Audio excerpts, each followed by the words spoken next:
Settle the wreckage. I'm glad you asked. Oh my god!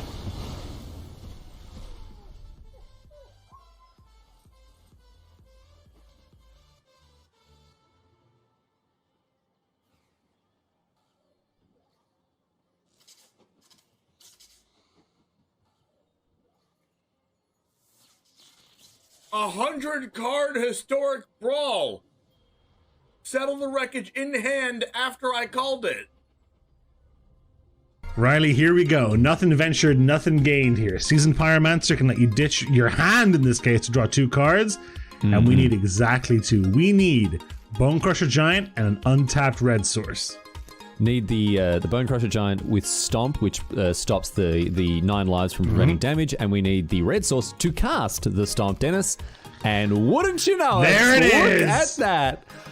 I've always maintained, Dennis, I've always maintained that Magic is a very skill-testing game indeed, and Charizard James is showing us just how skill-based this game is, ripping the actual perfect 2 off the top here, and is going to win the game on the spot because of it. Yo, what's up, Titan Smash? Oh no!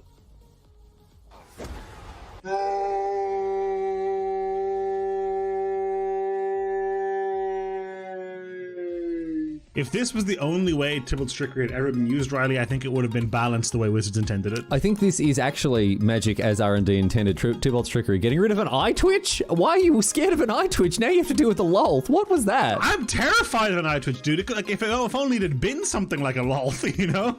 Raise the alarm. We found their win con. We didn't know what it was, and now we know. I've now found their win con.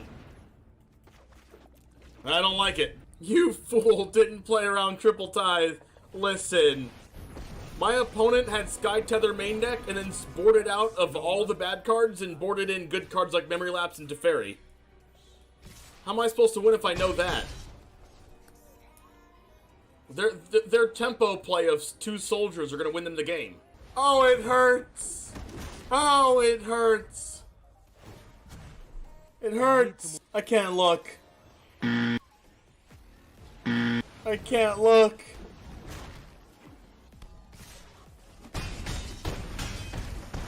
Ow.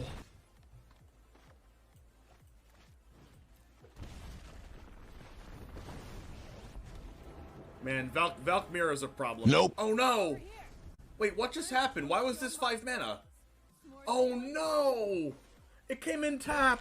Oh no! It came in tap. Oh my god! Did we do it? Yes! I attack! Holy shit! I attack! I attack! I attack! Everyone's clenching right now. No! Oh, he lost! He lost! I attacked! No! No! What? Oh, he lost! Oh no! Oh man! What? Okay, I want them to kill this first. So I play this first. And I want these 2 to cast my other spells. No! Stop, opponent! Stop it! Please stop. Please stop. Please don't do it to me. Don't cast another land destruction spell. Please, oh my. Let's go! Not distortion! Yeah! Feel the power of the 6 mana black sorcery.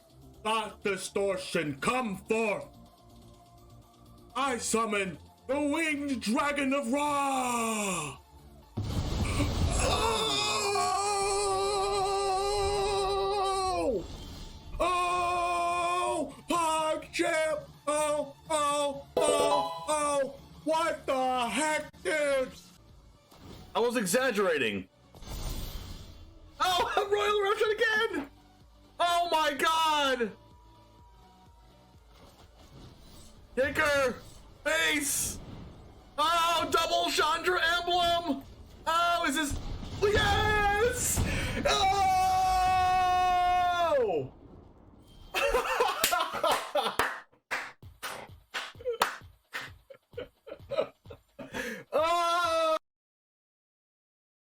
I guess I should just use this anyway. Wait, is this game? Oh, face damage! Oh, no freaking way!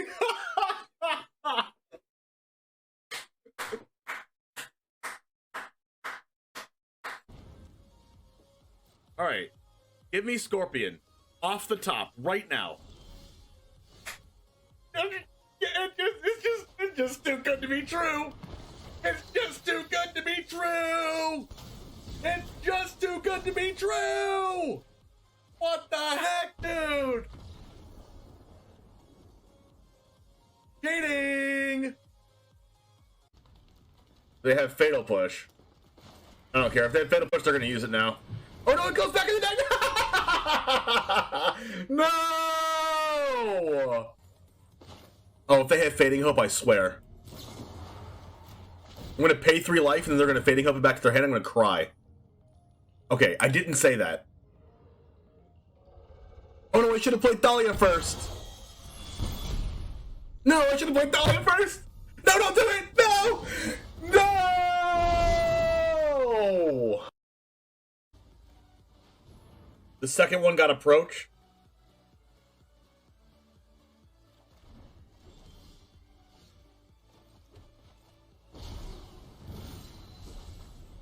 Wait, that still counts as casting, doesn't it? Wait, what? That's the worst possible.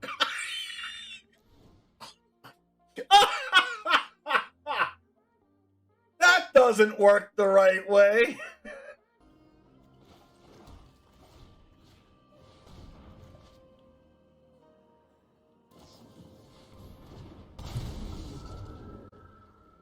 Oh my gosh, is this lethal?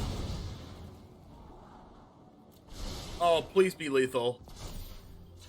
Oh my gosh. Is this broken or is this broken? I think we're broken. Oh my gosh, please don't kill my dog. Please don't kill my dog. If they kill my dog, I swear. Can't be blocked.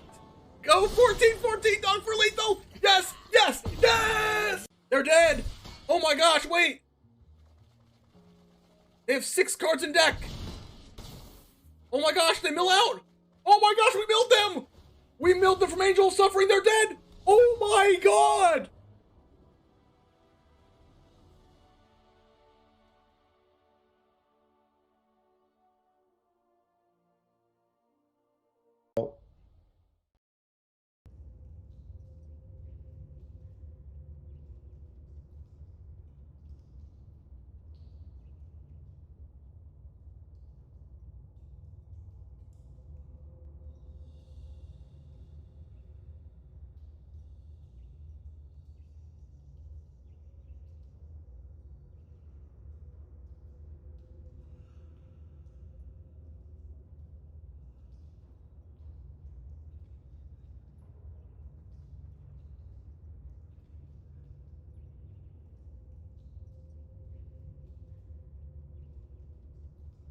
Riley, does your opponent ever make a play that doesn't seem to make sense on the surface, but then over time starts to kind of come together a little more? Yeah, this Aethergast's obviously going to do a good job of keeping Igor Kerim, a little more alive, but there's a spell pierce, alright, sure. Pay for it, I guess. Easy deal.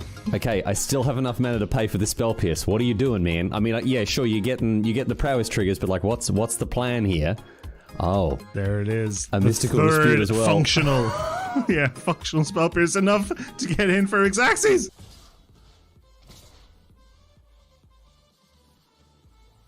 Settle the wreckage. I'm glad you asked. Oh my god!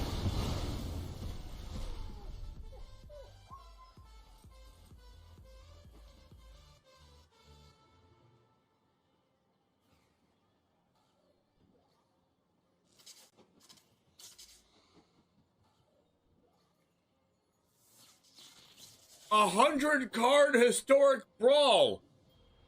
Settle the wreckage in hand after I called it.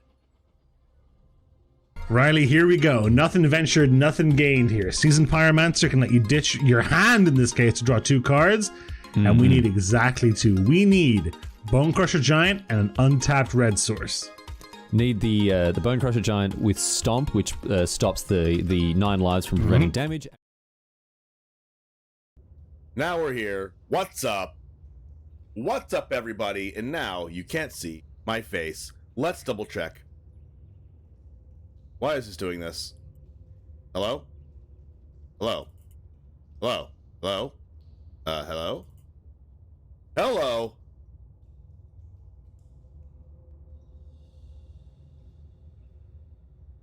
Hi? Hello? Hello? Hello, please stand by. Yes! What is wrong with us today? It's Brothers War today. Let's freaking go.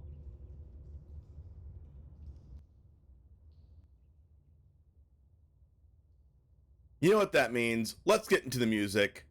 What's up, everybody? It is time for the Brothers War, and we're gonna use you guys to help build our first deck. Chat, what's our first deck today?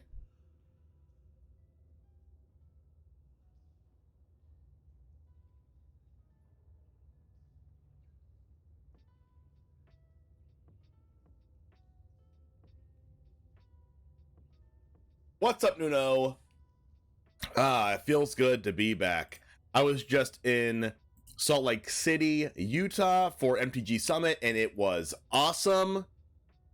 I got to meet so many new people, reconnect with people that I've wanted to reconnect with, meeting people once again like Joe Johnson, having the best CEDH game of my life. We were laughing nonstop.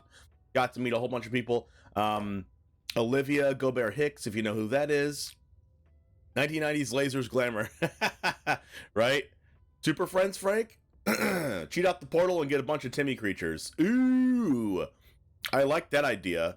Cheating out the portal. We got to do so many things in Salt Lake City. It was my first time there. There was a bunch of mountains. It was cold. There's snow fell on me for the first time. Those wildcard buy things is just a sectionalized ripoff of the $50 bundle one. Yep, you're not wrong. But this is $9.99 and this is $19.99, so it's like you get to choose which part you get ripped off by.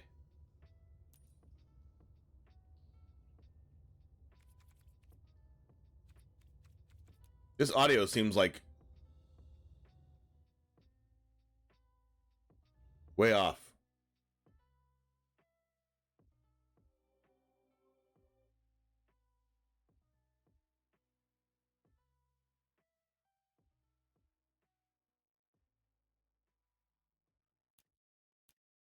That seems better.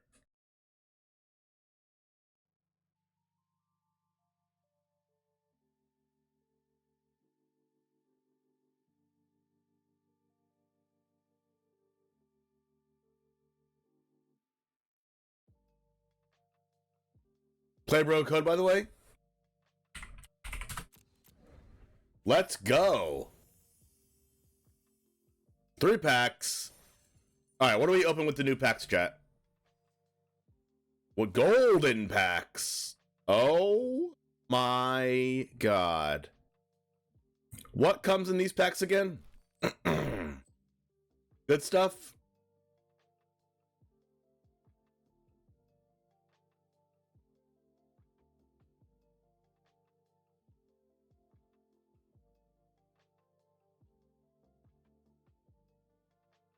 Bunch of standard rares, mythics of any standard set. Okay.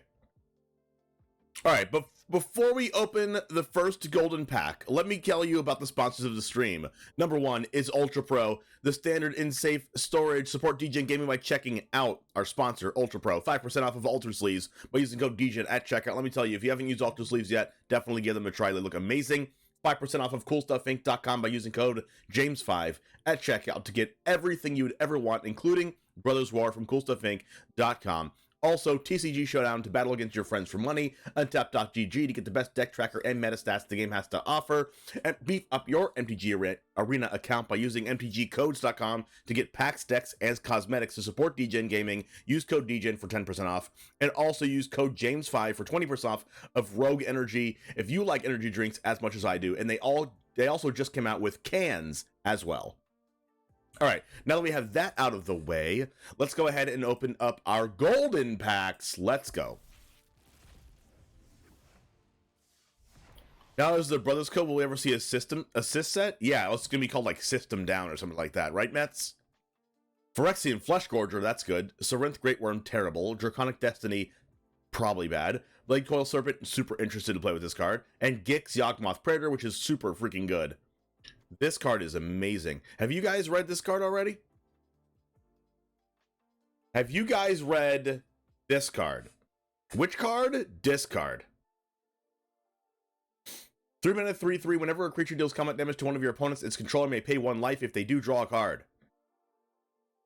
What? What? What? You can pay 7, discard X cards, exile top X cards of your opponent's library. You can play lands and cast spells from among them without paying their mana costs. Wow. So you draw a billion cards with this, and then you discard the cards you don't need, pay 7, discard the cards you don't need, and get a whole bunch of your opponent's cards for free. Hello?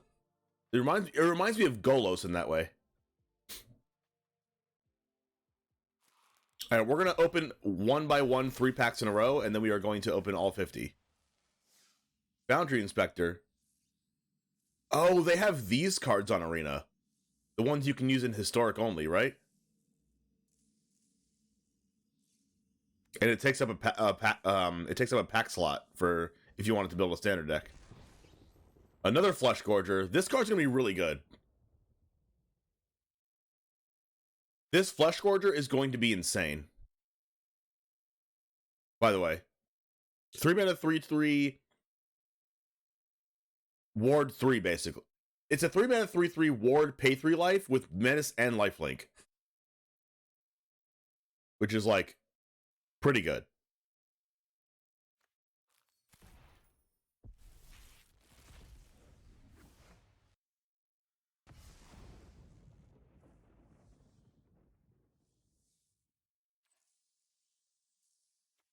Ornithopter. Mythic wild card. That's pretty good. Is this a common wild card? Excuse me? Have I ever opened a common wild card? Wait, is this new?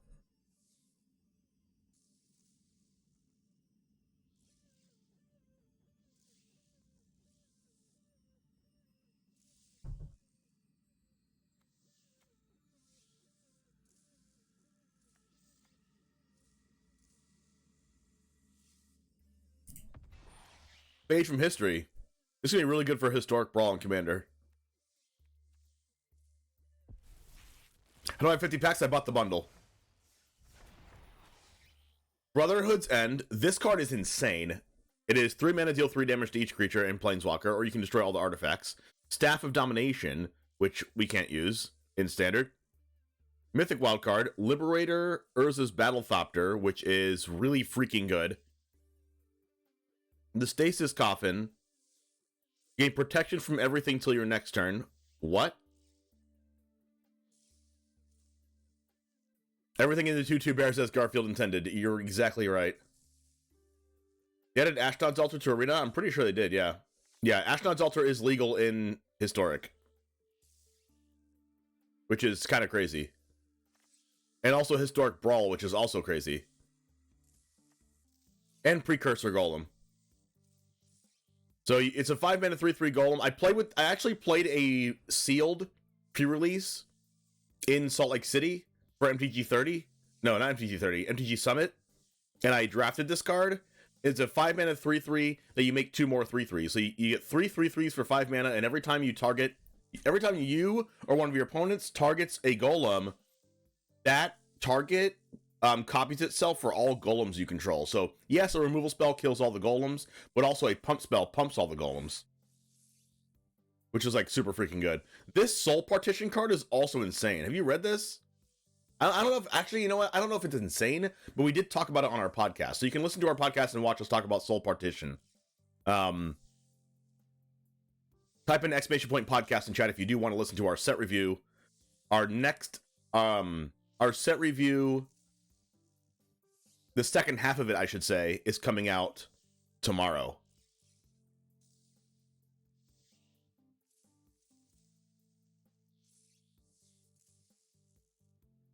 They banned some card in Brawl, but I don't know what that is, and I don't play that format. It's probably Mishra's Bubble. No, they banned like Agent of Treachery, I think, in Brawl. They banned something. Symphonia guy. All right, so Soul Partition. How do we think it's? Oh, the brain. Yeah, the brain. The brain's broken. I pulled that card actually. You can get rid of the commander. Okay. Okay, so Soul Partition is anyone remember? Let's see. What's the card called? Elite Spellbinder? Or anyone play with the 3-mana 3/3 Vigilance in standard right now? That's whatever that card is. It's one of those cards, but like after the permanent already entered the battlefield, so you can like exile it and then they can cast it again, but it's 2 more. It's a good tempo card, but they do get to cast the card again.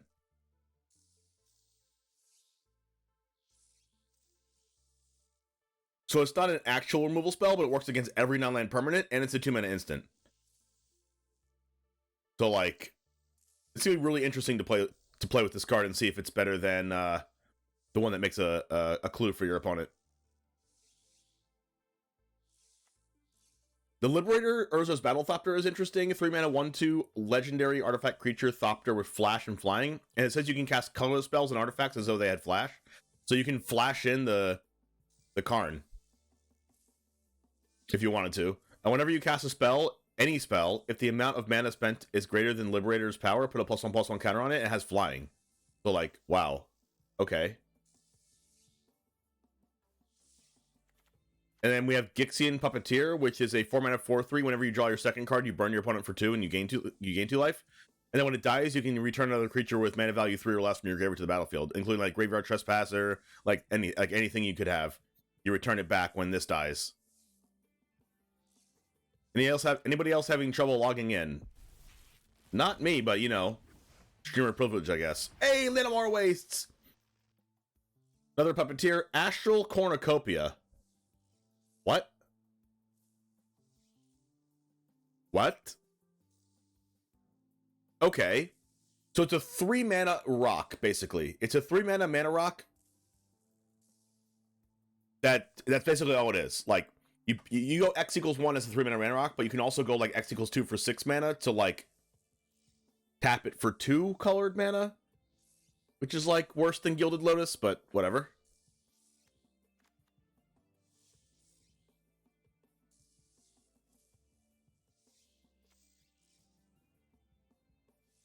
But the fact that these cards are coming to Historic Brawl is pretty good. Teresian Mindbreaker, 7 mana, unearth for 1 in triple blue. Whenever it attacks, defending player mills half their library rounded up. Wow, I want something that mills like 12 or mills 10 or mills 15 or something. I don't want to keep milling half their library, but this will go into our Grixis mill deck for sure. But like, we're gonna keep milling half and then half and then half and then half. Yes, everybody, remember to use Play Bro to get 3 free packs of Brothers War. Pappy Sloppy, how's it going? Nuno, if we can get a, I don't know if you did it already, but a clip of the sponsor shout out, that would be amazing. I appreciate you. And we have 2 Feldons, which is pretty good. If you haven't read this card, this is kind of like a Robber of the Rich. 2 mana 2/2 haste. It can't block, but when it's dealt damage, exile that many cards from the top of your library. You can choose one of them until your next turn. You can cast it, or play it. So it's a Robber of the Rich-esque card, but also works if they block it, which is cool. Because sometimes they'll just have to block this, and then you'll get a free card out of it, which is pretty cool. Later, a bit busy multitasking. Okay, no worries. Later is fine with me. I will be streaming today for a while. Derek Stormblessed, thank you for the follow. We also have a Siege Veteran, 3 mana 2/2. Oh, this card's really good. This card is Luminarch Aspirant, but 1 more mana and 1 more power and toughness, and then it also makes soldiers when your cards die. So that's pretty good. Steel Seraph, 6 mana, 5/4, prototype for 1 in double white, 3/3, flying. At the beginning of combat on your turn, target creature you control gains your choice of flying, vigilance, or lifelink till end of turn. That's pretty good. A 3 mana 3/3 that you can give stuff flying in mono white aggro is pretty freaking good. Springleaf Drum still isn't Explorer legal. It's not Explorer legal, but it is historically legal now. Big Gville.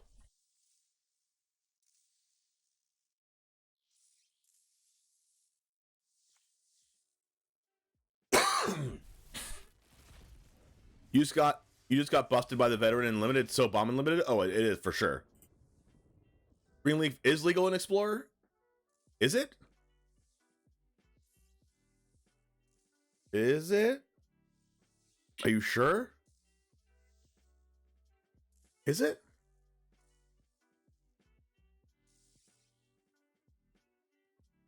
Is it M15? Huh. Hajar Loyal Bodyguard is a 2-mana 3/3 legendary creature. Can you imagine having a 2-mana 3/3 with an upside to give legendaries creatures +1/+0 and indestructible till end of turn? This is going to be in the legendary humans deck as 4 copies. It's legal in Pioneer, but it isn't in Arena. It's in Arena now, right? Because it's in the Brothers War artifact pack. Artifact stuff like Sundering Titan. It's legal in Pioneer, but not Explorer yet. Okay.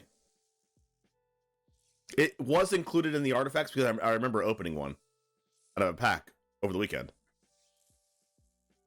Also, if you are into Commander and you are into precons or like buying a precon and upgrading it, the new Mishra and Urza precons are broken and you don't even need to upgrade them. Like they're already kind of upgraded. Highly, highly recommend trying out the Urza and the Mishra precons. They are awesome. They have so many synergies, like it works so well together, and the cards are really good.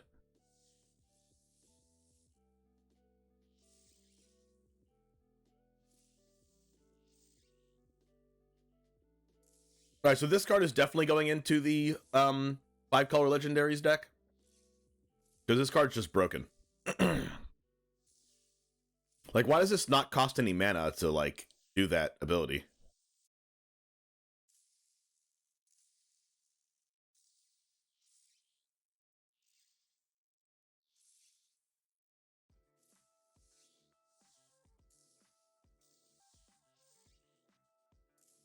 Yeah, also human, which is the reason why I was saying it. Like the Joda humans deck, the 5-color humans deck is gonna be really good.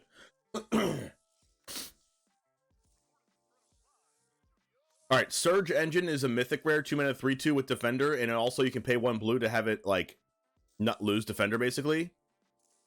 And then it doesn't lose Defender and gains it can't be blocked, which is insane. And then you can pay 3 mana to have it become blue and has base power and toughness 5/4.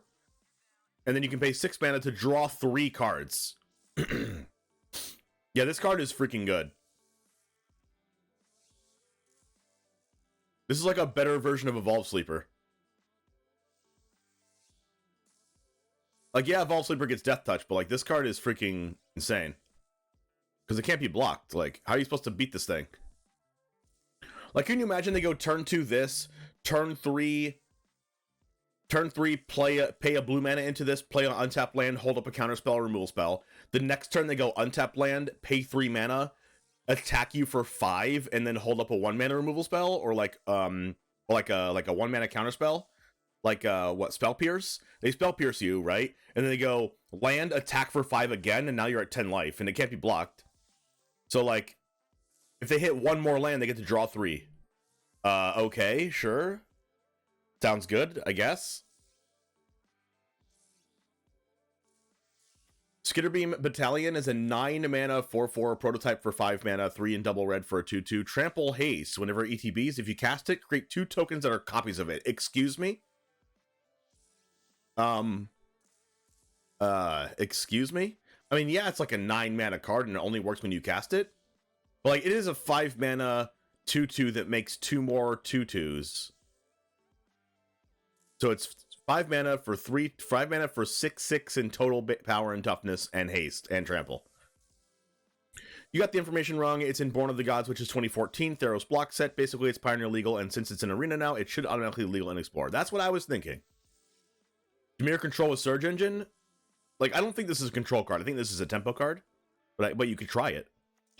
Sundering Titan is legal in Historic Brawl now. Llanowar Waste is good. Perennial Behemoth. 5 mana 2/7. You can play lands from your graveyard unearthed for double green. I played against this card in sealed, and it was like kind of bad, but also there was no synergies, right? Because like it's sealed. But if you can get lands to your graveyard and you're playing like a what's it called? What's it freaking called? Soul of Windgrace deck, you can potentially play Perennial Behemoth. It's a freaking 2/7. Weird. Phyrexian Dragon Engine. We got one. We'll be doing that. Howling Mine, that is now legal in Historic Brawl. Mishra, Tamer of Macfawa. 5 mana. Permanents you control have ward, sacrifice a permanent. That's insane. Each artifact in your graveyard has unearthed for 3. Toasty, thanks for the follow. Blast Zone. Oh my god, look at this art. Oh my god. I didn't even know Blast Zone was reprinted. Because in the podcast, we haven't done the second half of our set review. And we haven't gone over like the rare and mythic artifacts and the multicolored creatures and lands yet. And I didn't know Blast Zone was actually reprinted. So that's insane. And look at this art. Oh my god. So good.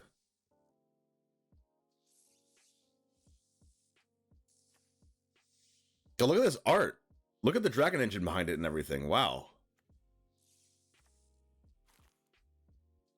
Permanents you control have ward, sack, or permanent. Is that worth 5 mana? I guess we'll talk about it in the podcast tonight. Each artifact in your graveyard has unearth for 3. Does that mean you can unearth an artifact land if you had one in the grave? That'd be pretty cool. Like, unearth for 3 mana means you can unearth whatever you want. Like, you can unearth, like... You can unearth, like, a freaking 9 mana artifact in your graveyard for... You can unearth, like, Skitterbeam Battalion for 3. And then get a 4/4 Trample Haste for 3 mana out of your graveyard. Which is, like, really good. It's only till end of turn, yeah, but, like... You still get it with haste, right? Never unearth a land? Oh, yeah, because it sacrifices?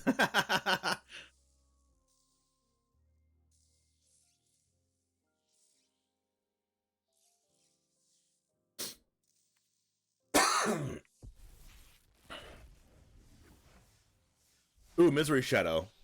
Favorite Misery we already have. Phyrexian Processor is Historic Brawl. I mean, with all these new cards in Historic Brawl, we should just play it once or twice. Misery Shadow is a good card. 2 mana, 2/2. It basically says Kalidas text. If a creature an opponent controls will die, exile instead. Same thing as like Liaza. You can pay 1. Misery Shadow gets +1/+1 till end of turn. I had 2 of these in my sealed pool. And it was broken. Cloud Key is now in Historic Brawl, which is pretty good. Mechanized Warfare is if a red or artifact source you control would deal damage to an opponent or permanent opponent controls, it deals that much damage +1 instead. So this turns your board into a mini Torbran, which is interesting. Queen Kayla, I opened this one in one of my packs. You can play this on 3. It's a 3 mana 2/3.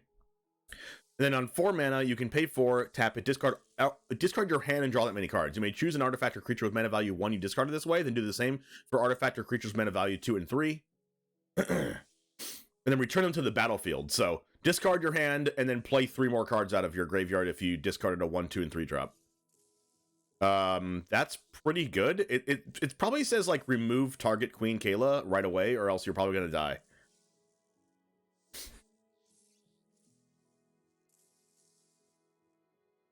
Like what if you just pay 4 mana, tap it, discard your hand, and your hand's like a 1-drop, a 2-drop, and a 3-drop creature? Just get them to the battlefield. It's pretty good. It also works if you're playing like a reanimator strategy. Because like I can also see this card in like the red-white reanimator deck. When you discard like a portable, like a not portable hole, but discard like a dog, the spirit dog, and another 3-drop creature, and then you get the dog back, and you get the 3-drop creature back, and you draw a card. Pretty good. Takasia's Welcome. This card's pretty good. I can see this being in like sideboards of aggro decks. When one or more creatures with mana value 3 or less enter the battlefield under your control, draw a card. It triggers only once each turn, and that includes tokens. So Wedding Announcement works with this.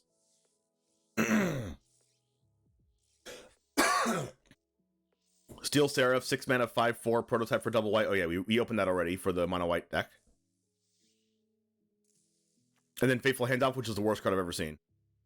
Draw cards equal to the mana value of an artifact or creature you control, and opponent gains control of the permanent, which is very interesting.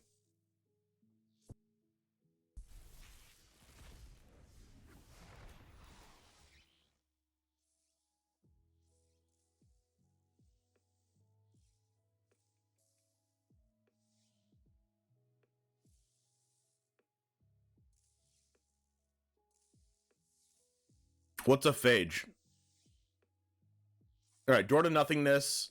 We got Staff of Domination, Portal to Phyrexia. Oh, this is the portal we wanted to play with, right?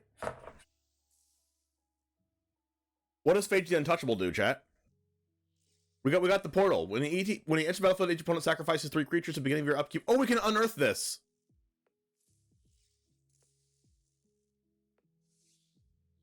We can unearth this with the other thing, and then make our opponent sacrifice 3 creatures?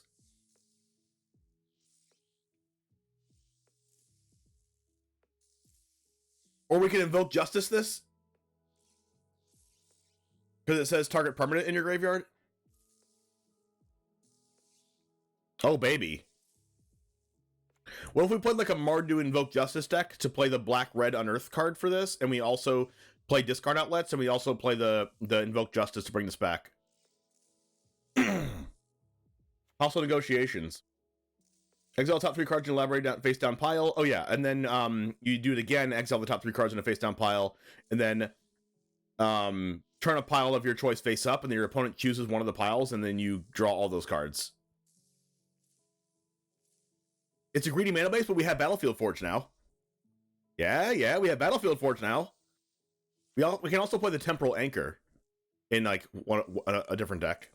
We have 3 Llanowar Waste now. Stasis Coffin. Gain protection from everything until your next turn. That is an interesting card. You gain protection from everything. So basically it says like fog your opponent and also like stop your opponent from targeting you with stuff.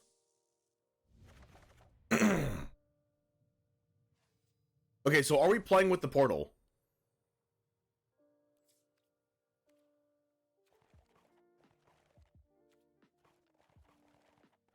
It's good but not good enough.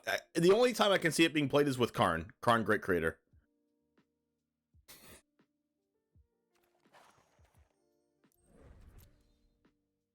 How loud are these game sounds, by the way?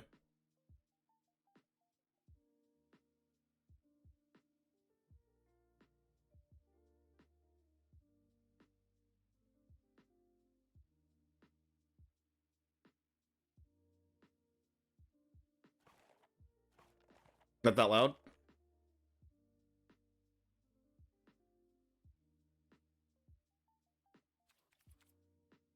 You don't hear anything? Seems low, just right to me, but you're biased. Wait, how are you biased? You're biased towards game sounds?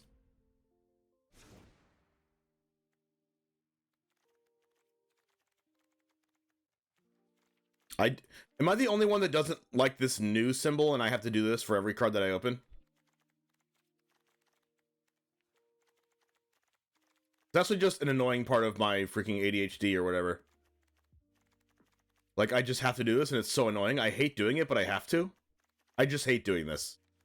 I have to. My brain tells me I have to. Listen, I might not have the smartest brain, but I do have the quirkiest brain.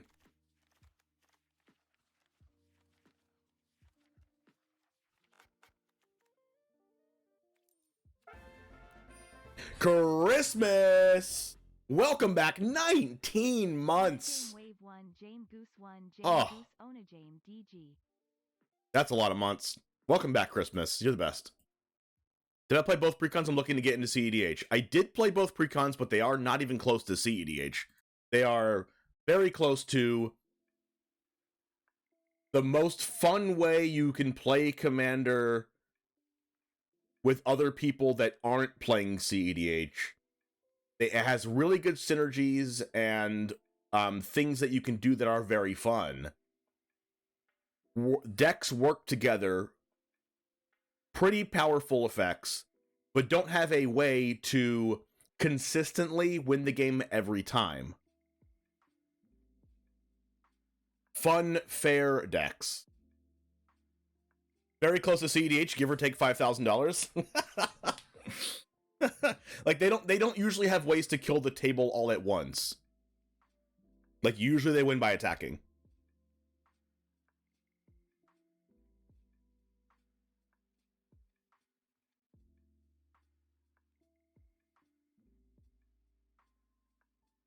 All right. So are we going Portal?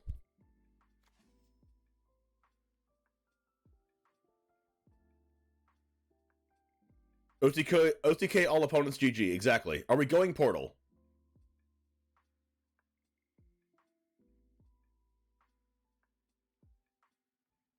What are the biggest, baddest cards to play in Standard? The biggest, most baddest.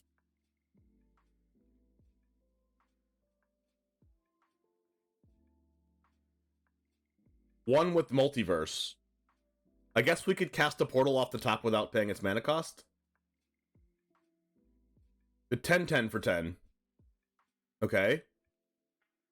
We could play Awaken the Woods Landfall.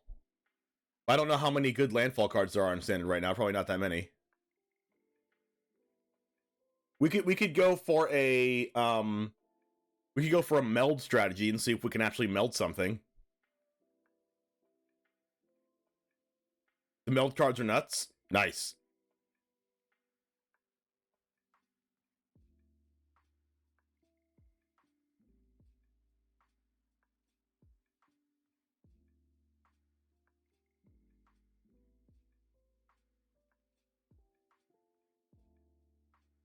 Mishra's a 9/9. What?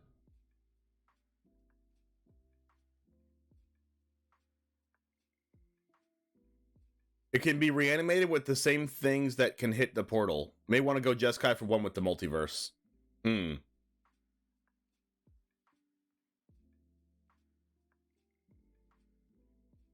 Oh yeah, because you can reanimate the one with the multiverse also, because Invoke Justice gets a permanent from the graveyard and one with the multiverse is an enchantment. And it works very well with Fable of the Mirror Breaker. You also get Jin Cataxius. I mean, I guess you could, but like, why? Why would you want Jin Cataxius? If you're playing Jeskai, you might as well play like the Sanctum 6-drop Angel thing to double portal. I guess, but that's like never gonna happen, right?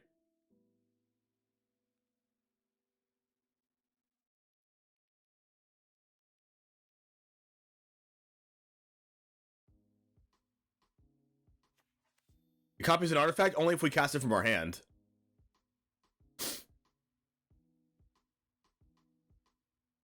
It's definitely Christmas Land. I mean, Christmas just subbed.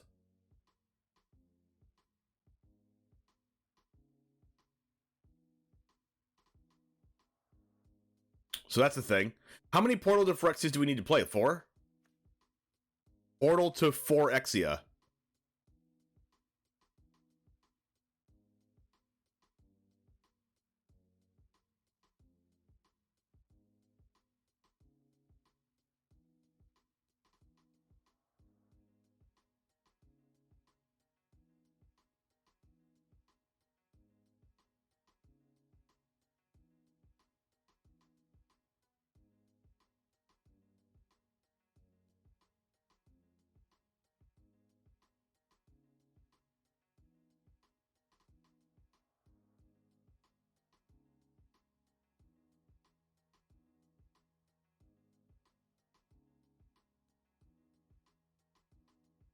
If you're not playing 4, then what's the point?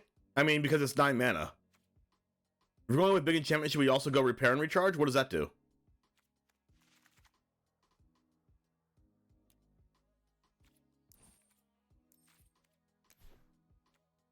Return an artifact, enchantment, or planeswalker from your graveyard to the battlefield. Create a tapped Power Stone. Oh, baby. Oh, we can cast this with Power Stones.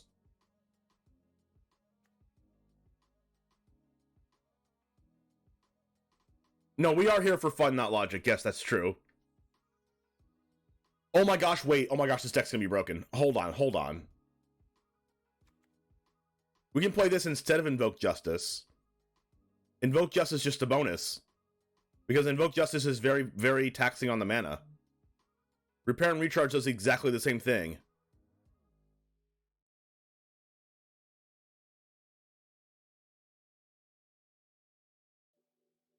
But it's easier on the mana.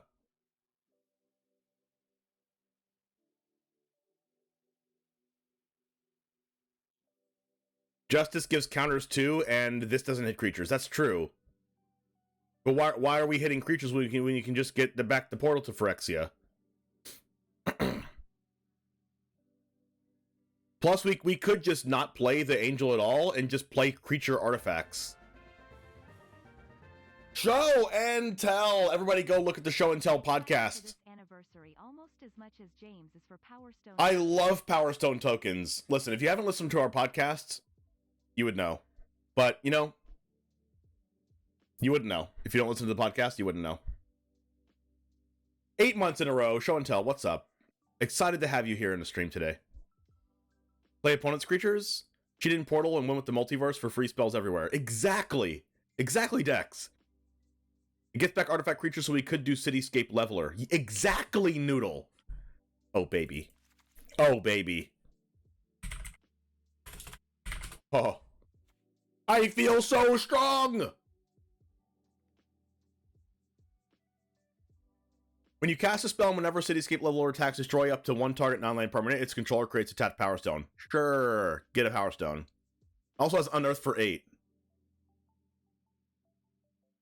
Just here to beat up Titans. Exactly.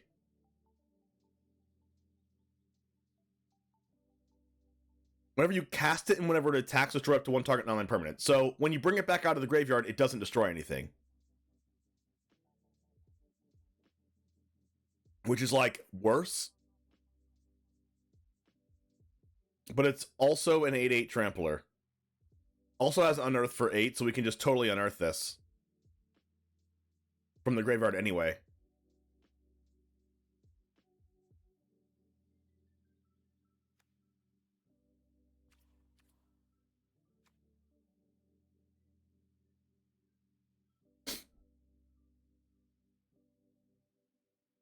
At the beginning of your upkeep, put target creature from a graveyard onto the battlefield under your control. It's a Phyrexian. So we could play the Angel too and just bring the Angel back with Portal. Big score in Fable, that's true. I don't even know if we should play the Cityscape Leveler. Because it doesn't really work with the Repair and Recharge.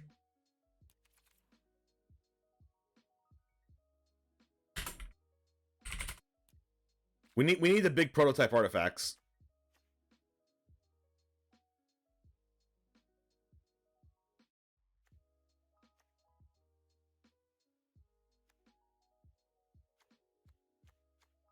Rootwire or Amalgam.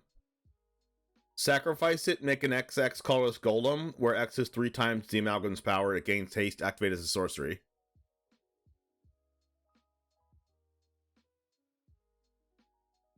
We can bring the Amalgam back with Portal for free, and then pay 5 mana into it, and then make a 15/15 haster.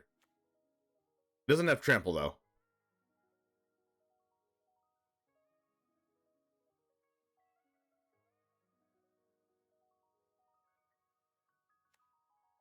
Skitterbeam Battalion.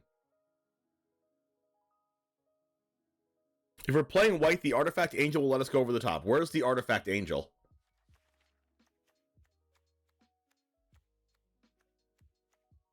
The Steel Seraph?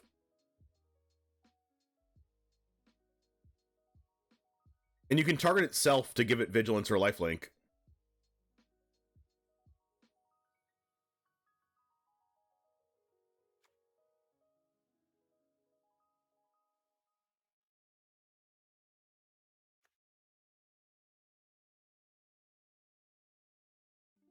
Are we not playing the Skitterbeam Battalion? Probably not, right? We need to win the game with the artifact that we bring out.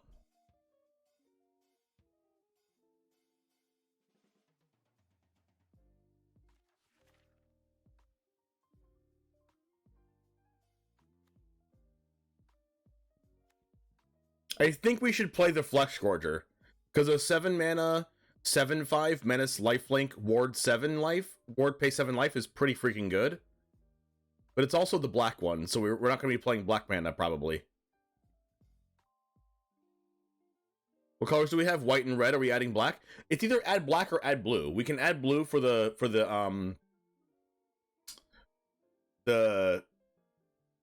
card that lets us cast cards off the top for free.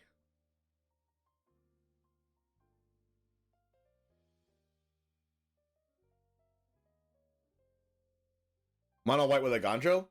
I think we're gonna go with red white for sure, but we don't know if we want to play black or if we want to play blue.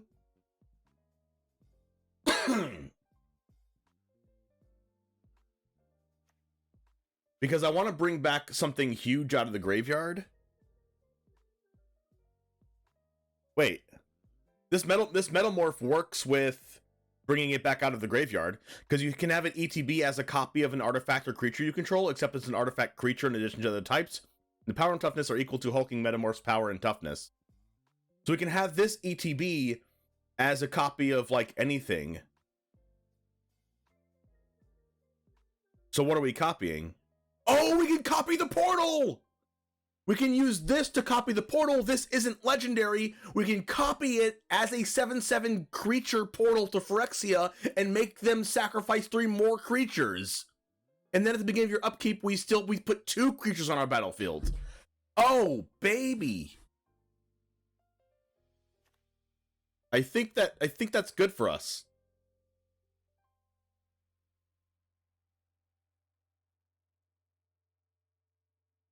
Because when we bring this back out of the graveyard, it just becomes another portal? What?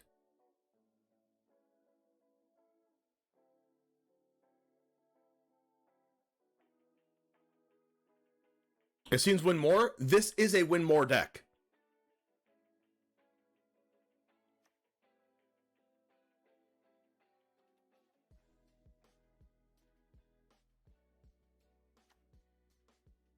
Any place for Invoke Justice? We're probably going to be playing Invoke Justice. But it's a probably right now, because Repair and Recharge is the same exact thing. Hopefully we just go undefeated. When this ETB, scry X, where X is its power. So we can ETB this and then scry 4.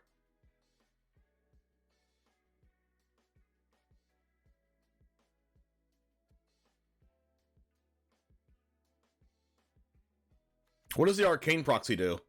ETB if you cast it.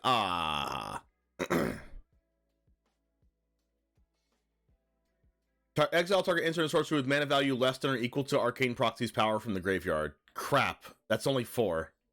Copy it. Wait, if we have Wedding Announcement? Hear me out. If we have Wedding Announcement on 3 counters, so it turns into Wedding Festivity, and then we put Arcane Proxy on the battlefield, it enters the battlefield as a 5 power, and then we can Repair and Recharge out of our graveyard from Arcane Proxy because it has 5 power.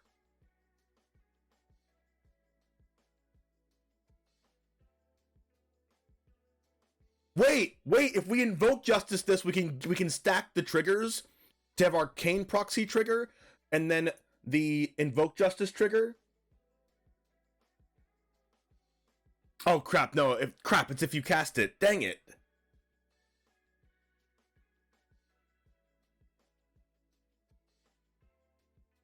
Moonsnare prototype.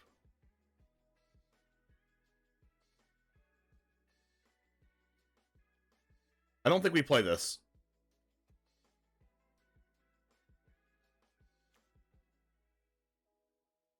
ETB draw card for 3? Is this Steel Seraph the best thing we can do? I mean, it does give our stuff lifelink.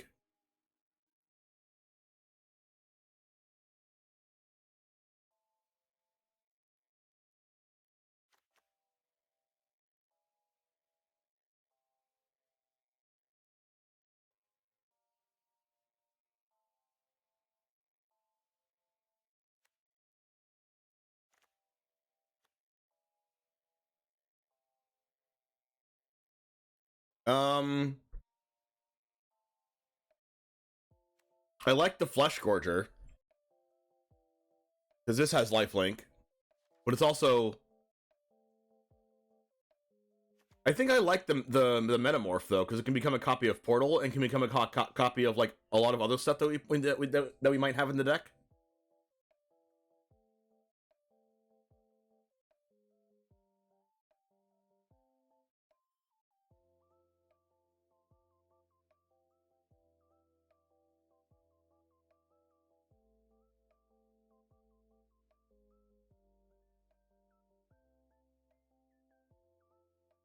But the legendary clause still happens.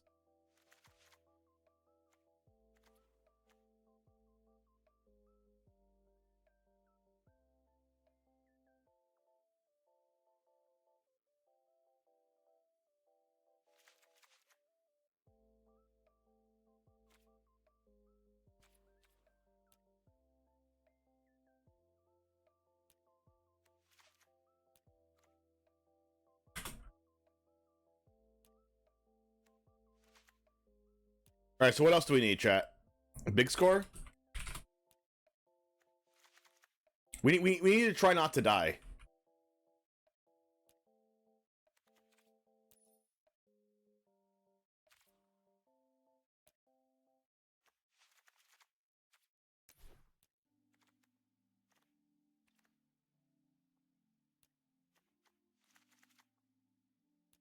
The new red sweeper? How much better is that than the card that says destroy all creatures, though?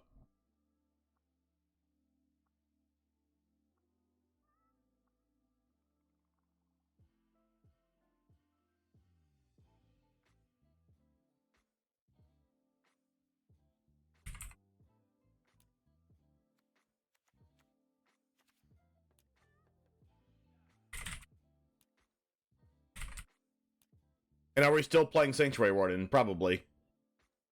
We gotta play Farewell.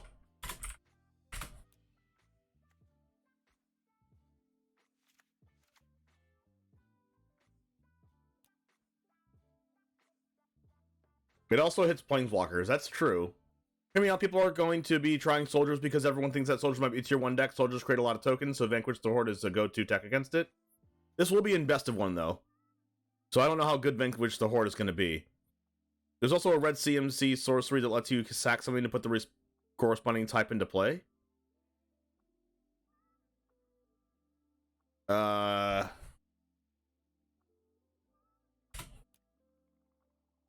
Red sorcery.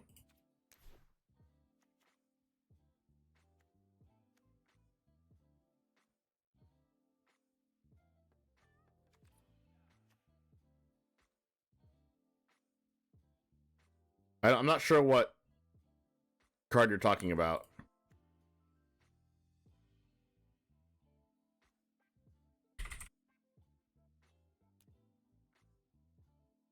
Like chaotic transformation? Oh, over the top.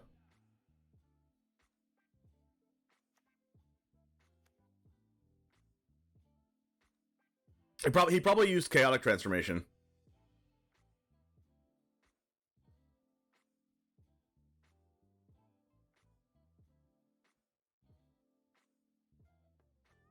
Nevea TTV, thanks for the follow.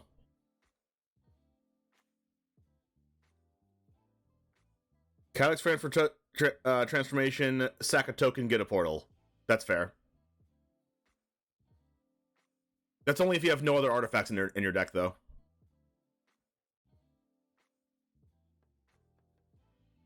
And that's like not what we're going for, right?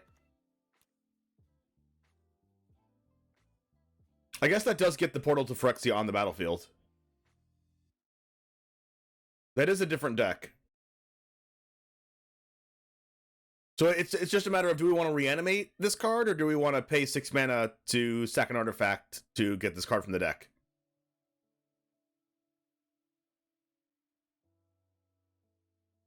Put a target creature from a graveyard on the battlefield under your control. It's a Phyrexia in addition to other types.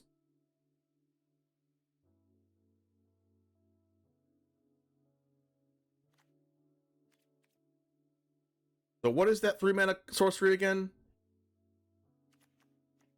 Brotherhood's End. Are we playing this card? Or are we playing the thing about or are we playing I think we probably should not be playing Brotherhood's End because this is double red and we don't have that good of mana. You like this version, Toasty?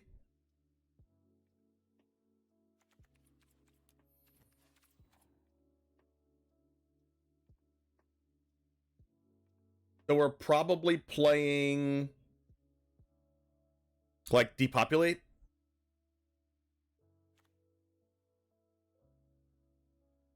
Why not both? Why not both? Can be a number but temporary lockdown? I think in standard there's too many three mana creatures to play temporary lockdown. Like Rafine, Adeline, the 3/3 vigilance that looks at your hand.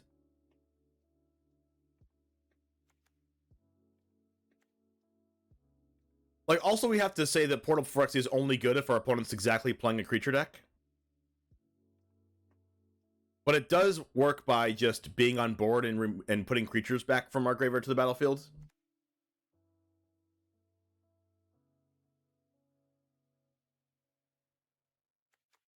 And like we have 3 mana plays anyway, because we can just play Steel Seraph as a 3/3 if we want to.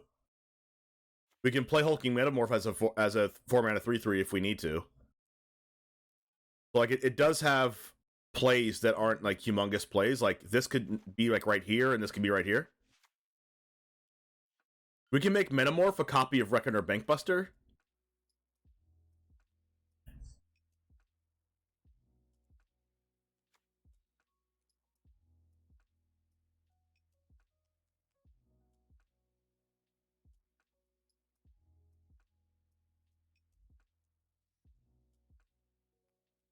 What does this do again? Nope. Okay, so we have 4 more slots. We could definitely play Restoration of Agandro. But then we will have 0 removal spells. Like, none. Wait. What do we think of Mishra's command? Mishra's command is spot removal that's also discard, draw X.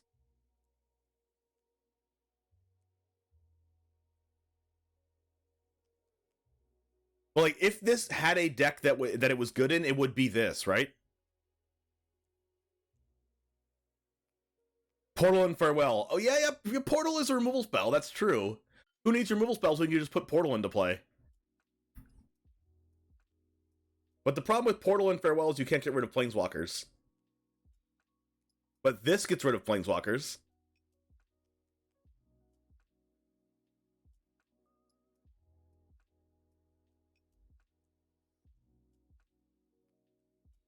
Plus, you can whatever you reanimate, you can give it haste with this card. What if we play this?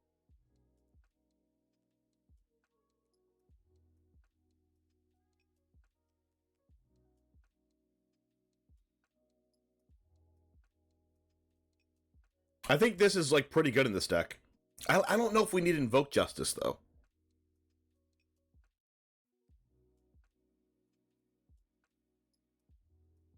Plus, Restoration of Agandro is a lot worse if we don't play like 2 and 1 mana spells. Because like the only thing to bring back is Reckoner Bankbuster and a land. Bitter Reunion. I need to look up that card.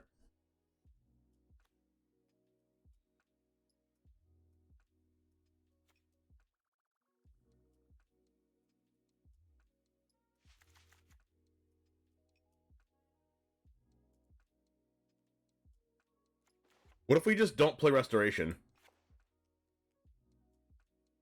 And also, what if we don't play Sanctuary Warden? We just don't care about that.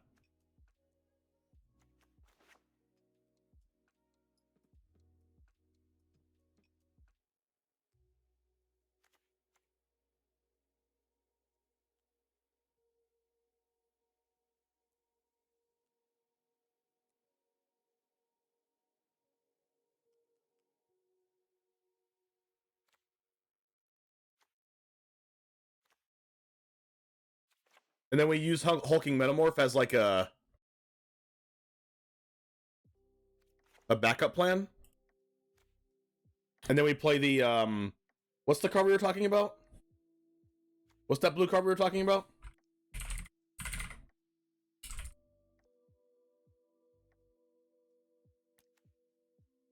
One with the multiverse?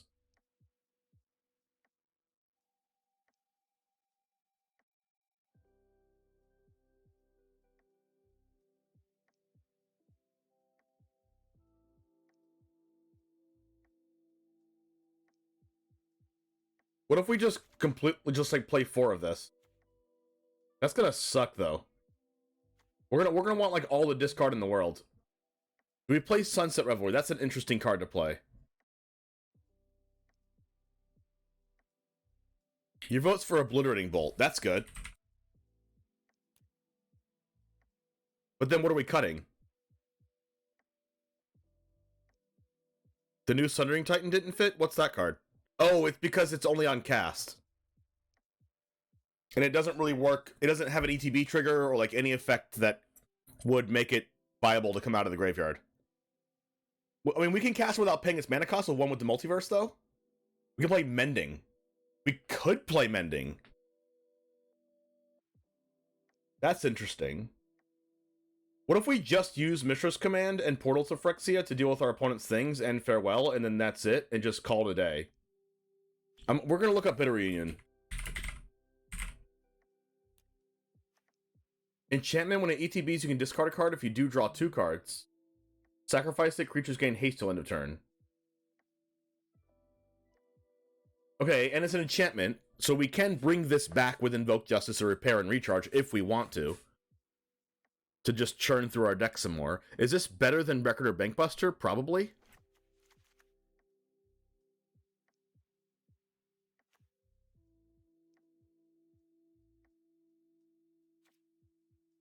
You could come back from Restoration.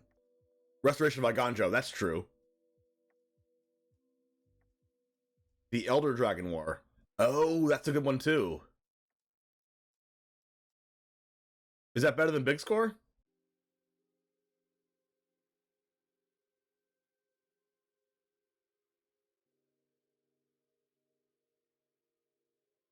That's probably not better than Big Score, though, with like these in our hand that we might want to cast out of our hand, though, right? Seems too low on removal. Fair, but we have Portal to Phyrexia to remove our opponent's stuff.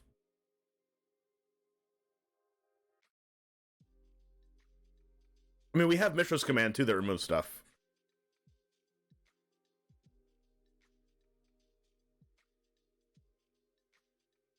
Have to deal with the soldiers. We also have a 3-mana 3/3 flying lifelinker.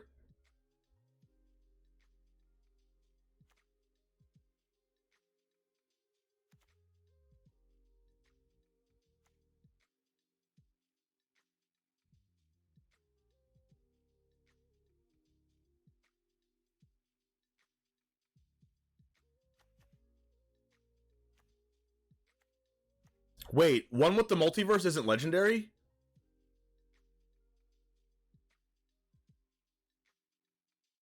That means if we Hulking Metamorph the one with the multiverse, we get 2 free spells? Okay, what's better, Cathartic Pyre or Bitter Reunion?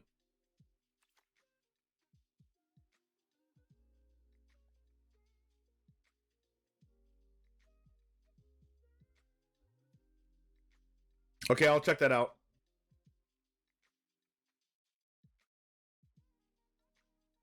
Oh, this is Legend VD's deck?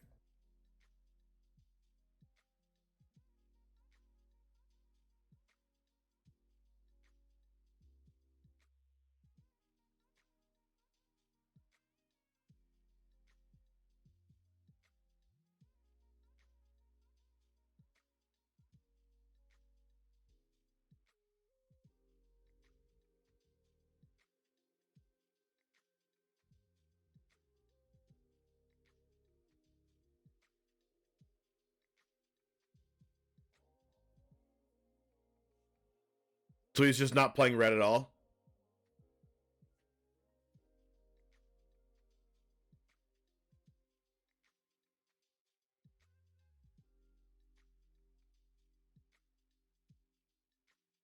Pyro for the removal option.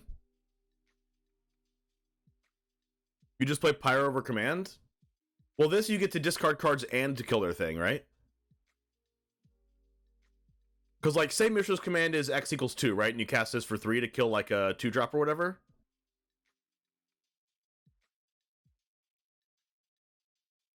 Like, you get to discard up to 2 and draw that many cards and also kill their creature.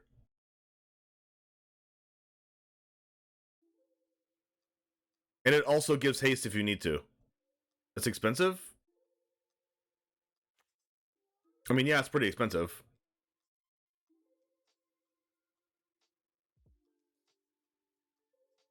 Wandering Emperor could be a good include.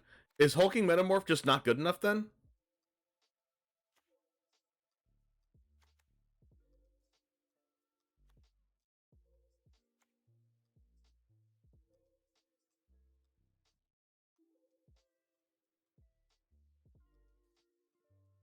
Hulking's greedy? I mean, it is a 4-mana 3/3 though.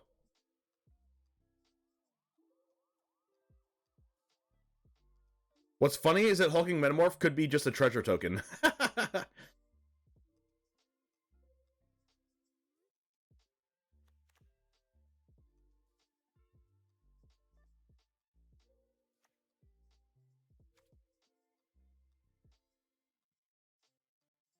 It's a bad rate 4-mana 3/3. Well, the point of playing it is that we can get it back with Repair and Recharge.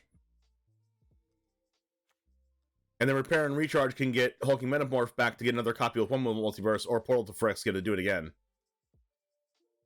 Because, like, this is just an ETB trigger. What if you want to ETB this again? Touch the Spirit Realm to flicker the things.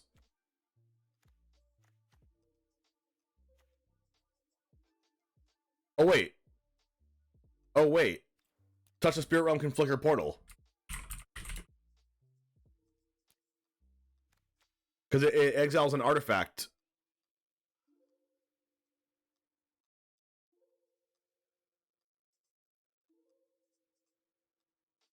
And it's removal. And it can also flicker our prototypes to make them bigger. Okay, so are we playing big score then? We do want discard. And we do want a ramp. But maybe we should just hit our land drops and not ramp? Maybe command's just too bad?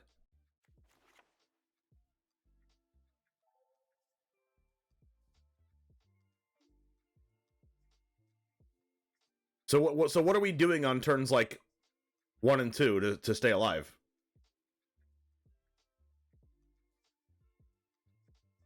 Because this is a turn 3 spell. So a lot of the times we're going to be like, oh, do we play Touch the Spirit Realm or Fable? And we're going to have to go with Fable. Or like go with Touch.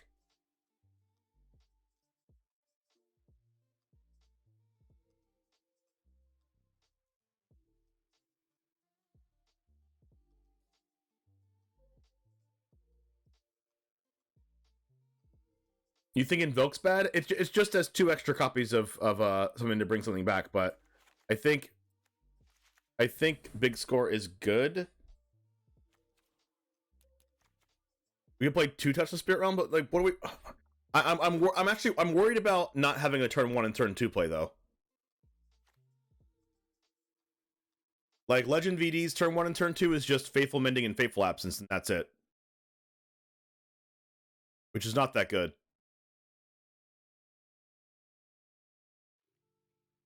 Like I can see us just dying.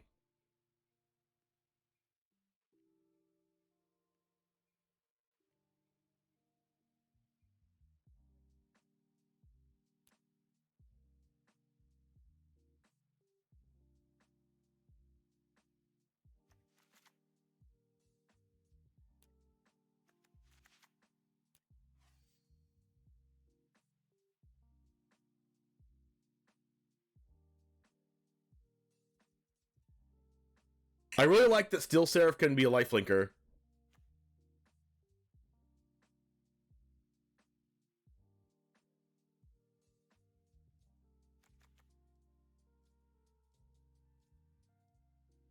And I guess we don't need to play Farewell. I think we should play Farewell, though. All right. One with the multiverse. Like, whenever we cast this, we just get another free spell from hand. Or from the top of our deck, which is good.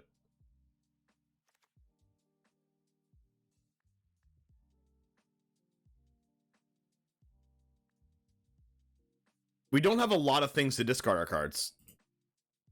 Like, Legend has Thirst for Knowledge and Faithful Mending.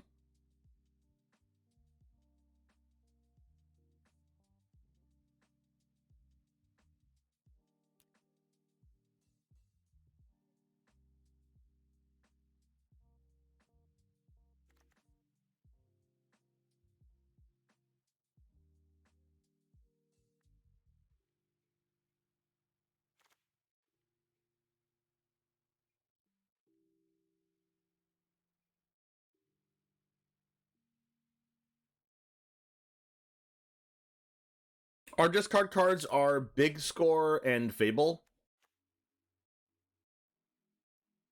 Consider could be good. We have Big Score, Fable, and 2 Bitter Reunions. But Bitter Reunion gets better if we play Restoration of Lyganjo. But we also touch the Spirit Realm here to flicker our stuff. I really feel uncomfortable playing this little of 1 and 2 drops, though.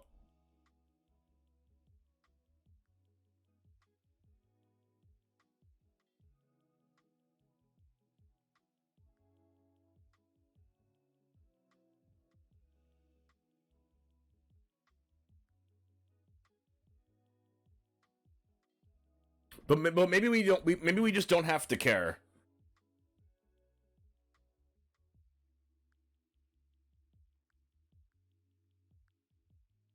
Well, yeah, but 2 drops, we need, like, removal, right?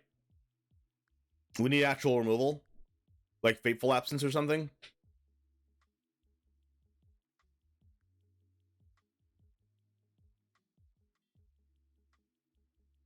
Like, I think we need the Bolt. Obliterating Bolt. But, like, what are we cutting, though? We cut one of these.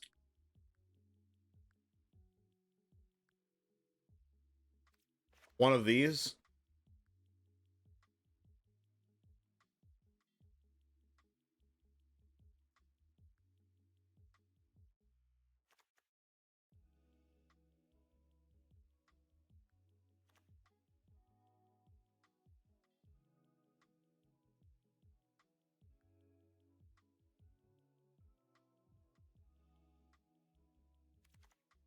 One of these.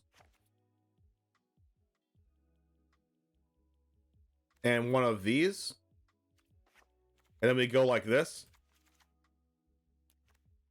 3 Reunions, 3 Obliterating Bolts.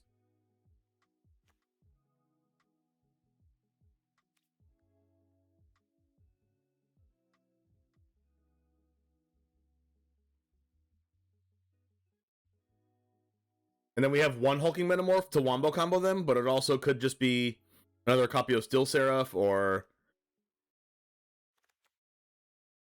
it could be, like, of course, another one of these. I like that it's something that we can reanimate that copies either one of these if we want to. It's like acts as another copy of either one of these, but also is just a 7/7 if we need a creature.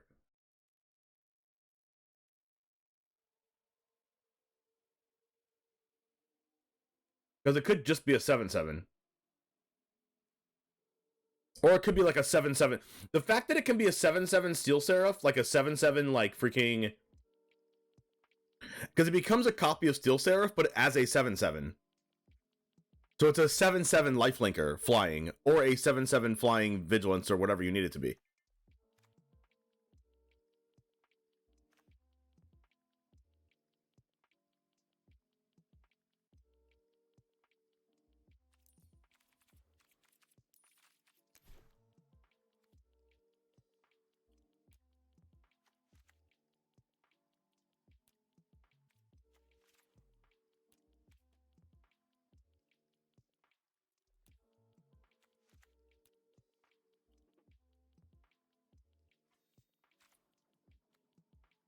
So I think I like that.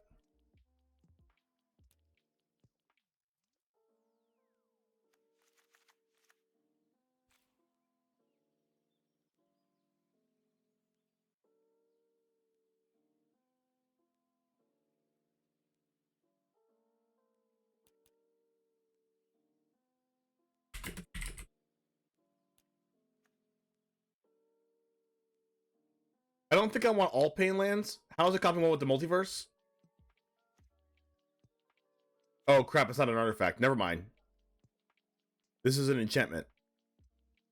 For a second I thought one was an artifact, but it's not.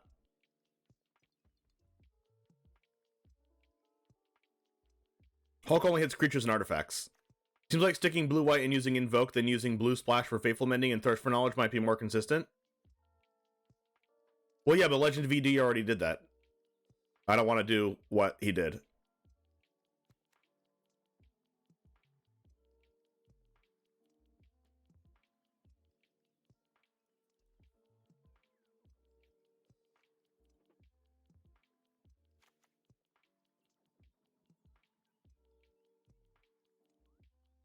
Okay, so how many Pain lands are we playing? There's 4 Dark Waste, 4 Battlefield Forge, and we can also play...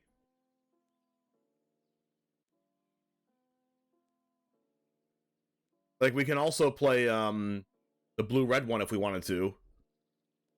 But I don't think we need that many.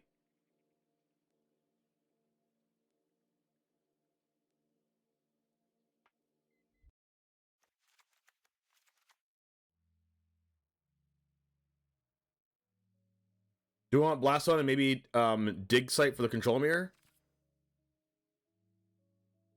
I don't know what Dig Site is.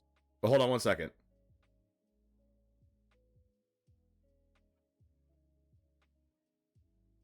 Four, 5, 6, 7, 8, 9, 10, 11, 12, 13, 14, 15.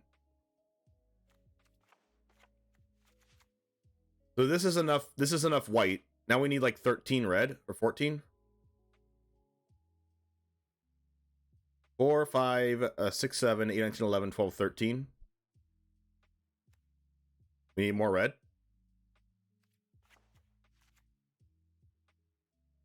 Actually, that just didn't help at all, what we just did.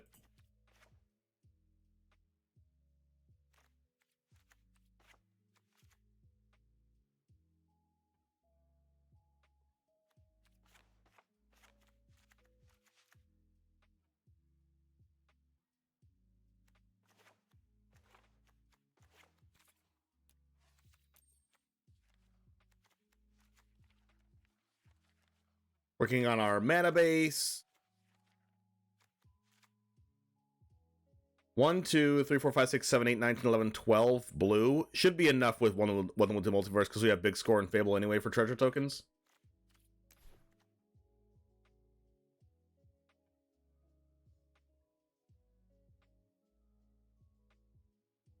We only have 12 blue mana though.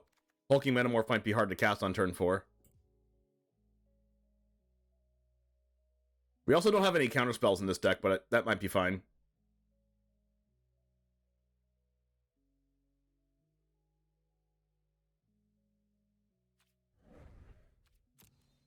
That took a lot of wild cards.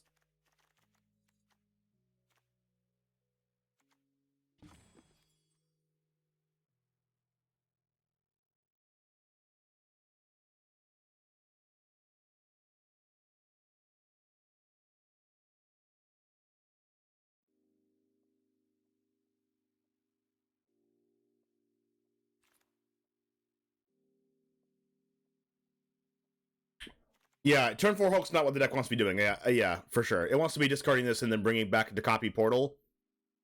Hulk wants to copy Portal, and Hulk wants to copy, like, Steel Seraph. Or it's just a 7/7, which is still really good. It's not really good, but it's like a 7/7 is pretty good.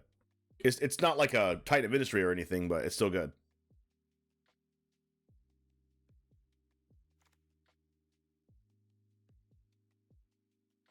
And I like how this card is less reliant on our white mana like Invoke Justice is.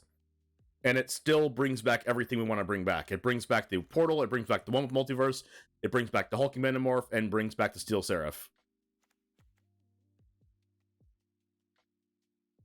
And then our Touch of Spirit Realm can channel to blink Metamorph or Seraph.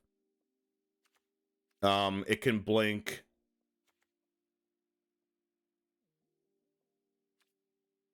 Portal to Phyrexia to trigger it again.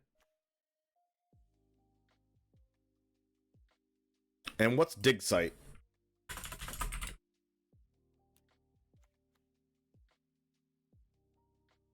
It adds colorless mana, but you can also pay 3 and tap it to surveil one.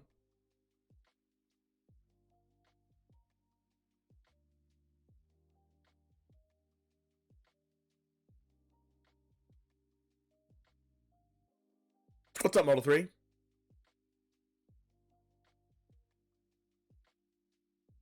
Yeah, three colors is crazy to add this card, I think.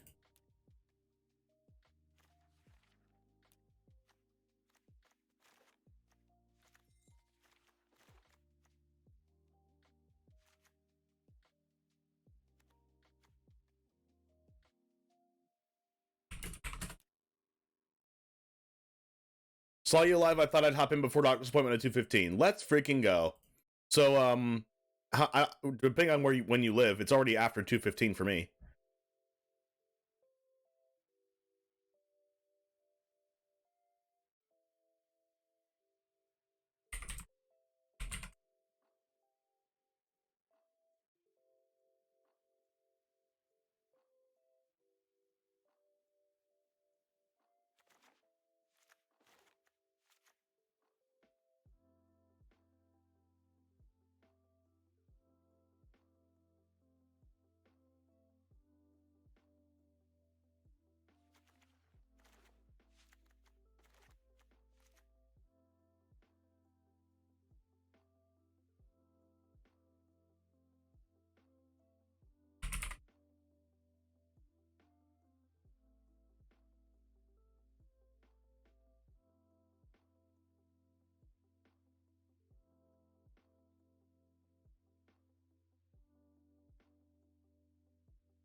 Let's go, Molda 3. It's 128 here. Okay. Pokemon Metaphor looks rad. Yes, it is rad. Capital S shenanigans. We are doing shenanigans.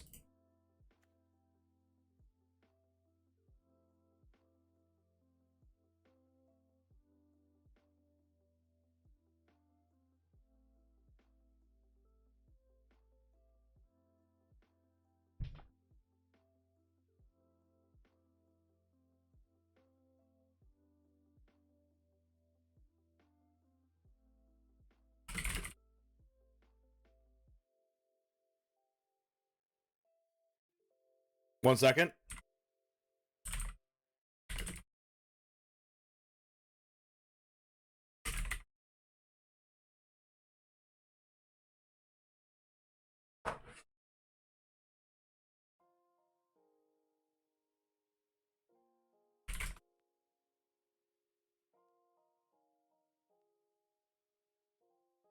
All right, so we have an idea to call this omniscience at home.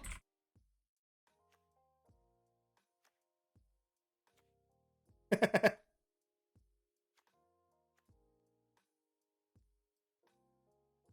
right. Gonna miss the first few. Gotta pick the kid from school. No worries, Powerfight Eye. I'll see you soon. Great value omniscience. Walmart brand.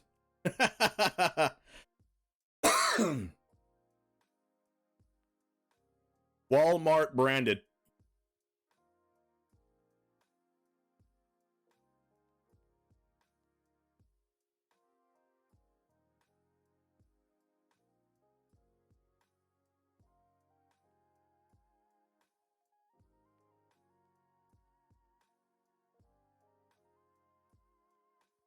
All right, let's start doing it.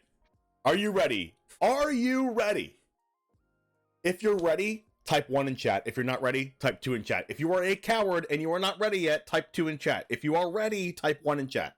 If you are ready to see the shenanigans, omniscience at home, type 1 in chat. If you are a coward, type 2 in chat.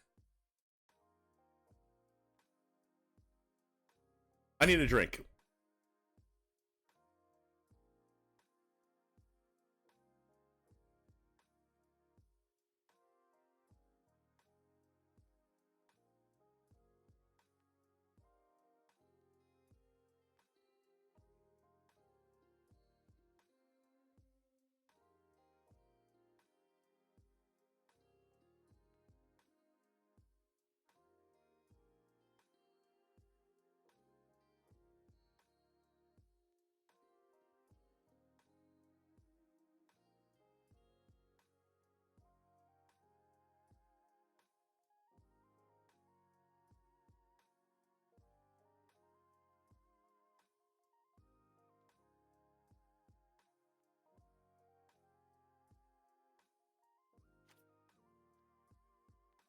Liquid Metal Panza. Wait, we're destroying lands?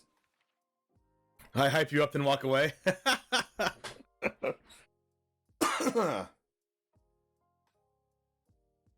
It's in the retro artifacts. Oh, gotcha. All right, let's start playing.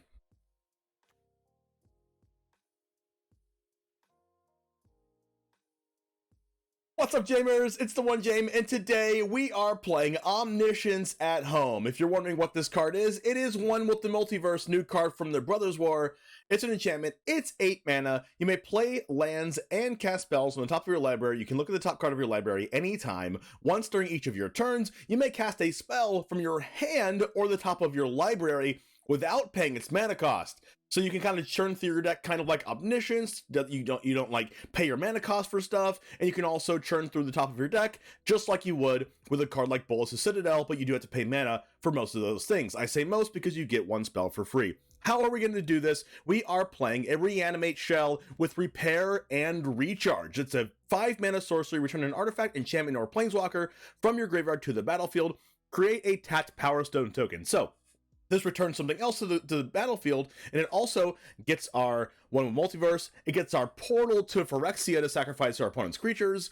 It also gets back our Wandering Emperor as well. We have some cards to bring back that are creatures as well, and if you're wondering why we don't play Invoke Justice, we can bring back creatures with Repair and Recharge as well. If they are artifacts, like Steel Seraph. As a 5/4 flying, at the beginning of your turn, you can make a target creature, gain your choice of Flying, Vigilance, or Lifelink until end of turn. We also have a card called Hulking Metamorph, which you can bring back as a 7/7, but also can bring it back as a copy of a 7/7 Steel Seraph, or as a copy of Portal to Phyrexia. This isn't even legendary, and we can trigger its ETB effect to have each opponent sacrifice 3 creatures again, and also return 2 creatures from our graveyard to the battlefield every single upkeep. Also, we have Touch the Spirit Realm in order to blink our prototype artifacts to put them on the other side of the prototype 5/4. We can cast it as a 3/3 and then put it back as a 5/4, and vice versa with Hulking Metamorph. But we can also touch the Spirit Realm, channel and exile Portal to Phyrexia, and then bring it back at the end step to trigger the ETB trigger again. We also have another new card, Bitter Reunion, that lets us discard a card and draw 2 cards, and you can pay 1 and sacrifice it to have our creatures gain haste until end of turn, which is really good with bringing our stuff back that don't automatically have haste. Also, it is an enchantment, which means we can bring this back with our Repair and Recharge to churn through our deck some more if we don't find any of our prototype creatures. We also have Obliterating Bolt, which is another new card as a Lava Coil, deal 4 damage and exile to creatures or planeswalkers. Anyways, I think we're done talking about every new card in this outside of the Battlefield Forge here, which is a new land that we have. Anyways, let's get to the matches. Subscribe to the channel if you do want to see more standard best of 1 content like this. Omniscience at Home starting right now.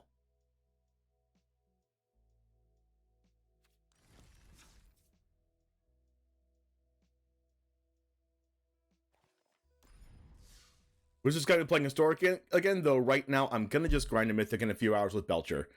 Belcher's in Historic? Hello?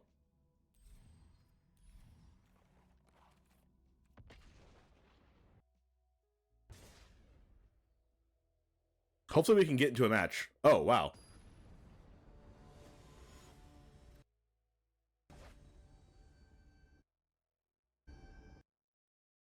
Wait, why is the sound doing that? Every time I click away from this, the sound goes off. That's not good.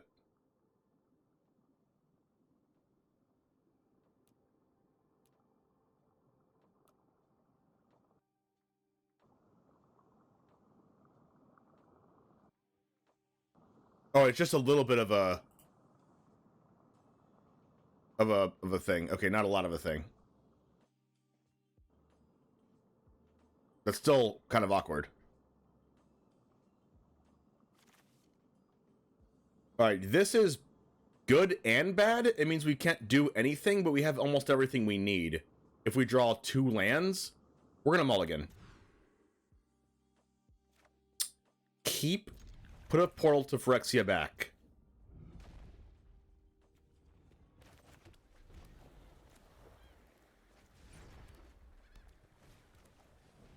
That's a Swift Spear.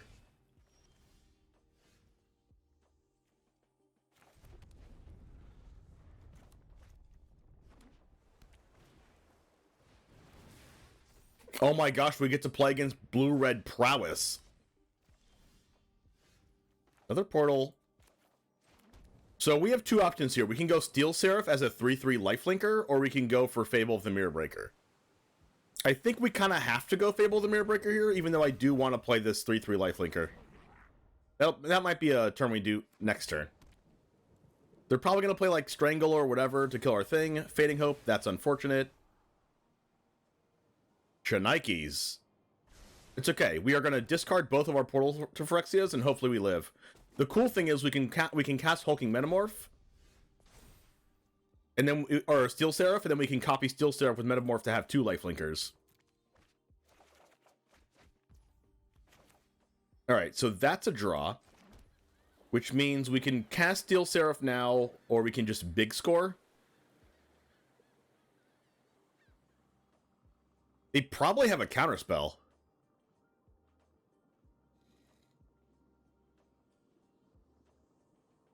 I'm kind of thinking they might have a counter. So, like, are we just casting Steel Seraph here?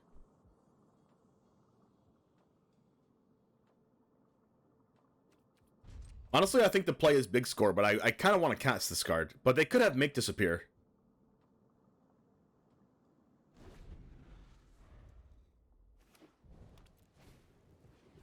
I get the feeling they have Make Disappear, and that's unfortunate for us. Because they're not casting another spell here, which means they probably have a counterspell. Consider. Okay, we kind of need to cast Big Score right now.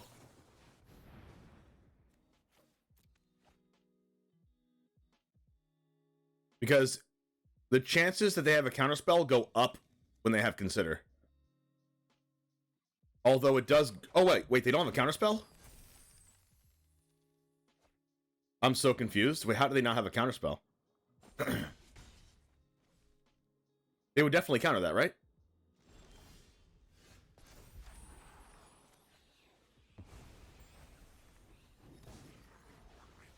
So we can just hard cast one with the Multiverse next turn. We can make Hulking Metamorph a copy of Reflection of Kikijiki.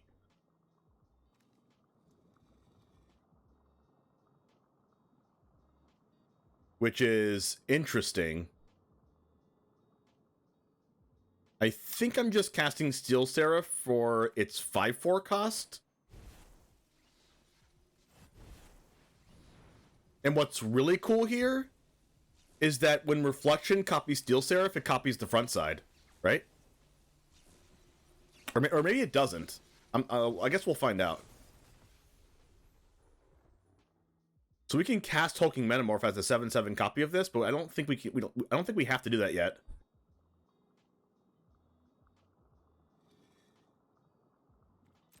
Because we can go one with the Multiverse and cast Hulking Metamorph. Flying Vigilance or Lifelink. It doesn't really matter.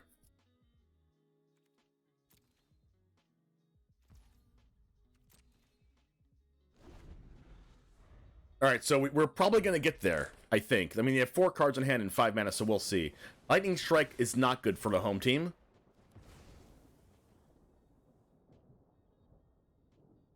Could be a Strangle, could be a Play with Fire.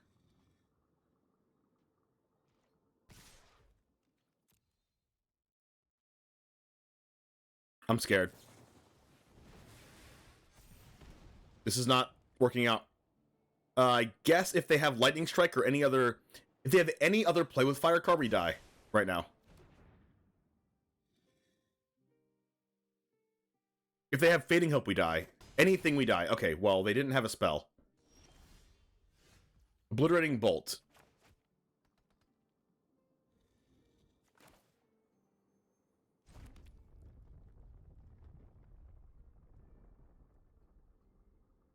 I think we're supposed to go Obliterating Bolt and Hulking Metamorph this turn.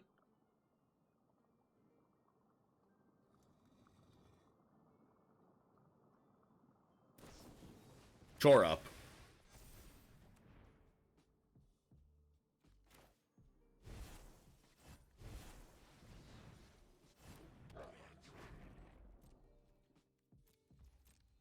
Okay, let's hope we don't die.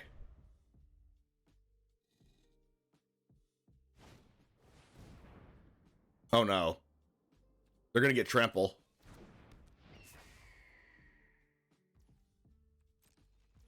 Oh my gosh.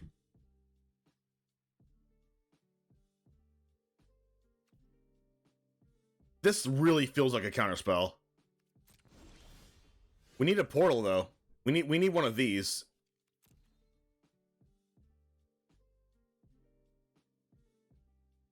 We could cast one with the multiverse, but the chances of them having a counterspell was really freaking high. I'm going for it. We're going for it! Oh my gosh, they didn't have one.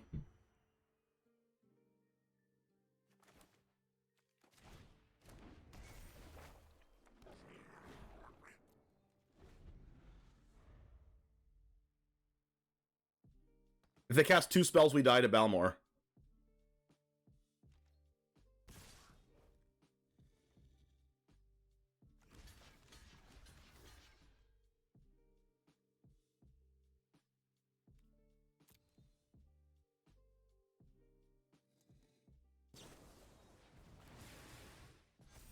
Crap. Oh, it has trample. No, we needed to double block. Wait. Oh, we were dead anyway. They had trample. Crap. Oh, we almost got there. If we would have had a portal or any way to bring it back, we just didn't get there. What's up, Victor?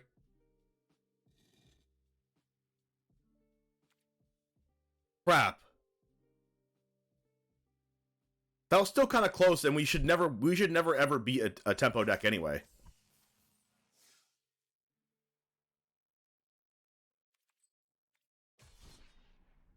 So like that's probably like one of our worst matchups outside of like literal mono blue.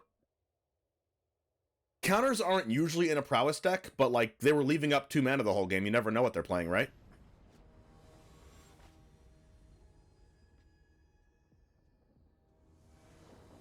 Usually they play a Spell Piercer too.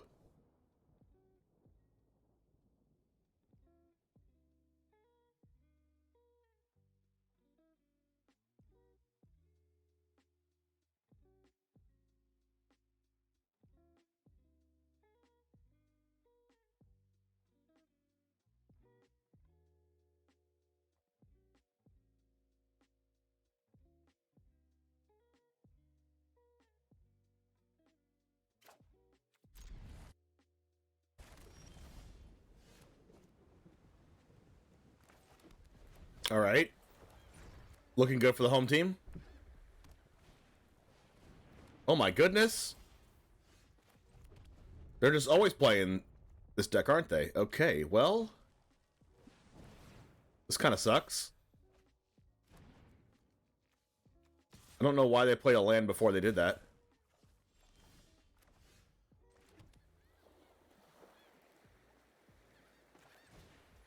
Please don't Spell Pierce me. Okay, they don't have Spell Pierce. Consider.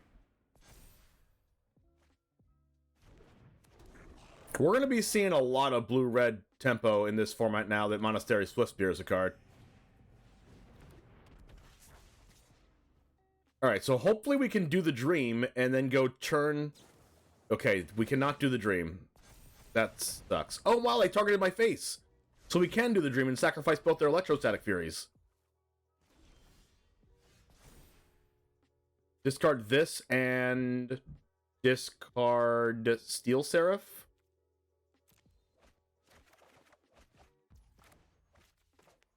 Play Battlefield Forge.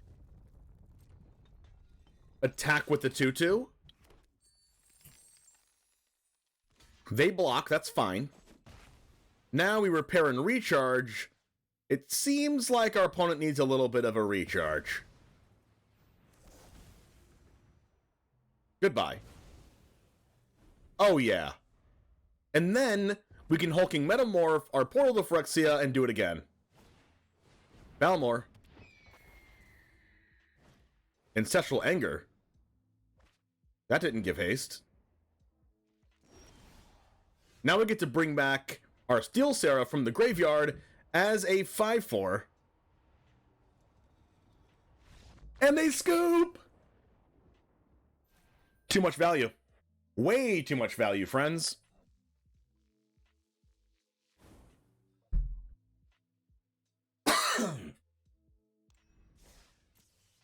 That's what we call way too much value. Great value, one could say, yes! Great value, Walmart brand Magic the Gathering.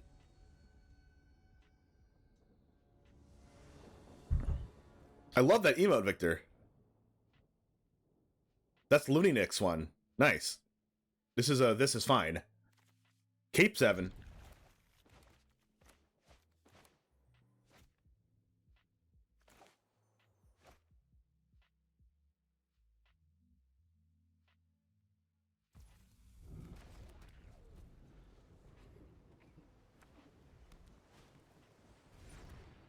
Delver, what? Every time. Every time.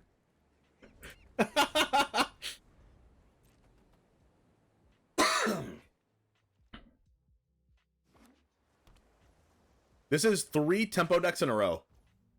How are we so blessed?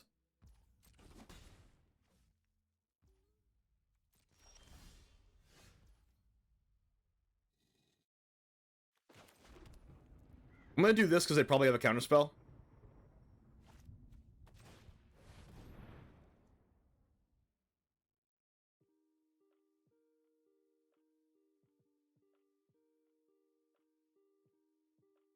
More like Temp Bro. Consider that's not a counterspell. That's not a protection spell either. Okay.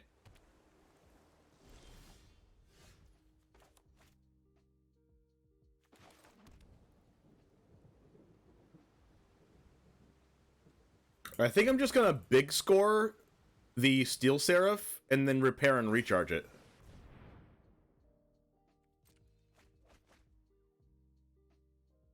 I touched their Delver. Yes, we touched it and put it into the Shadow Realm. I mean Spirit Realm. I would normally big score now, but I want my repair and recharge to go through. And I can do that if I big score Steel Seraph and they counter it. Tolarian Terror? Sure.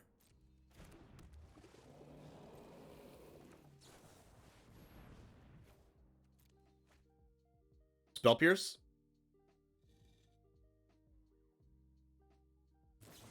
Thank you.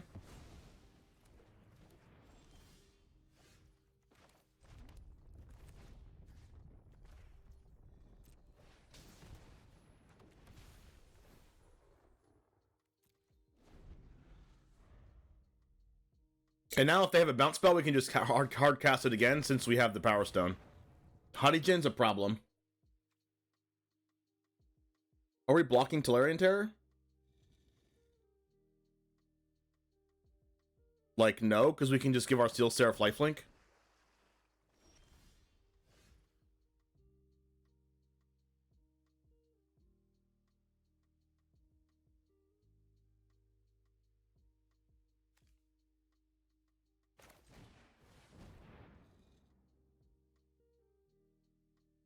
I'll discard our Sokenzen here.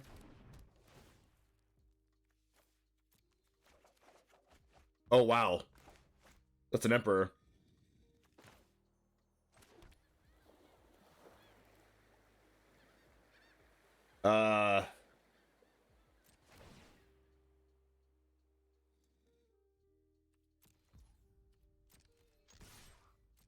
Vigilance here? What are the chances they have another Spell Pierce?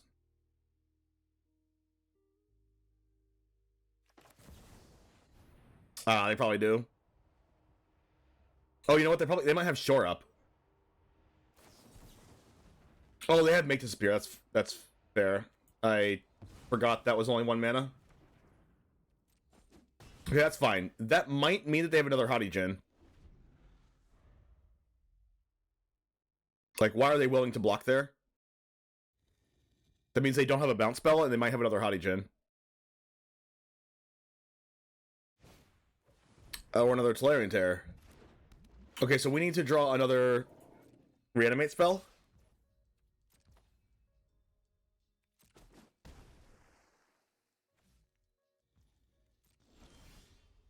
Alright, that's still fine. Because even through a counterspell, we have another one. And we have to chump block, but it is what it is.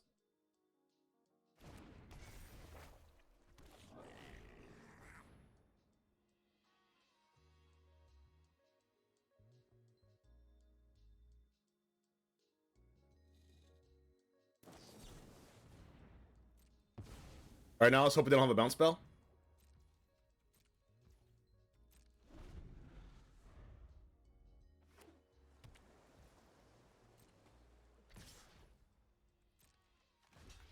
I think they have 2 lands in their hand, like there's another island, because if they would never play this one island unless they have another island in hand because of Thirst for Discovery. Turns out they did have another Hottie Djinn. Alright, wow, if we draw Phyrexia, we can't draw Phyrexia, right? We need to draw Phyrexia for turn, and then discard it with Fable, and then draw into a reanimate spell. Crap. That is like the worst card in our deck. Alright, so now I don't think we can win.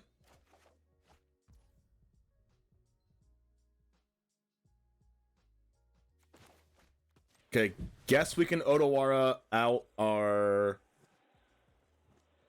Touch the Spirit Realm? No, we're just gonna lose here.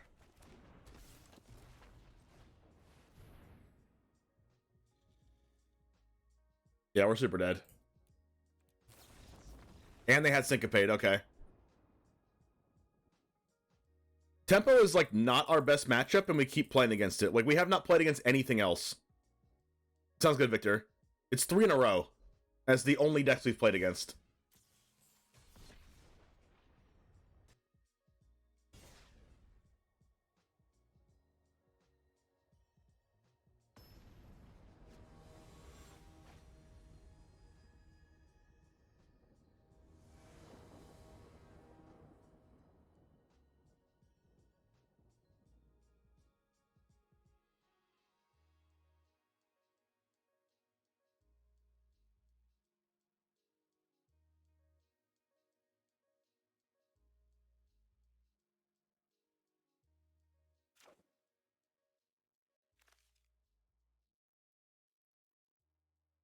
I'm gonna keep this because we have Bitter Reunion in our hand.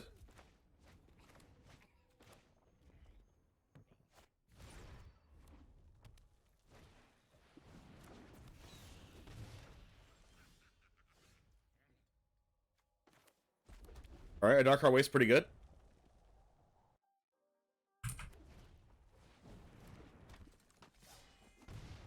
That's a Radis Firebrand. That's a Farewell. Let's do this. Bitter Reunion, discarding Portal to Phyrexia. We drew Repair and Recharge, which is good. So we can touch the Spirit Realm and then Big Score and then Repair. Or Big Score and then Farewell and then Repair.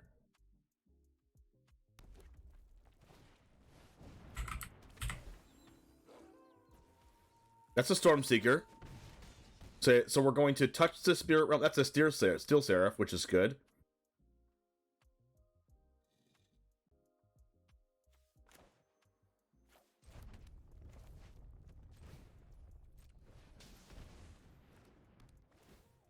And then we have to hope they don't have the 4-mana 3/3 haste. Please don't. Every time. We might be at 1 life.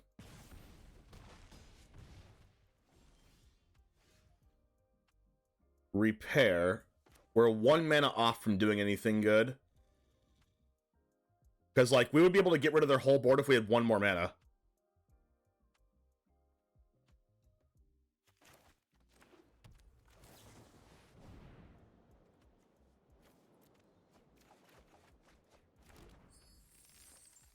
Yeah. If they didn't have Thundering Raiju right there, I think we would win the game.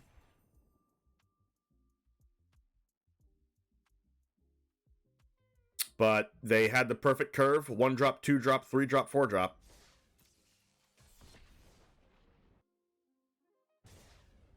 I do not like with the new update when you click off the arena page, it stops the sound for like half a second. It's very annoying.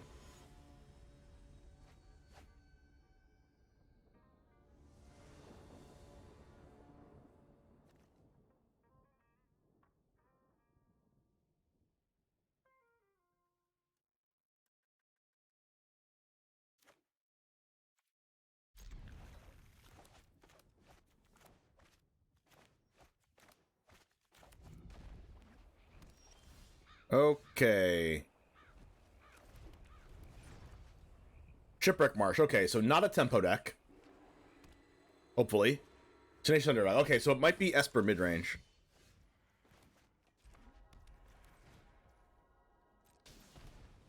Let's discard one with the multiverse. Okay, our game's gonna freeze. K Arena. K. Arena, please give us a break. Come back to life for us. Let's see if it turns into a Johnny again.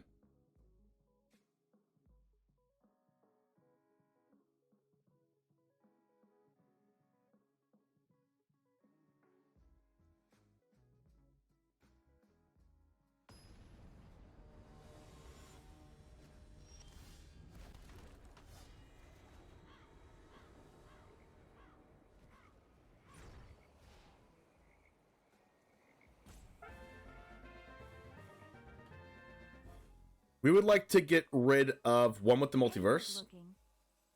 What's up, Hearsay? Alright. Draw 2. We drew a land. That's good. We have 3 Fables in hand. Alright, deck, calm down. We go Fable or Seraph? That's the question. Fable or Seraph? Seraph doesn't really block Tenacious Underdog very well. Fable gets us closer to Reunion. They could have a Make Disappear. If they have Make Disappear, I would rather than Make Disappear Steel Seraph. So I'm going to cast Steel Seraph here.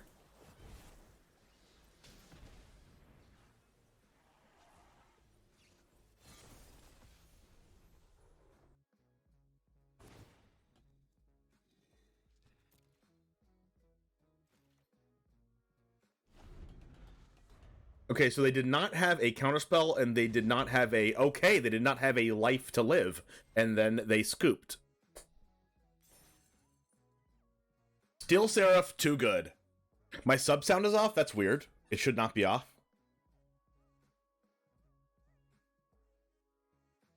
Turns out our opponents like scooping. And then Arena's going to do the same thing as it did last format, before the patch, and... go to black even after I reboot it, so we're going to reboot it again. We're joining the news test so far. Yes. We've only played this deck so far, but it's fun. Second win con, mana screw your opponent. Yes, exactly.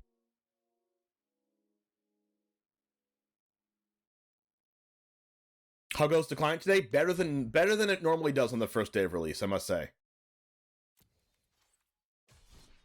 I haven't had a problem actually logging in or getting matches. Mono Black got even better. How, Jub? How?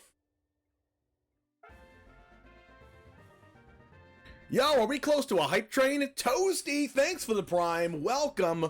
By the way, if you sub with Prime, not only do you get a hype train in the next 2.5 minutes, but it's also free for you.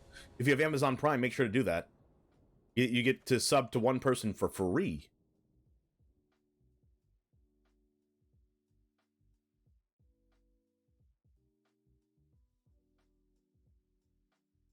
Mr. Foundry was going to be a great add to Mono Black, but seeing the Shadow, Gix, and Flesh Gorger also being great is a nice surprise. Oh yeah, there's Gix too. We're going to keep this because we're on the draw with a Fable. And hopefully we draw a land.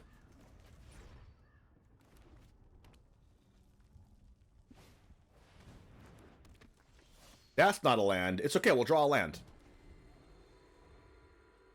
One more land, please. Okay, Gix is not coming down this turn, which is good for us. Phyrexian Dragon Engine. Oh no. Oh no. That is not a land. Oh, you know what? But it contributes to our game plan, because we get to discard Phyrexian Portal to hand size as a discard mechanic. See? It's all part of the game plan. Dragon Engine. Insane. Blood Tithe Harvester. We need a land or we die. It's easy. Clap. The easiest clap land of our lives. So now we're going to get our Fable of the Mirrorbreaker token killed, which is fine, because then we can depopulate their board. Third win con, get mana screwed. Yes, our win con is getting our opponent mana screwed and scooping, and then we can also just mana screw ourselves. And then win, because we can discard the hand size. Alright, they drew second swamp, which means they probably have either Mishra or Infernal Grasp. Another Blood Tithe. Alright, depopulate, depopulate. Please draw untap land, untap land, untap land. We're dead. How did I not know we were at, like, exactly enough life to lose there? Maybe they didn't know either. Okay, that was, not good. How the heck did we lose on turn 3 of the game? Oh yeah, we missed a land drop. Oh, it has double strike. Okay, I thought it just had first strike.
We're going to go ahead and keep this hand.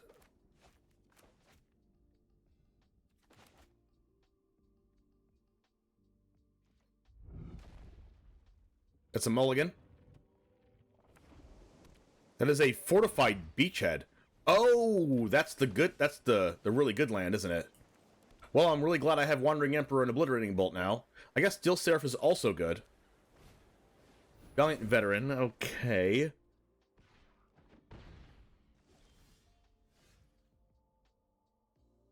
Touch the Spirit Realm's also good. What's Obliterating Bolt the Valiant Veteran? Because this thing can do stuff out of the graveyard.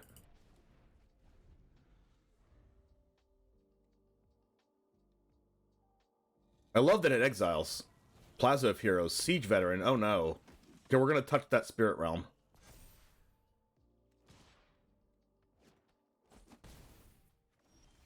That's not a land. We kind of have to touch the Spirit Realm, though.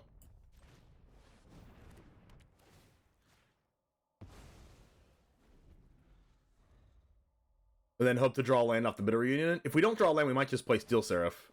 Another Siege Veteran. Wow, they are going ham.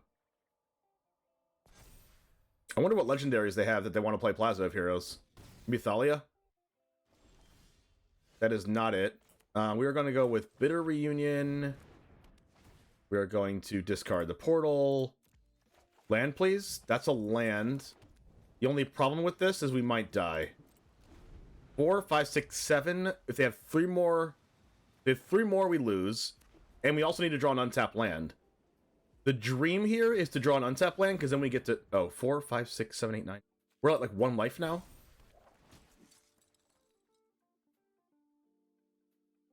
Okay, we do need to draw... If we draw an untapped land, we are likely to just win the game. Actually, not, because Siege Veteran makes 1/1s.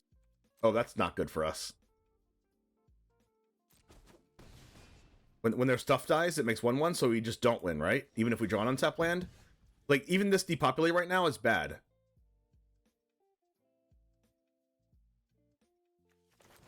Like, you would think it would be good, but this makes 1/1s. They could also have a counterspell.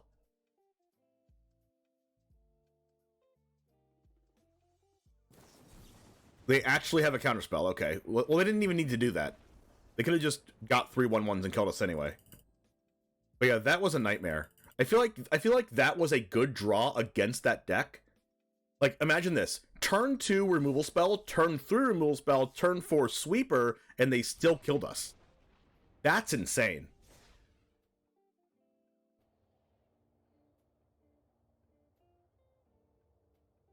It's probably one of the best draws that we could ever hope for in that matchup, and we still died. Wow.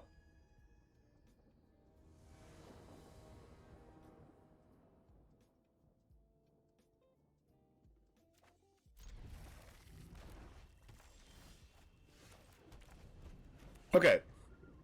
This hand's pretty good.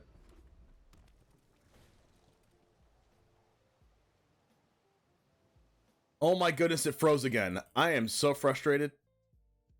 Alright, can we not freeze? Can we stop freezing?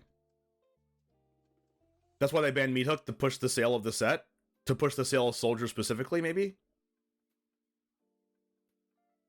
Also, Meat Hook was just a little bit too good for Standard.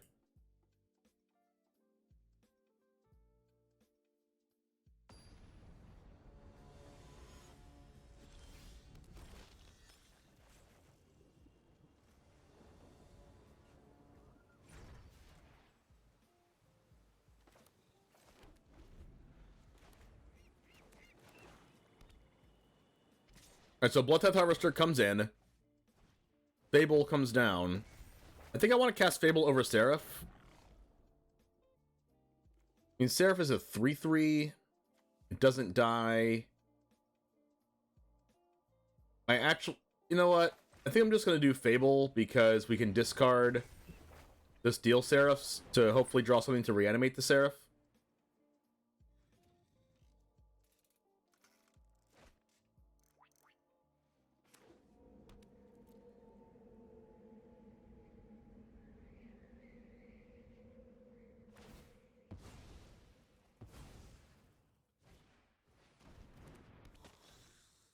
Okay. Well, now Seraph doesn't matter if it's reanimated because Blood Tithe Harvester kills it. Dragon Engine. Okay. Another Seraph. I mean, we're discarding them anyway. Well, I should probably just discard a Fable at this point then. Multiverse. Alright, so question. Are we just gonna big score then? I think we should probably just big score the one with the multiverse to the graveyard and then hope to draw the reanimate spell for it. Or we can also draw, like, depopulate and depopulate this board. We do go down to 6 life, though.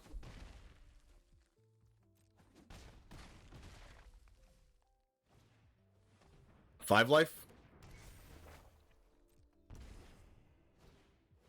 Okay, so we really need our sweeper here. Good thing is we have a lot of looks at it. Probably have a cut down. That is not depopulate. Neither is that.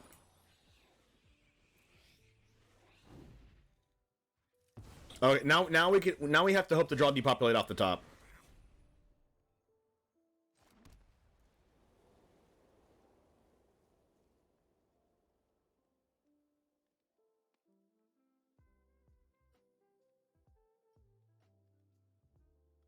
Wait, we can go Bitter Reunion and try to draw a sweeper before we repair and recharge?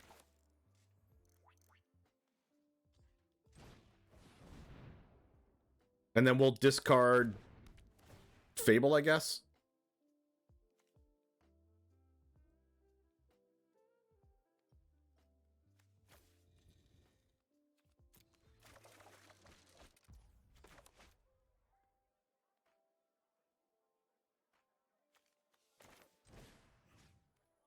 Okay, now we have to hope to get a sweeper off the top.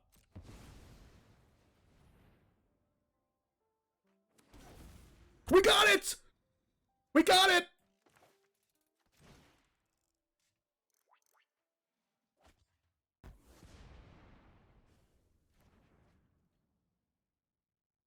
We got it! Oh no, we're dead! We're dead to Reckoner Raid, putting us to 4, and then them flashing back the Dragon Engine for exact lethal. Ah!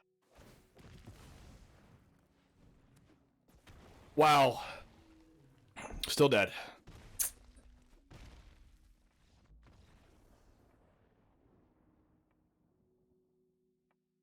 Jeez.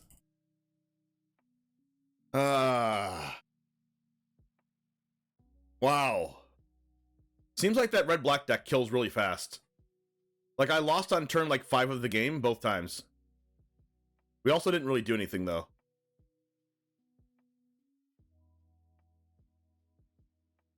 Like, this is the problem with not having a spell till, like, turn 3. Is, like, you just, like, let them do whatever they want until then. Like, both times we swept the board, we lost. Like, isn't that weird? Like even against the soldiers deck, we had 2 cheap removals and a sweeper, and we still died. Against that deck, we had a sweeper, still died. Like, the Reckoner Raid dealt the 2 damage they needed.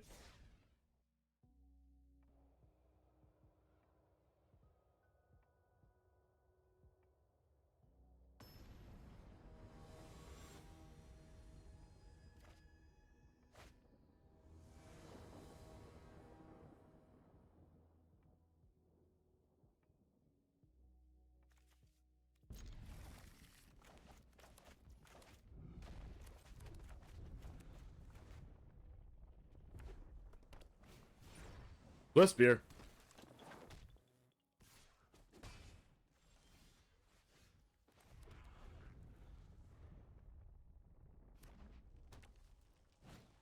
Felden. We've drawn 3 Battlefield Forges.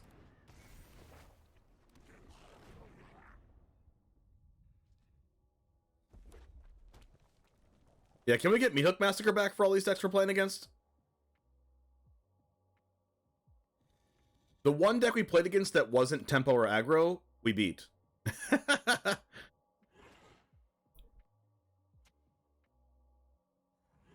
Which is interesting. Oh, they played Mishra's Command.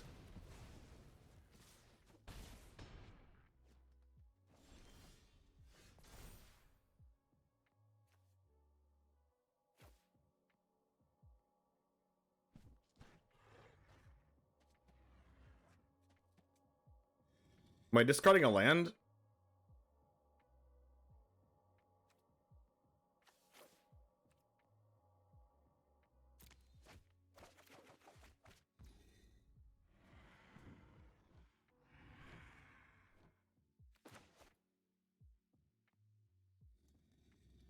I want to go Wandering Emperor here, but I also kind of want to go Fable. But I think we should go Wandering Emperor.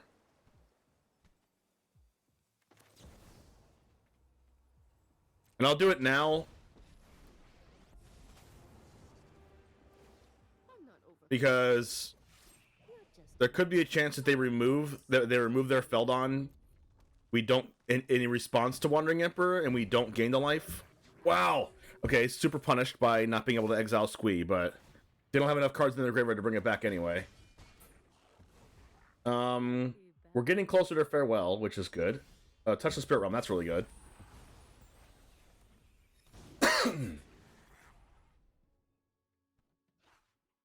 We could just cast Wandering Emperor now and then exile the Squee.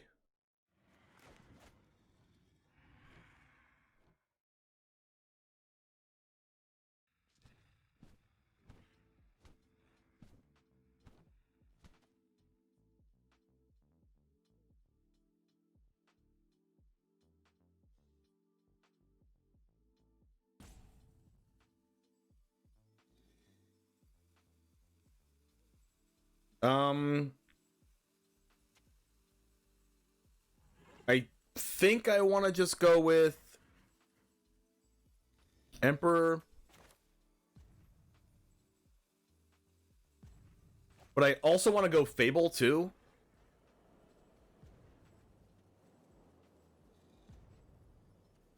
Like, they know for a fact we have another Emperor here, but, like, I guess we just have to pass.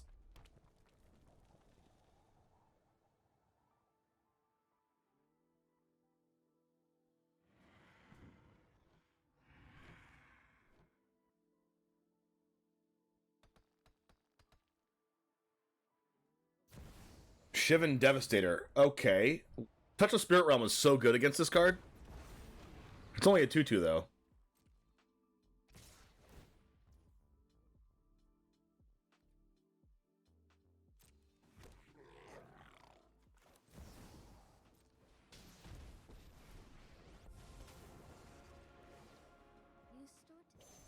Alright. I didn't want to block the Swift Spear because I didn't know if they had any spell that can kill Reflection here.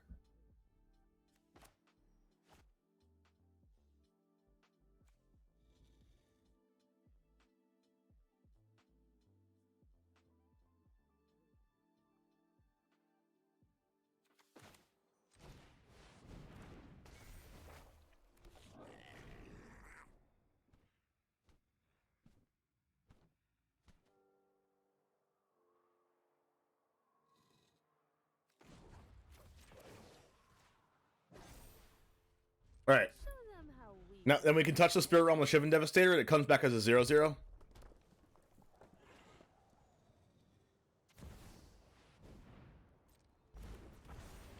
I wonder why they're keeping 2 mana open.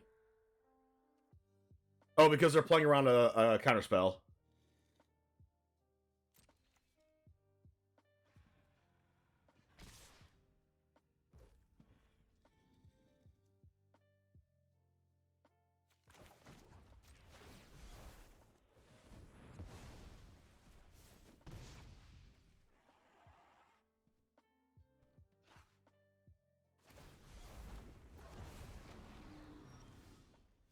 Seraph is a lifelinker.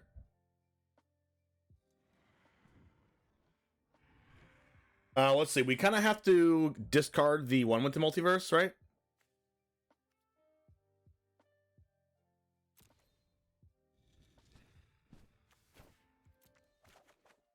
There it is. Repair and recharge. So we can bring back the one with the multiverse.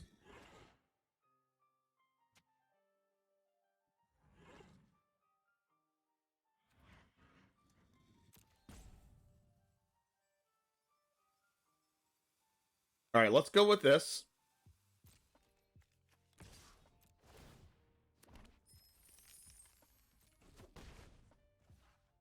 And then I want to go with Repair and Recharge, bring back one with the multiverse, cast Steel Seraph from my hand.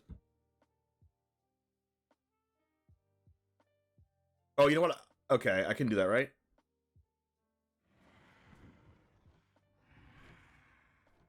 Let's just do this to make sure we don't die. Our swords will cross again. My judgment is final. Let's do this. Repair and Recharge, bringing back one with the multiverse. This can cast the Hulking Metamorph from the top of our deck. Let's just do that then.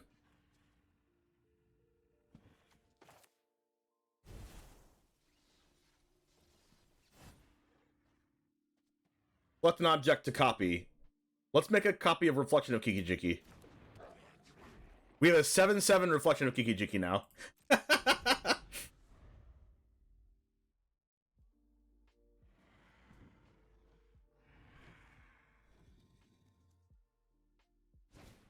Kumano, okay. And Scoop.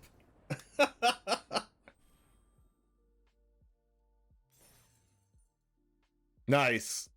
And then next turn we were going to Repair and Recharge, back another copy of one with the multiverse, and have 2 free spells to turn.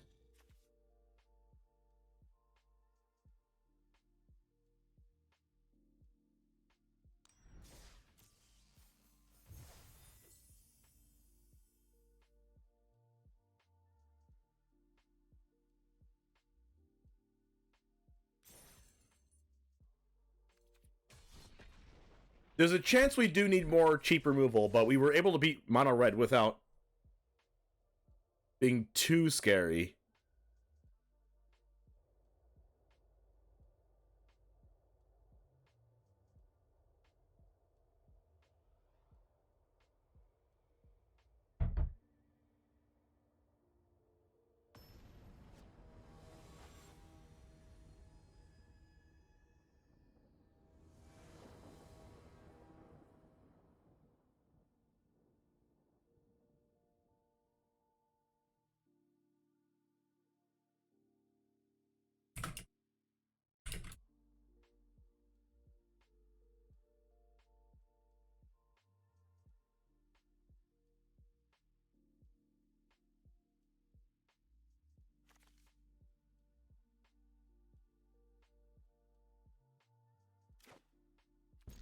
We'll keep this because we have Steel Seraph in our hand as a 3/3 lifelinker.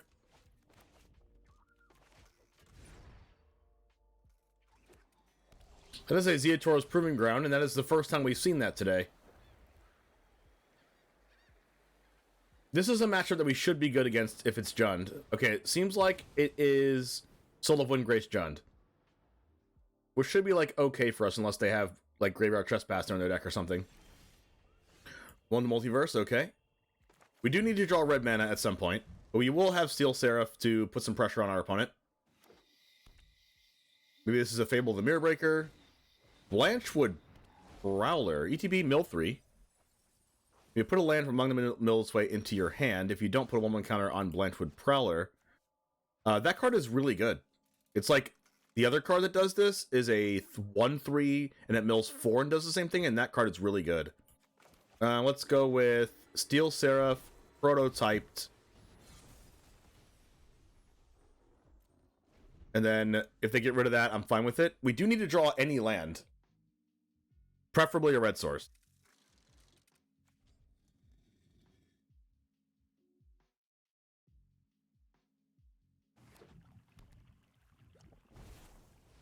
Phyrexian Flesh Gorger.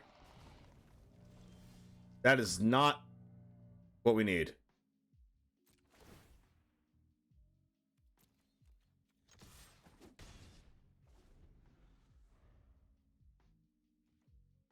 This has Menace and Lifelink, so our attack is not going to really do anything. That's the Soul of Windgrace that we expected. But we need to draw a land or else we're going to die.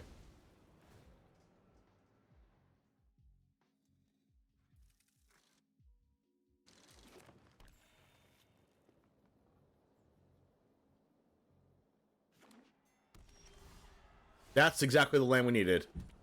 Alright, so we're not just dead yet.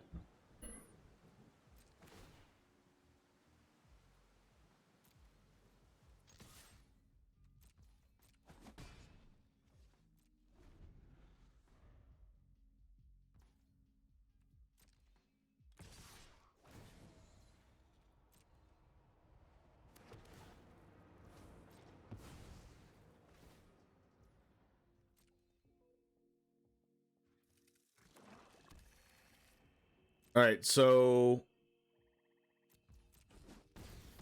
we technically could have just blocked with the Seraph. Alright, let's go with this. And we want to go Portal to Phyrexia to make them sack all these creatures.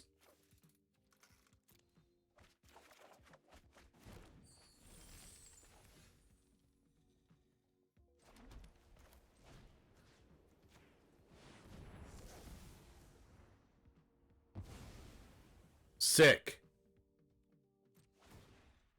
And then lifelink.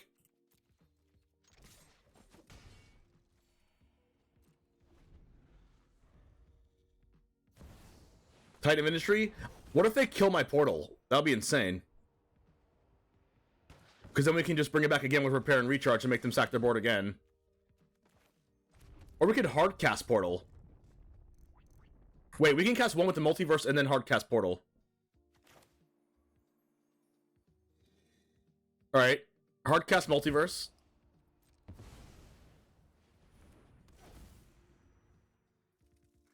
And then cast Portal. Oh my god!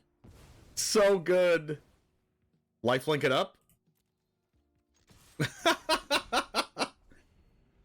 And if they kill our portal again, we're gonna do the same thing again.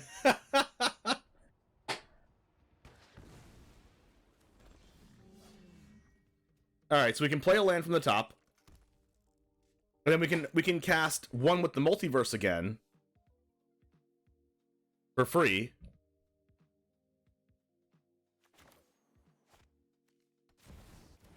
And then we get another free spell because we just cast one with the multiverse. So our other free spell is going to be Repair and Recharge, bringing back Portal of Phyrexia. And then we get to cast Fable. It does stack. Steal Seraph, target this, give it lifelink, attack again.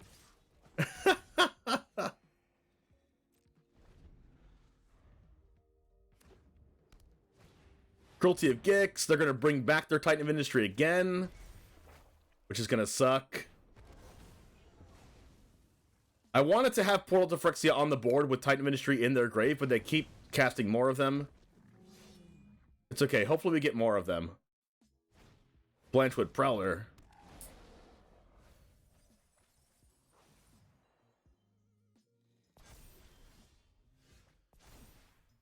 Discard these two. Draw a big score and Hulking Metamorph.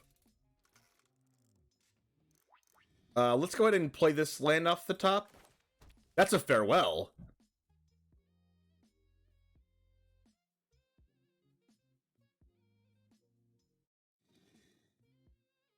Okay, so Metamorph. We want to bring back a Portal to Phyrexia or draw another one, right? We could just Farewell their board right now.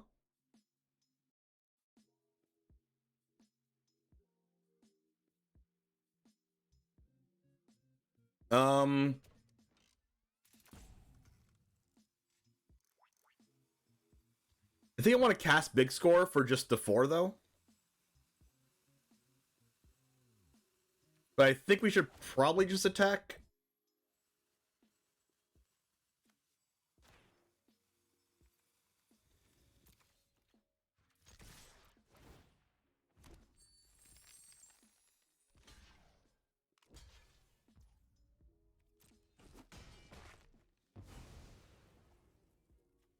Farewell for free.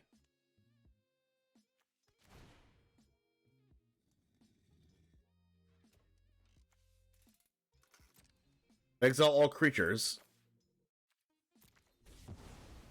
Wandering Emperor off the top. I feel like I'm supposed to cast Big Score for free right now.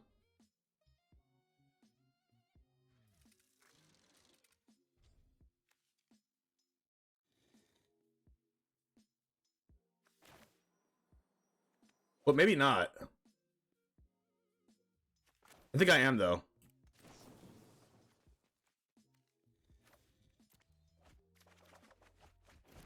I could just play Big Score, yeah. But alright, then we're just gonna end.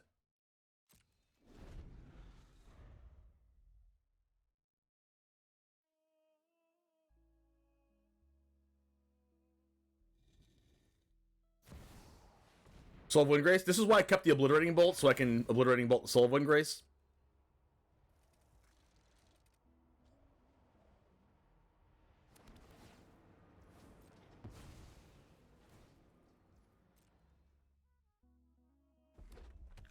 We have 3 treasures and 2 power stones.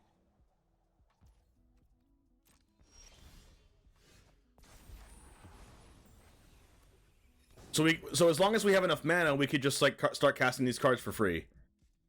I'm gonna actually pay for Fable the Mirrorbreaker, I think.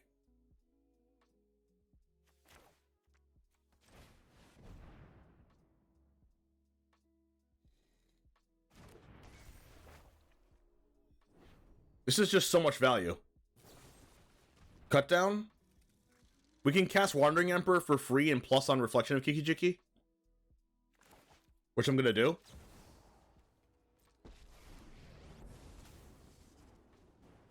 To get out of range of cut down and response. Play a Darkar Wastes. Play Obliterating Bolt, paying for it for Soul of Windgrace. Goodbye.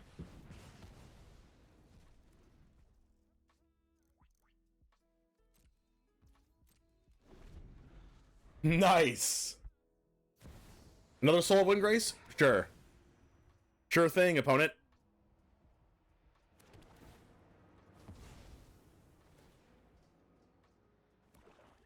I love how this is like a Bola Citadel type card. We have so much mana.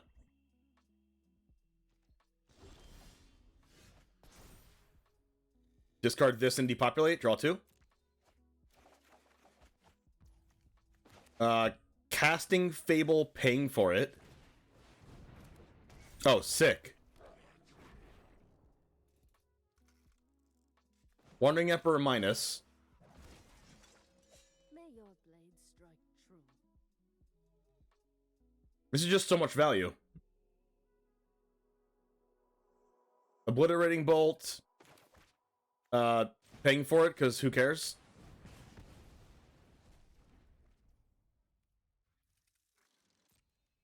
Attack with this.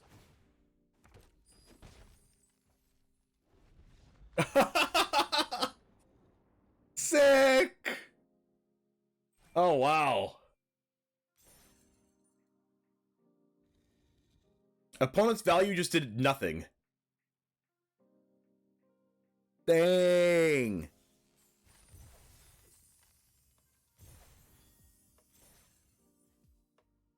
Got a pack too.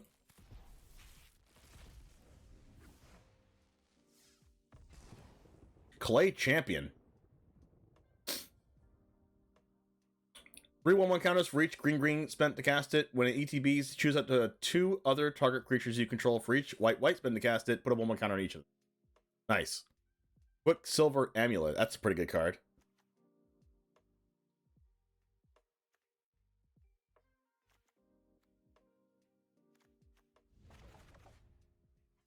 How's it going? You got a bunch of orders? That match was really good. Like, against the total aggro decks and tempo decks, of course, we're not, like, as good. But against that John DeValue deck, we outvalue them to infinity. Why are we getting the brown counts that aren't legal for standard? Because they are part of, like, the artifact, like... there's, like, a separate bunch of artifacts that are in the set. And they're legal in draft. And they're legal in, like, all forms of limited. And they're legal in historic and commander. It's like a archive, like a mystical archive. Okay, so we're going to do a dad joke.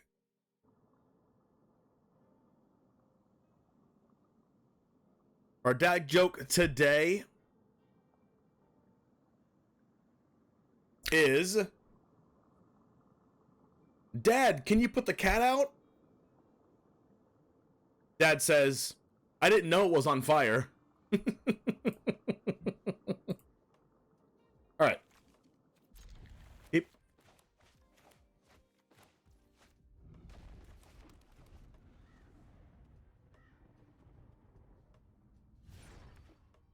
That is a dismal backwater, or as I like to call, abysmal backwash. Bitter reunion. Discarding 1 with the multiverse. Draw 2.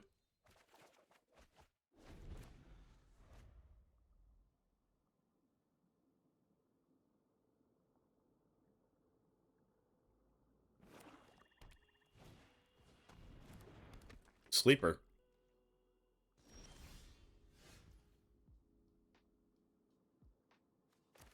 I like that Steel Seraph is just like a card we already want to bring back out of the graveyard, but it's just as good being a 3-mana 3/3 flyer, vigilance, or lifelink. Like, it's not just as good, but at least it lets us do something with our mana.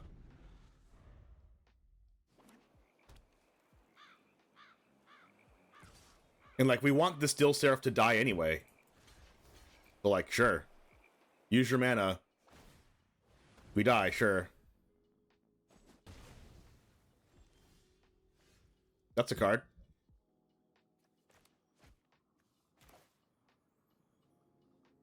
I think I big score now when they're tapped out.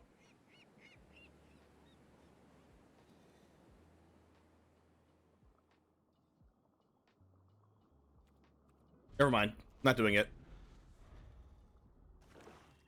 Could be Sorin.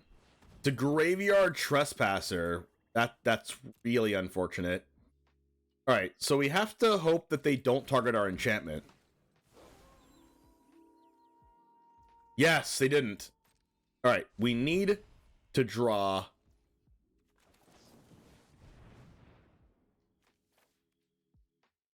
Reanimation? Not it. That's not it.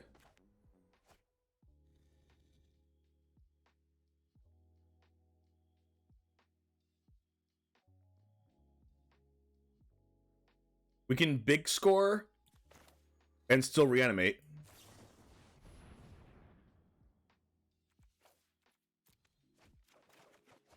Okay.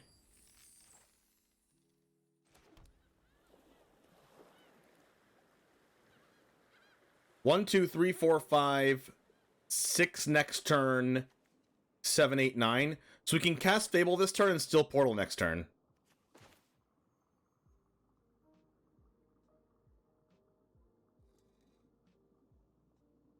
Wait. We can only use the Fable. We can only cast 1, 2, 3, 4, 5, 6, 7, 8. We can only use Fable and cast Portal next turn if they don't kill the Fable token. Which I think is a risk that we don't want to take. But honestly, I think we need one with the multiverse to win the game at this point.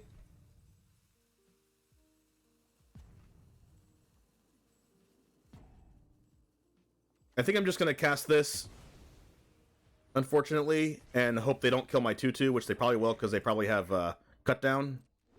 Okay, no cut down. I'm going to have Liliana and minus. If I didn't have 3 other lands in my hand, I think I would not cast the Fable, but we cast Fable because we have 2 more lands in hand.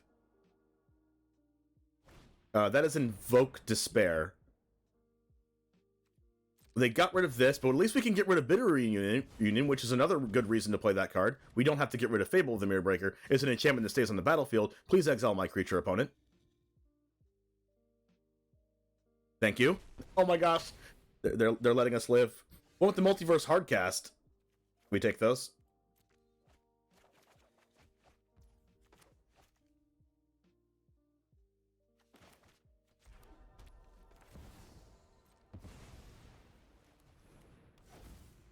Depopulate or Portal? Definitely Portal. Goodbye, Graveyard Trespasser.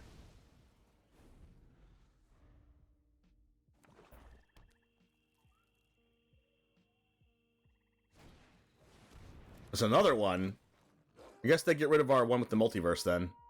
We don't have to care about that anymore, though. They're going to get rid of one of their other creatures. They don't know. They don't know that we want our one with the multiverse in the graveyard to reanimate it. Phyrexian Fleshgorger. That's a depopulate, though. We're going to bring back Evolve Sleeper. That doesn't really matter, though. Exile this. I guess I don't really want to depopulate my board.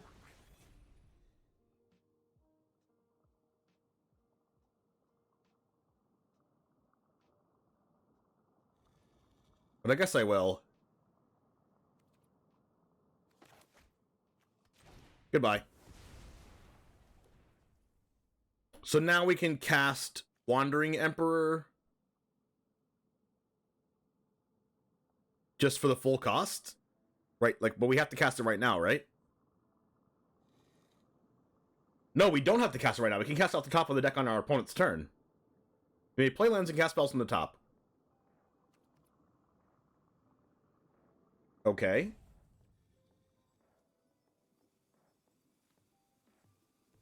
We should probably Bitter Reunion first. Discarding Steel Seraph and drawing the Wandering Emperor. Because we can still cast it.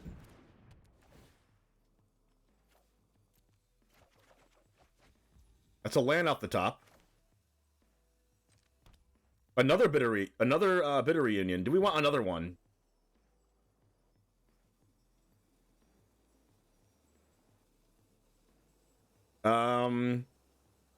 Probably not, because then we can't cast Emperor, right?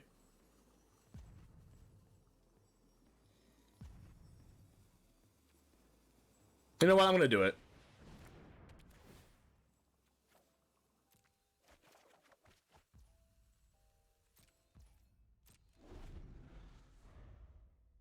Another Portal on top? The reason why I did it now is because if they have Shieldred, we're not going to be able to draw cards. A huge Phyrexian Flesh Gorger. We have to pay 7 life to target this thing?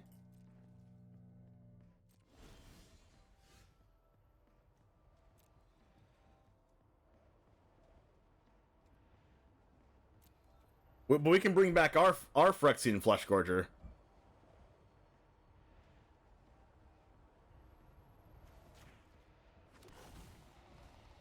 Another portal. How about we just portal it? Cast portal off the top. Easy clap.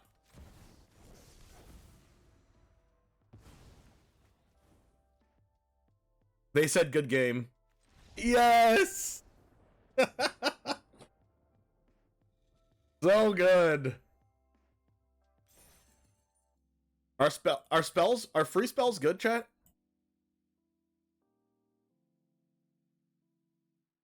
I don't know if free spells are good or not.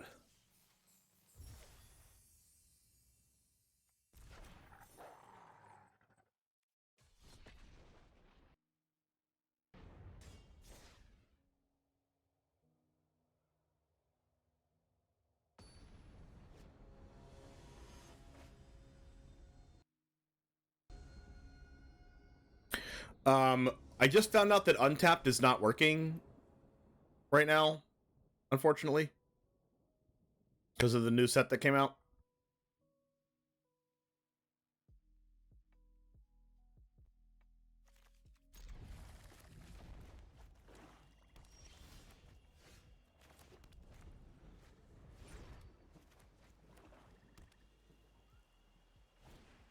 Tenacious D. Let's go ahead and Obliterating Bolt this.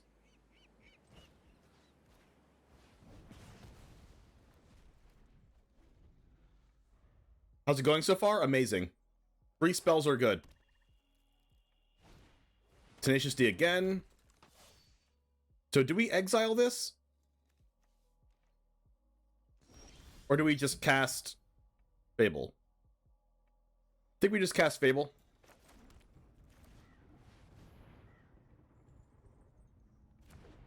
Bolt is very good. Obliterating Bolt is Lava Coil is an even Pioneer playable card. And this is better than Lava Coil. Because it can target Planeswalkers. 4 damage, exile, target Planeswalkers as well. There's a Shieldred. That's really unfortunate, because Obliterating Bolt doesn't kill it. And we also need to draw cards. So I guess we're just going to draw, like, 1 card. I think we need to draw either Depopulate or Wandering Emperor, and which means we probably need to draw 2 cards.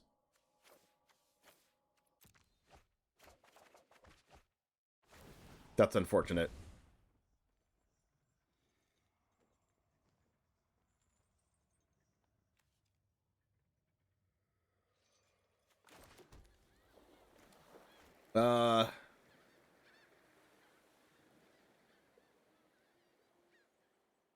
Steel Seraph or Obliterating Bolt? Probably Bolt.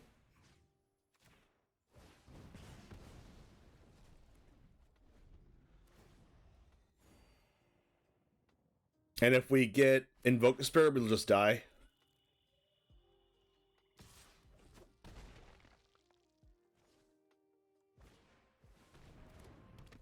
Alright, we need to draw a sweeper right now. Another Bolt. Looks like we'll still die anyway, but Bolt gives us a shot.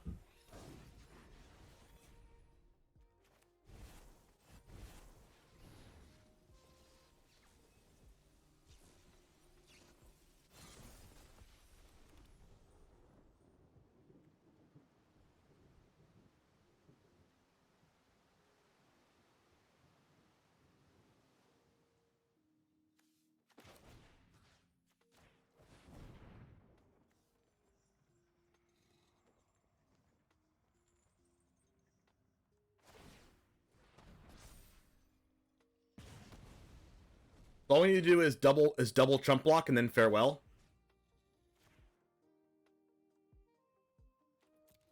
And they need to draw a land.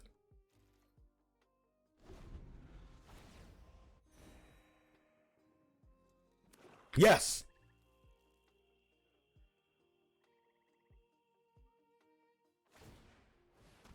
Alright, so they can draw a card. So if they draw... Oh, wait, they can draw exactly cut down off this. Crap, they drew a spell they can play. Wow, they actually did. Okay, maybe they did, maybe they didn't. I don't know. It didn't go straight to combat. Maybe it's like duress.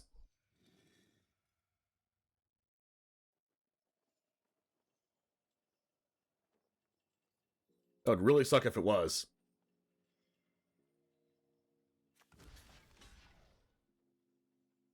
Oh, they can activate the first ability of Sleeper. Okay, that makes sense. That's the one with the multiverse.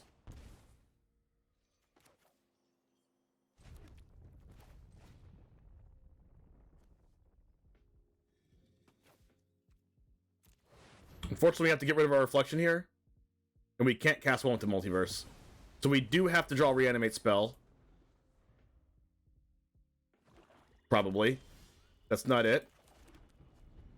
One more land and we can cast one with the multiverse. We're not just dead to Shieldred either, which is good. We are dead to Invoke Despair. We're dead to Tenacious Underdog as well, but good thing we exiled them. Liliana. Oh crap! Oh my god, that's really good.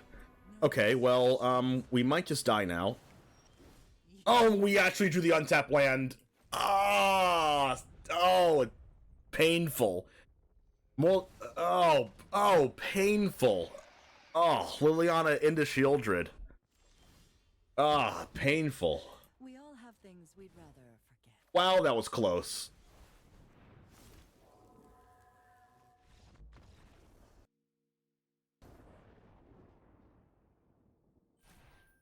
Max pain.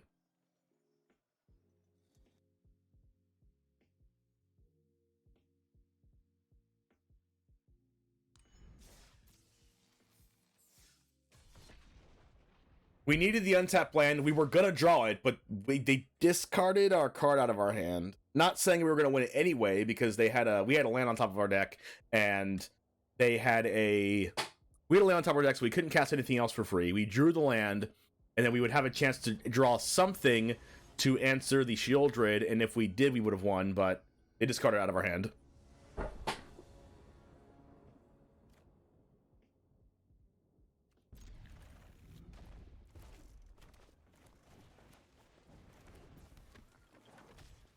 That's a Swift Spear.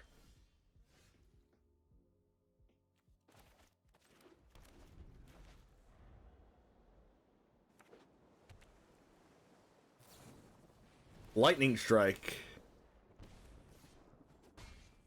14 damage on turn 2. Let's freaking go, I guess. We need to drop the Bitter Reunion now, because if we don't, we probably lose faster.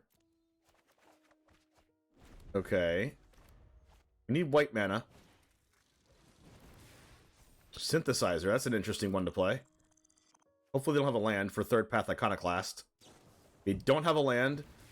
Third Path Iconoclast is really good in this deck because it acts like a young Pyromancer.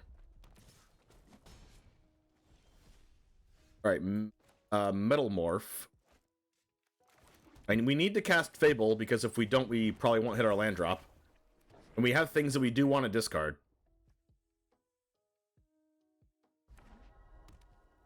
Odawara. Saheeli. Oh, I love that card. Scry 1, you may put an untapped artifact you control, tap an untapped artifact, and draw a card. They don't have any right now. Oh, wait! Oh, wow! They can tap the Synthesizer to draw the card! I love that. Create 2 1/1 Thopters. You get an emblem with artifacts and creatures you control, get +1/+1. Okay. Good thing that Obliterating Bolt can kill Saheeli. We are going to discard one with the Multiverse and Steel Seraph. We drew the land we needed.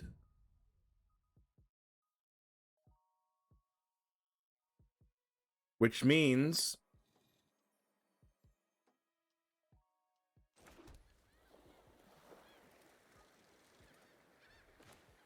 we can attack the Saheeli. Make a thing. Repair and recharge back. Oh my gosh, they blocked. That is the best thing for us possible. Repair and recharge backer one with the multiverse. Auto pay. Please don't scoop opponent. Please don't scoop opponent. Oh my gosh, another one. One with the multiverse on top again. Oh yes. Oh my goodness. Another one off the top. And then we can obliterating bolt. Cast this for free. Sahili. Kill that. Exile it. Oh my god. What a play. What a freaking play. Combo. Chivalry. Teferi. Oh my, I love that deck. Josh Lewison, what's up? Thanks for the Prime. 15 months. That is a Teferi. What are we going to do now? We're going to play this land from the top of our deck because we can. Touch the Spirit Realm. Oh my goodness. So good. Do this. Cast with one with the multiverse. Use this one. Target this one. Let's go with Bitter Reunion. Pay for it. Discard our Sundown Pass. Draw the Wandering Emperor. Cast Bitter Reunion. Pay for it. Discard Fable of the Mirror Breaker. Draw 2. Oh my gosh, this is so good.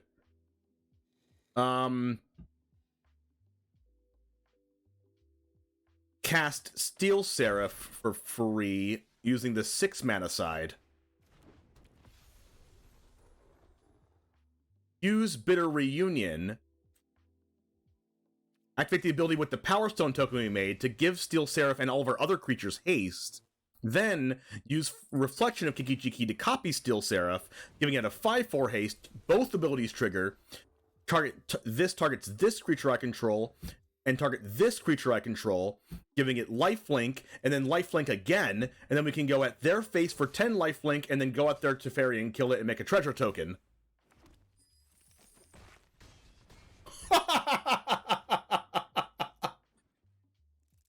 What?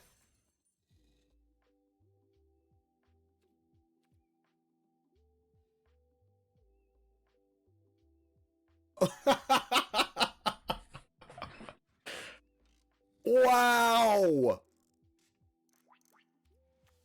What?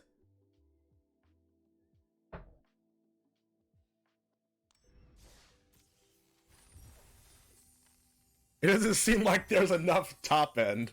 How many matches did we play with this? I don't know because our untapped isn't working. That's probably enough. That's probably enough to call it with this deck.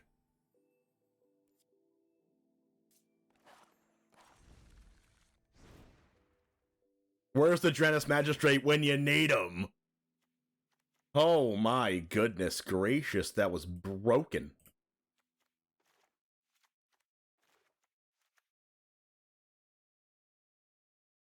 We're not gonna top that. I mean, we also had the match against Jund that we completely destroyed them through like 3 Titan of Industries, killing all of our big stuff, and we brought them back anyway. How many tempo decks did we play against? A lot. We lost to Mono Blue once, we lost to Mono Red once, we lost to Red Blue Prowess twice. But we just beat Red Blue Prowess that time, and even some of the times we lost, 2 of the times out of the 5 that we lost, it was super freaking close. And then the other time against Mono Red, they went 2-drop, 3-drop, 4-drop.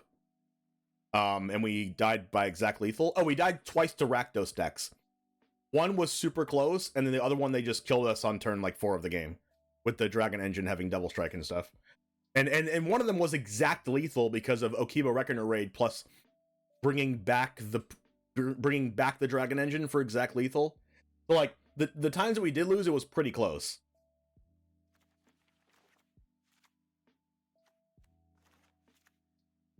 We never got to use Hulking Metamorph to copy Portal to Phyrexia, but that's still a thing we can do. What about Cityscape Leveler or Kami War into this deck? Kami War's five different colors of mana, so the only way it would work would be to repair and recharge it back to the battlefield, which I don't think is good enough. But then Cityscape Leveler is good, but it doesn't work when you reanimate it. It only works as a cast trigger. And it also works with attacking, but you have to attack with it after you bring it out, which I don't think is good enough. Yeah, I think there is potential with this deck for sure. Also, Obliterating Bolt was really freaking good. Alright, let's make the outro. Alright, Jamers, thank you for hanging out with us. This was a powerhouse of a deck, and we did get to Omniscience at home. Yes, I'm sitting in my house right now, so I did technically Omniscience at home. Anyway, you can Omniscience at home too by copying this in the description to your Magic Arena account. Anyways, subscribe to the channel if you do want to see more standard best of one content like this from me, and I'll see you next time. And as always, peace. Alright. Jumper Redux, thanks for the follow. Hulking Metamorph stays a creature which can be copied by Fable when it's a portal to wipe the board over and over. Yes. Hulking Metamorph, that's one of the reasons why Hulking Metamorph is in the deck, because it's a creature still when you copy Portal. You can have Portal, and then Hulking copy Portal, and then Fable copying Hulking, which is another copy of Portal, so like, you just keep portaling over and over and over again.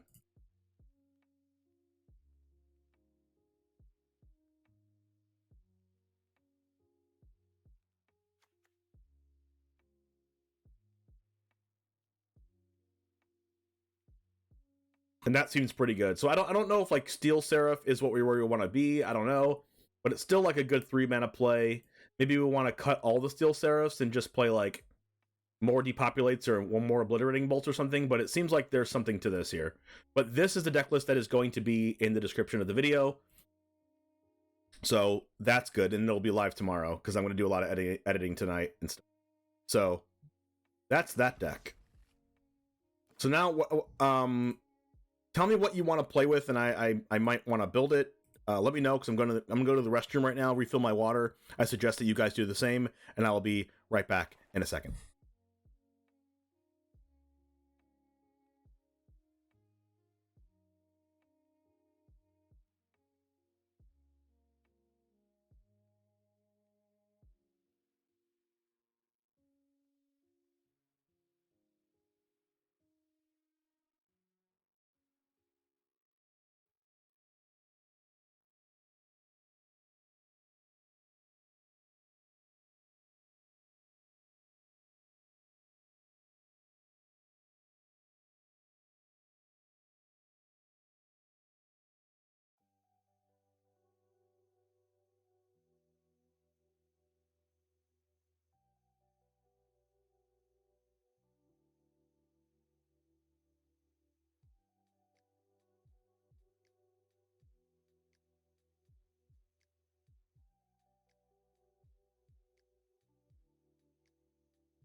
Okay.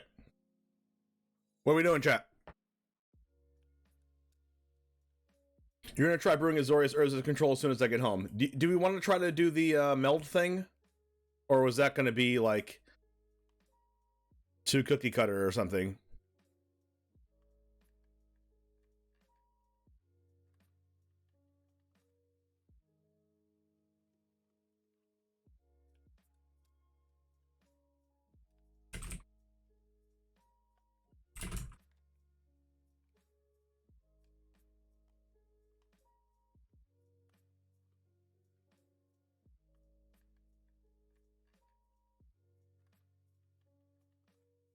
Try monocolor deck, Orzhov control? Why don't we just look at all the mythics in the set?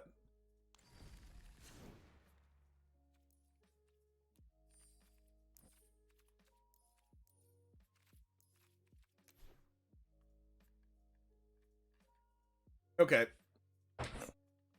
Wait, why don't we just try the Gix card?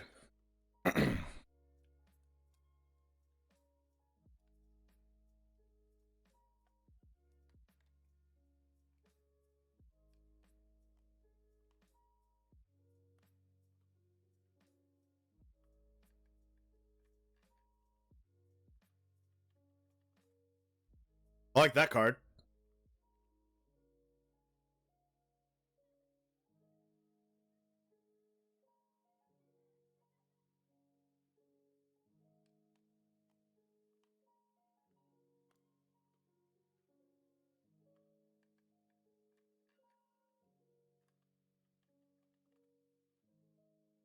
Silly Rabbit, Gix is for kids.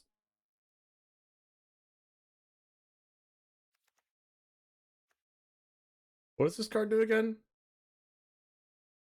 Choose 6 lands, destroy all other permanents.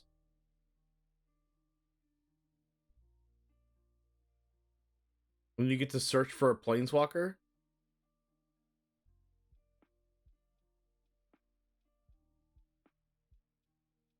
I mean, that seems pretty freaking good.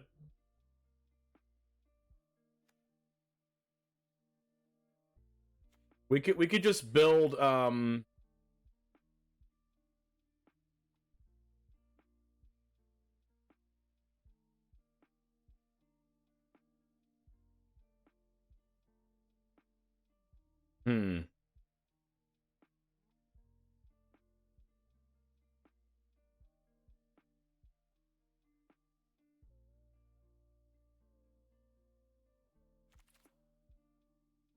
What is Platoon Dispenser? Beginning of your end step, if you control 2 or more other creatures, draw a card.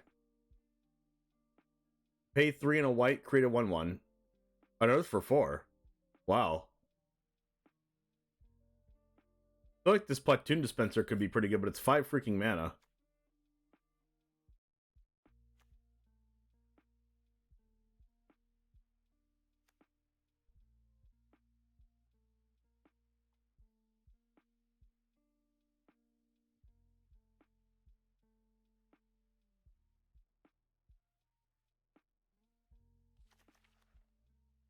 Like, the Flesh Gorger seems good. I feel like we should play with Gix.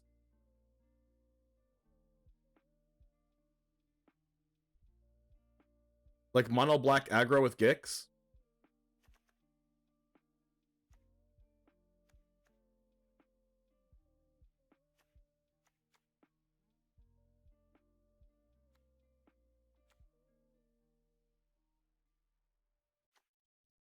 We could also play the Urza deck.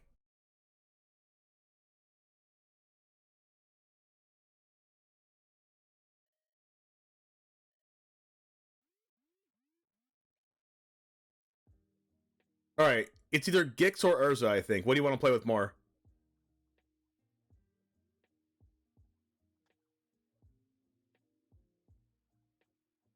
Gix?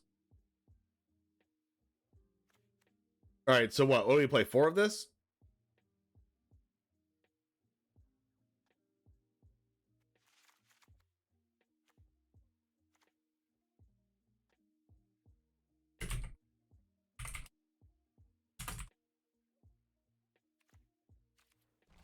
And do we want to go mono black?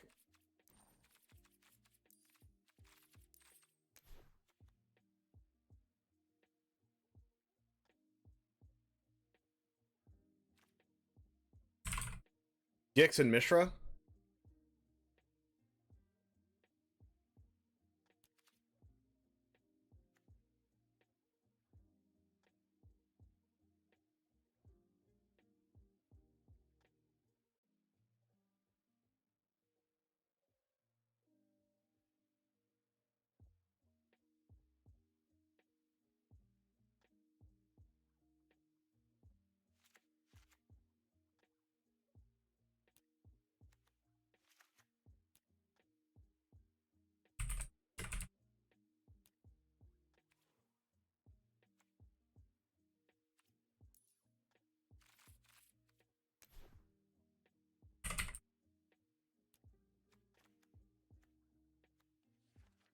Where's the Phyrexian Dragon Engine?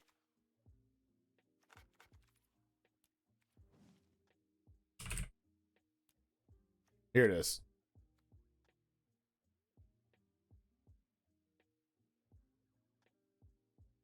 So all it is a 2/2 double strike. Put Mishra in your Ishin deck? Oh, that sounds broken. So, like, how many Phyrexian Dragon Engines do we play? Oh, wait, Dragon Engine triggers the Gix twice. Because it first strike damage, and then you pay a life and draw a card, and then the regular damage, you also draw a card? That seems pretty gasoline.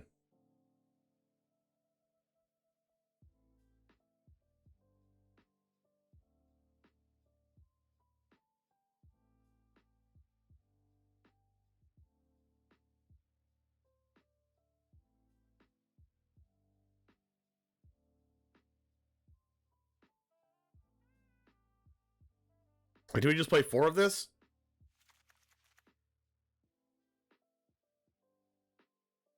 It's not legendary.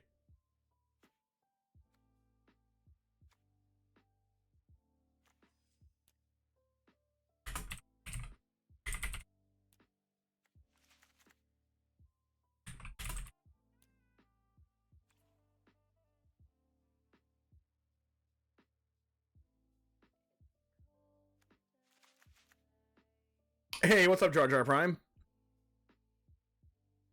The other question is going to be, like, there's a lot of 3-drops. Like, we're also missing Graveyard Trespasser. So we're just not playing Fable? That can't be right.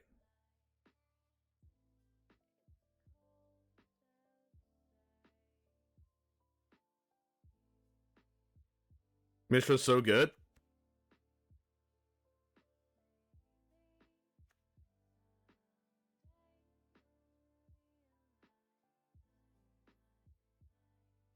We gotta play Underdog.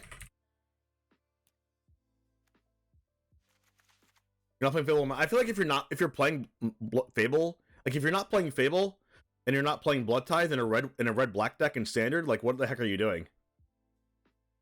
You gotta be doing something better than that.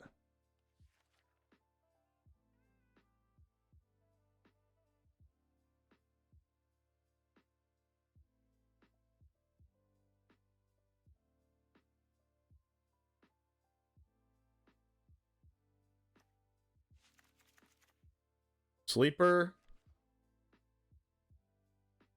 Reckoner Raid's not good enough because it doesn't attack when Gix comes down.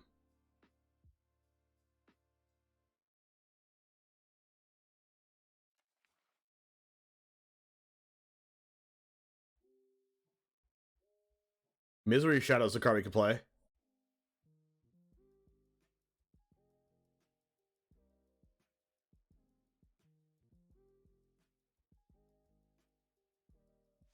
Transbrigance Crown seems good. Oh, you know what? Jadar is really good here. Because if you go turn 1 Evolve Sleeper, turn 2 Jadar, turn 3 Gix, you get to draw 3 cards with Gix if they all deal combat damage.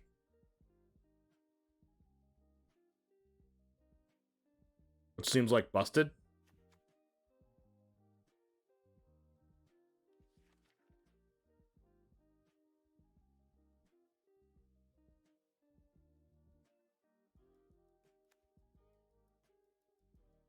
+2/+0, whenever it dies, draw a card. Equip for 1 black. I don't think this is that good.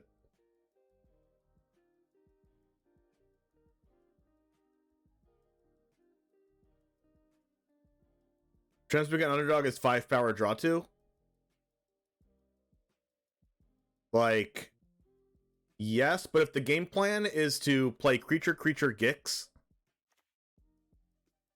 then it's not really that good, right?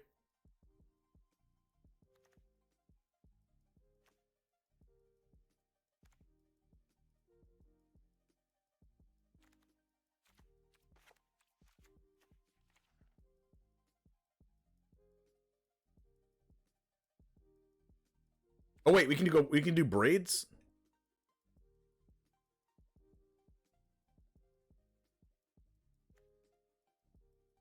No, I don't really like braids in here. Gix doesn't do much in this deck? Wait, this? Yes, it does. The game plan is to attack them and draw cards. I don't know how it wouldn't do much in this deck. Can you explain? Like, how does it not do much?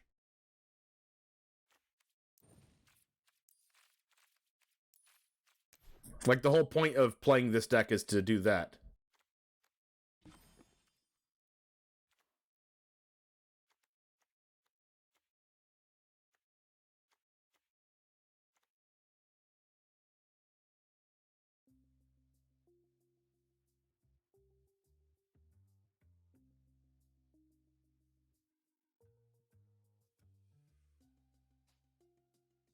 I think the last 4 cards should just be removal spells.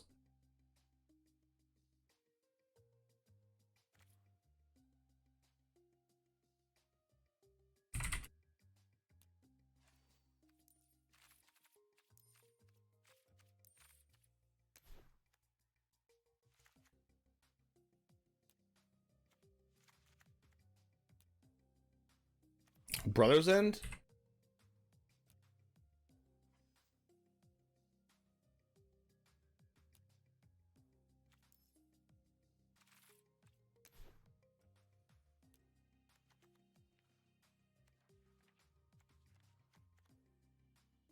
Brotherhood?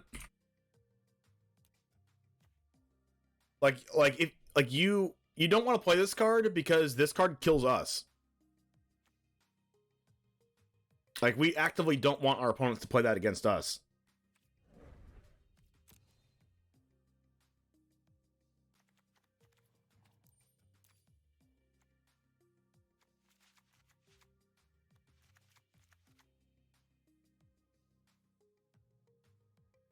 Razor Lash instead of an Underdog. What is Razor Lash?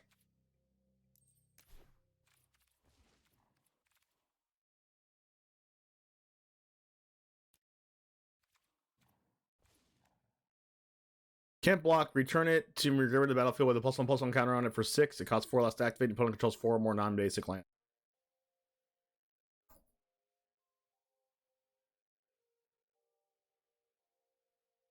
I mean, this doesn't have haste, though. Like, Tenacious Underdog has haste. And this also can't block. I feel like Underdog's just miles better than this card. It is a zombie, though, which makes it good with the 1 mana thing that when you play a zombie, it gets +1/+1 counter. Like, nothing else is a zombie besides the Jadar zombie.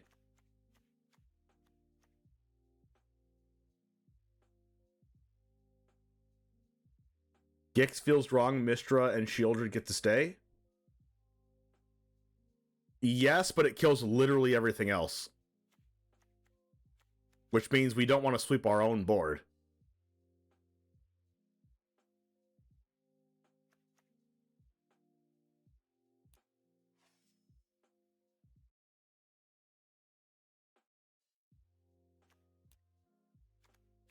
Right?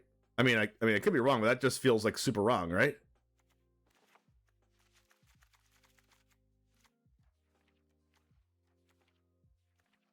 Like, say we actually have the card in our hand, like, when will we ever want to cast it? Like, I feel like it could be a good sideboard card for, like, other aggro decks, but, like, not in best of 1.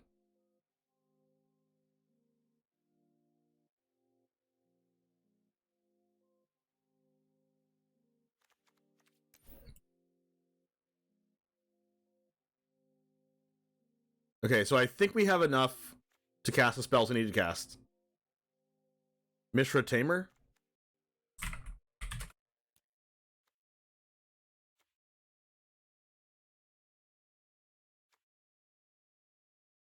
Ward second permanent, each artifact in your graveyard has an earth for 3. Yes, I like that, but I also like it better if we had like huge artifacts in our deck. Like if we were playing the Flesh Gorger.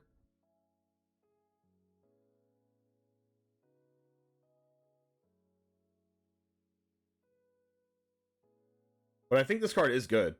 But like, what do we not play? I guess we don't play the Misery Shadow then.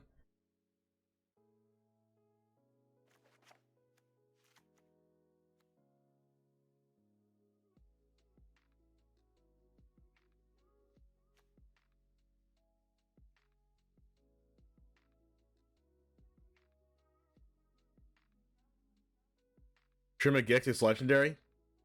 Well, the game plan is to always have the Gix, right? Gix is like what we want all the time.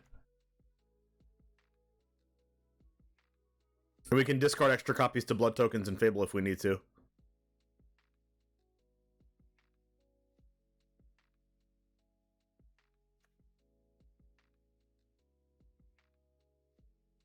Artifacts in your graveyard have an earth for 3.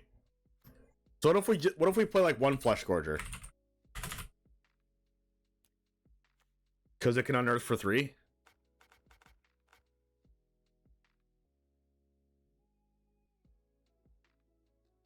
How did the Reanimator deck go? It was so freaking fun.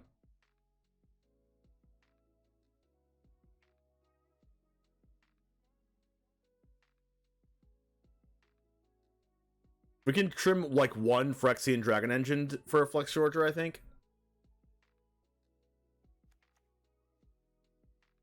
To make this unearth for 3 out of our graveyard at some point. Alright, let's try that. Like, we don't even have Graveyard Trespasser in our deck. That's crazy how crazy this deck is.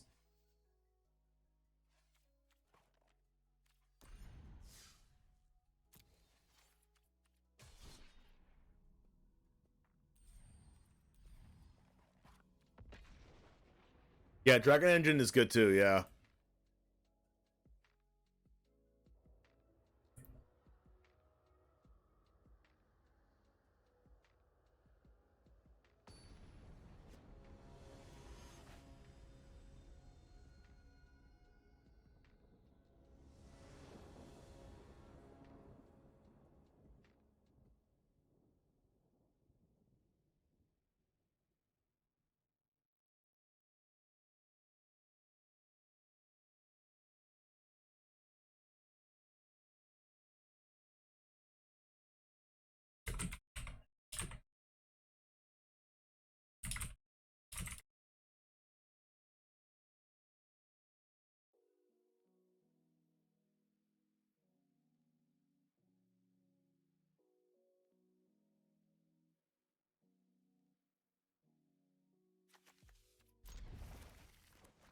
Alright, we have Gix, we just don't have double block yet.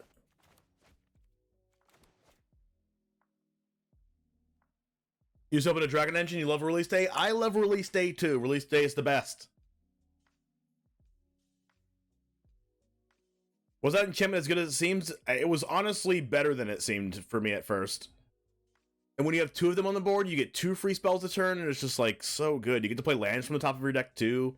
It's so much card advantage because you get to cast cards on top of your deck. Because of that, you also get to, like, every turn you get to play as many cards from your deck as you want to. As long as you have mana for them. And you can, like, play draw spells to draw into your big spells, and you can play the draw spells off the top, like, while paying for them. Like, with the normal mana cost, just to wait until you draw something better that you can cast for free. Like, so good. There's our second black. Unfortunately, we don't have a creature we can cast, so I guess we might cast, like, the Phyrexian Dragon Engine or Fable of the Mirror Breaker. And then cast Gix afterwards. Yeah, we're gonna go with Engine, I think.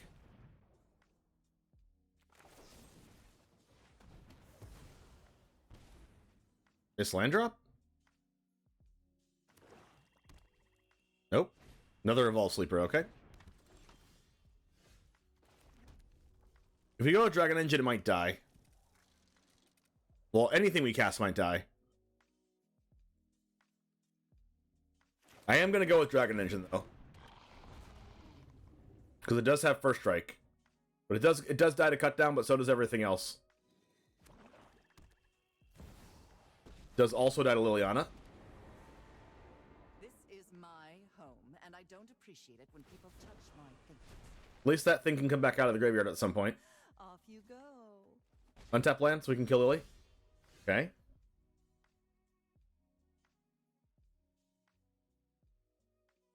We can go Jadar. Make a creature.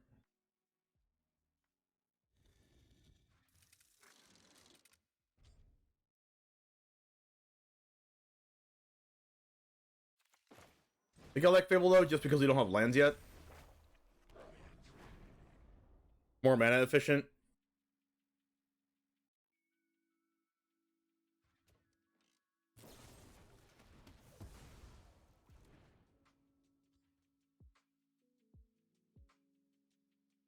Doesn't look like we're gonna get to attack with Gix and draw cards this game. They have a lot of removal.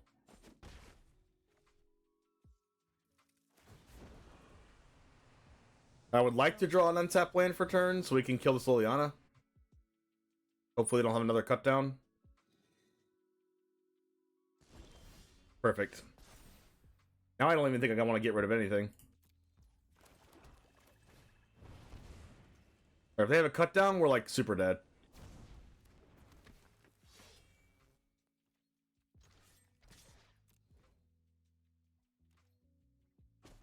Alright, no cut down. Alright, so that works out for the home team.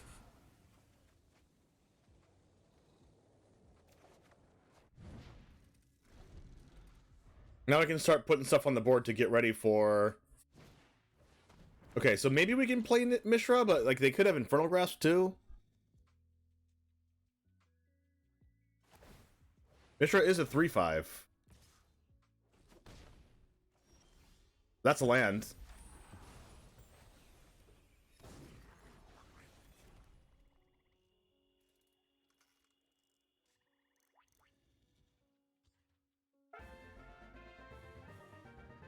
Glad to have a great place to go for standard. Let's freaking go, Dr. Bruhaha. A great place to go for standard. Thank you for the prime. Appreciate that. I remember you from Hoogland's chat. All right.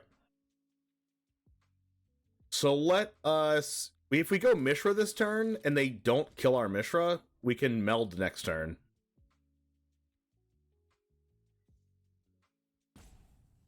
I also kind of want to just rid my hand because when we unearth...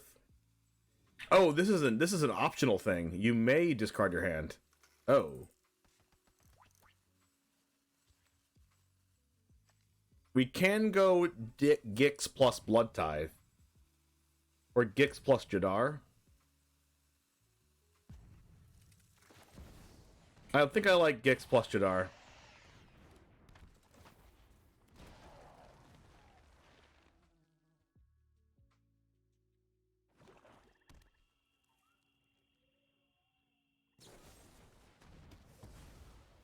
Cool.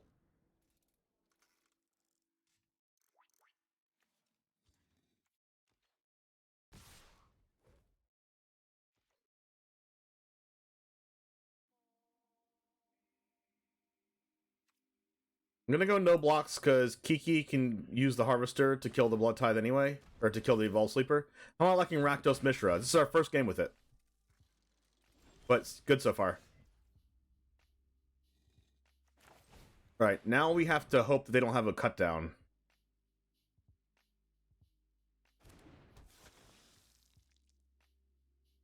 Okay, they don't have it because if they had it, they would have used it already.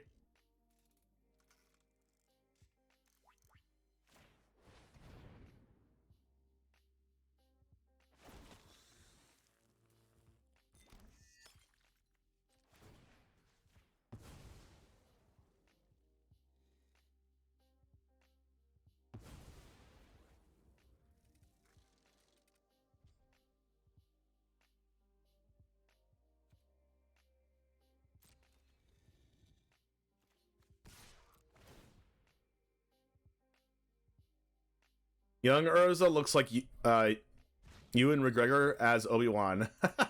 I never noticed that.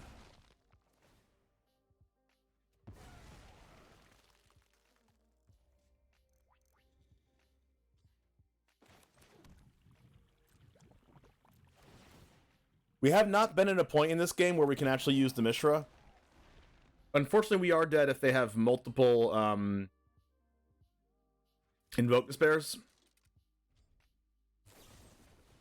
Frontal Grasp, that's fine.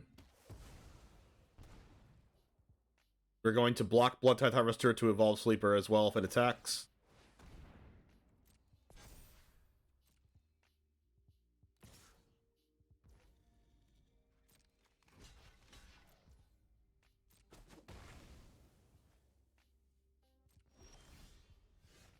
All right.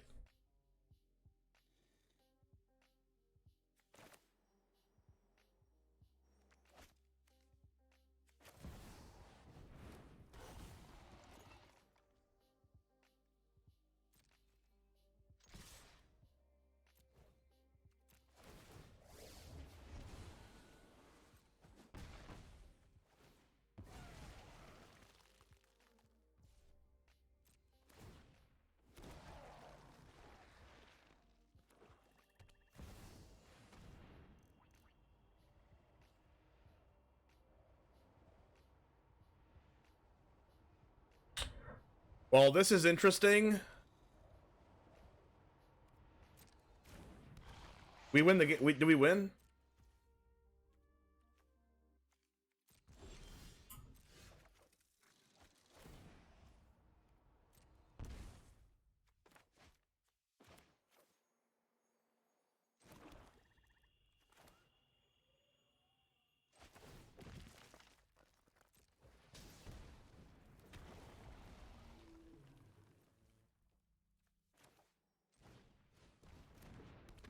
And the backside of this one does what? Destroy an artifact or point. Can you kill a creature with this?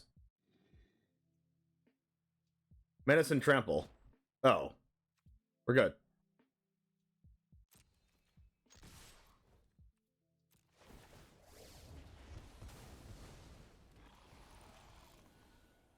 Choose 3. This.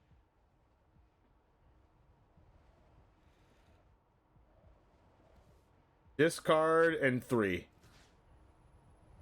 Discard 2 cards. Deal 3 damage to any target. And gain Menace and Trample.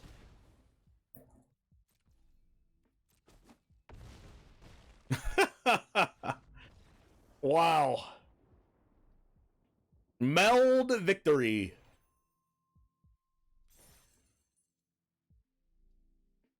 Nice. We did it. We melded. We didn't draw any cards off Gix that game, but that's fine.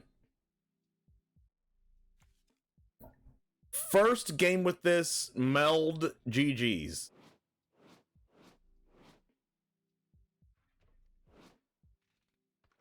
What deck we playing now? We just melded into Mishra. Mishra lost to Phyrexia, won the game.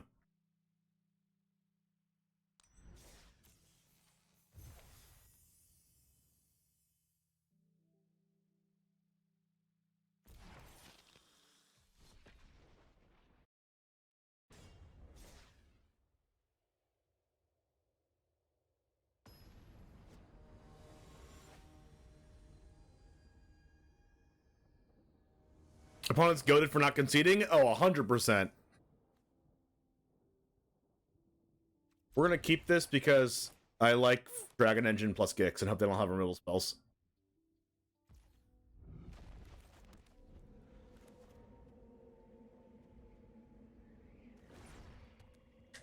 Can we... Wow.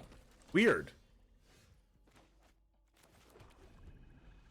We play a deck that loses. We play a deck that loses to tempo, and we play against 4 tempos in a row. Then we play a deck that loses to a bunch of removal spells, and we play a deck with a bunch of removal spells in a row, multiple times in a row. That's so weird. Oh, this is J-Ray. I think they know who I am. I think they are a Jamer.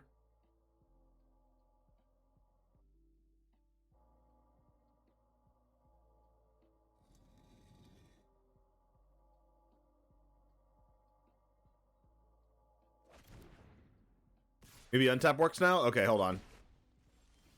Let's refresh. They took our Shieldred? How dare they?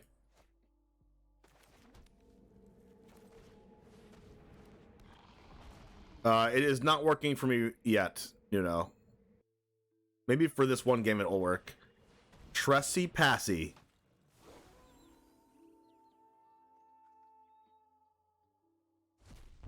Unfortunately, Gix is not going to get to draw us cards again, because Trespasser is there.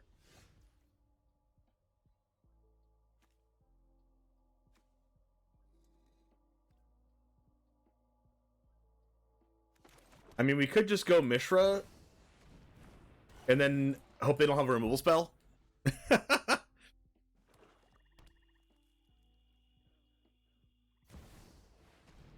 They didn't have it! Oh my god. What? Are we gonna get to meld by just going through turn 3, turn 4, turn 5 attack? Are we going 2 for 2 on melding? I think we're going 2 for 2 on melding.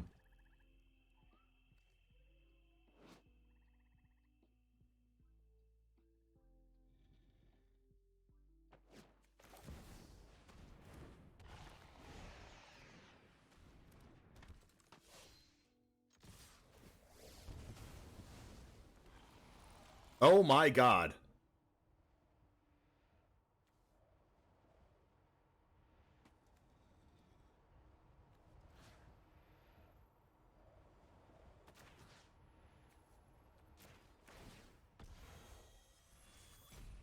But then Mishra's gonna get destroyed by Death Touch. But that's fine.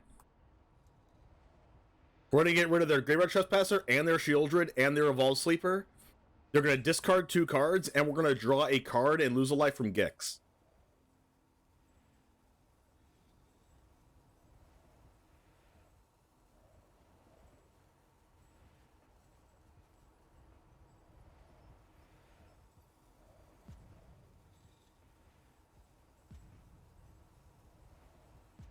Discard Bankbuster and a land.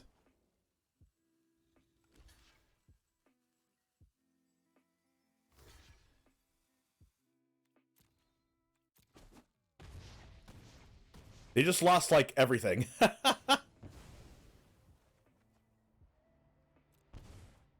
And we got a Jadar, and we still have Phyrexian Dragon Engine in our graveyard to draw 3 more cards. I knew they had Invoke Despair.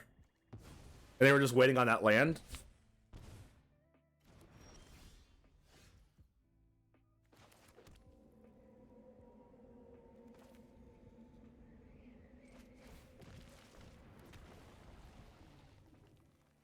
Oh, yeah. Oh, yeah. Oh my gosh, that's so good. Watch this. Draw a card. Combat. Draw a card.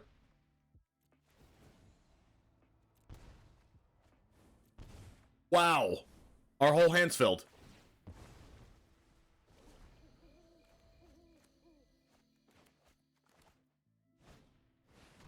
Okay, can you calm down with the Invoke Despairs, please?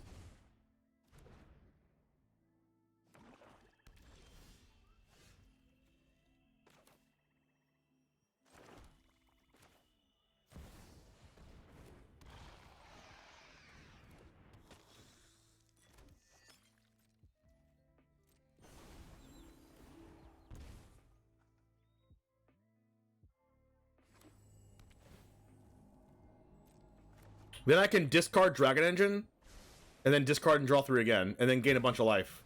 Junji, that's unfortunate.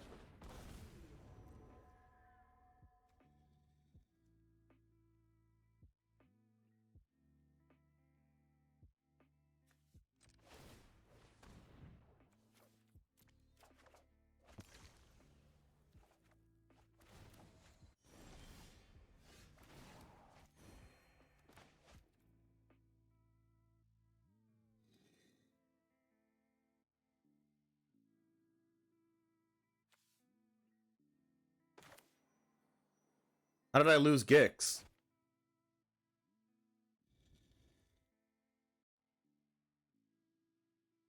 Where is my Gix?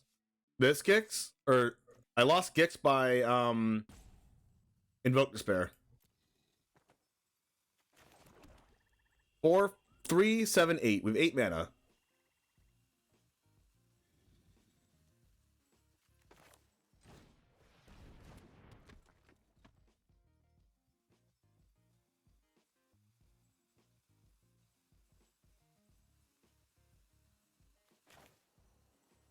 And we can draw Infernal Grasp. Then they get to bring Shieldred back.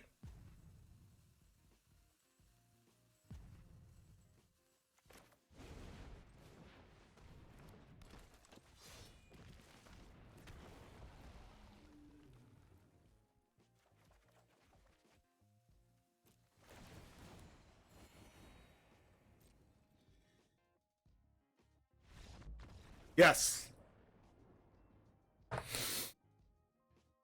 Oh my gosh, we're getting a bunch of life there too. Is this deck real? Can you face something out before the Unearth trigger so you can keep it? Yes. So once a player keep putting the crown in the Blitz Underdog and drawing 2 cards per turn. Oh yeah, they can do that too. But like, it's 2 mana, and then you gotta pay a black every turn to do it. Which isn't like the worst thing ever, but I think that's more of like a mid-range strategy than it is an aggro strategy like us. MTG Malone? What? But that's not MTG Malone's arena name.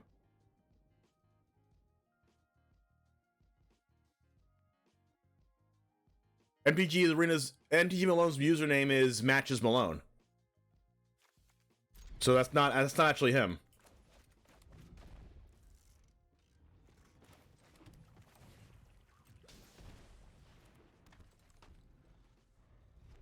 Baskin132. What's up? Thanks for the follow. You saw early access? Oh, so it is him. All right, here we go. Matches Malone. There's a Battlefield Forge.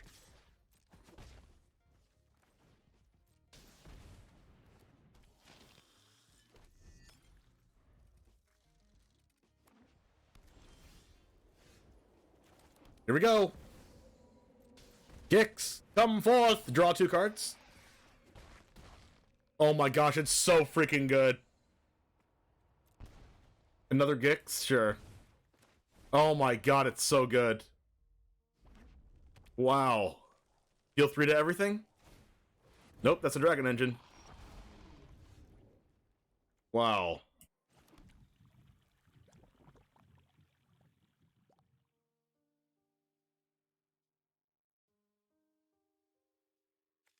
Okay, so...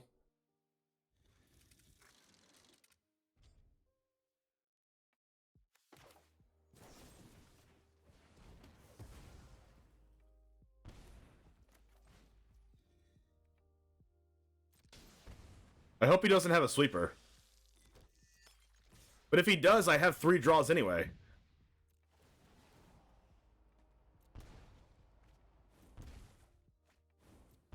So freaking good. Look at our hand. We're playing an aggro deck.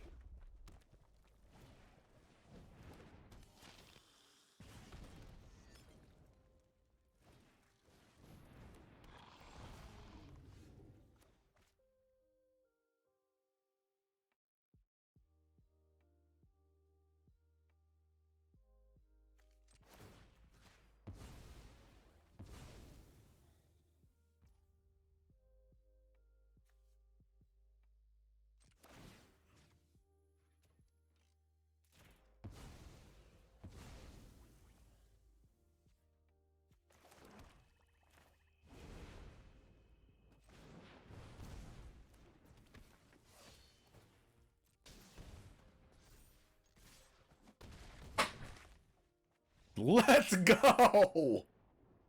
Oh, yeah! Diamond 1. Oh my god!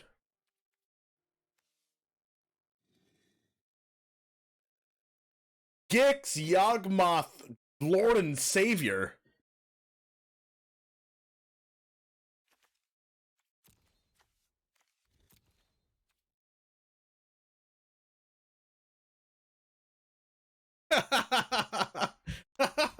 How many cards do we draw, Gix, chat?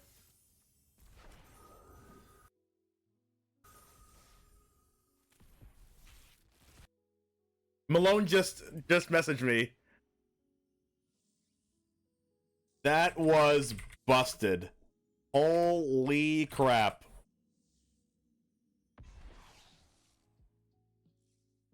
Lord of the Third Path. Oh, that makes me actually want to put a card in this 4-color pod deck.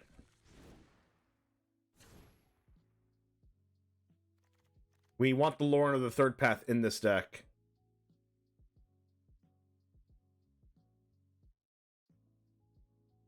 Over a Brutal Cathar. I think. No, over Terra Sunder. We want the Lord of the Third Path in the sideboard. Alright.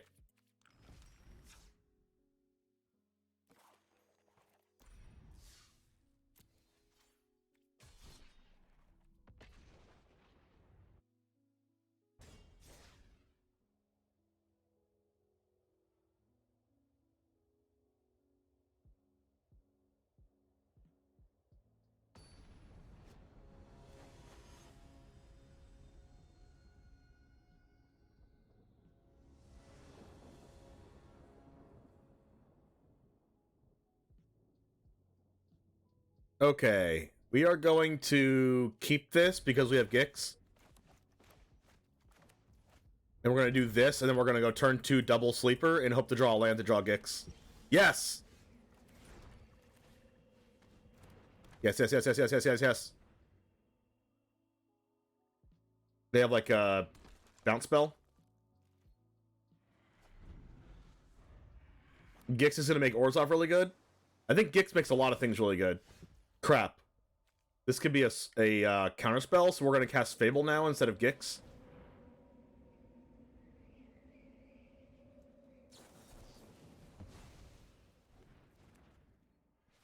Evolved Sleeper is pretty darn good against Mono Blue, though. Bluffing 3 lands into the face down pile so my opponent gives me what I want is fun. That's funny. Yeah, they keep having... Alright, we're just going to cast this. And then grow the sleepers by 2.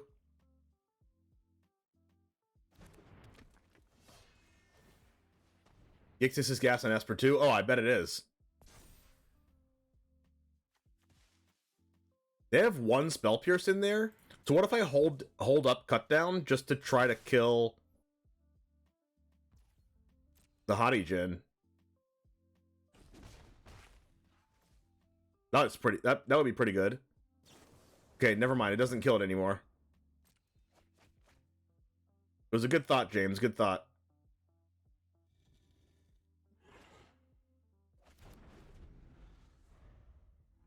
Okay, what we have on board, even without the Gix, is pretty good.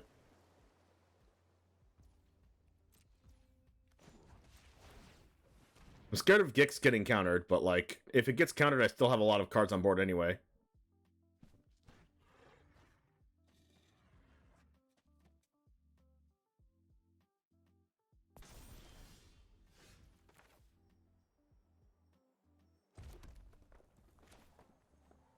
Alright, that was a good draw, the land, so we can't get Make disappeared right now.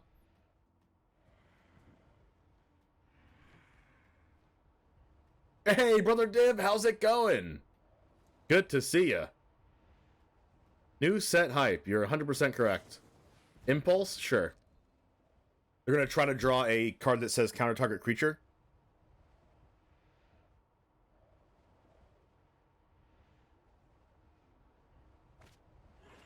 See if they find it. They did not find it.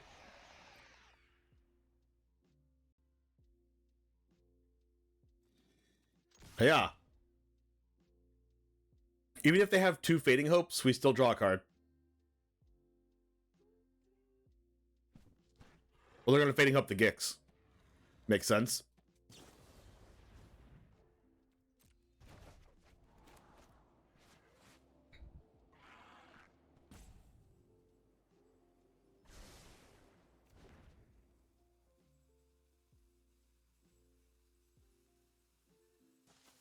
They probably have another Fading Hope.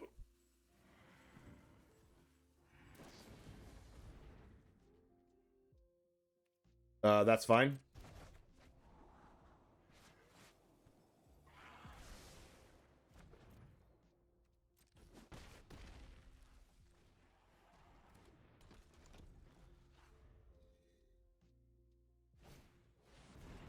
Yep, figured they would have that.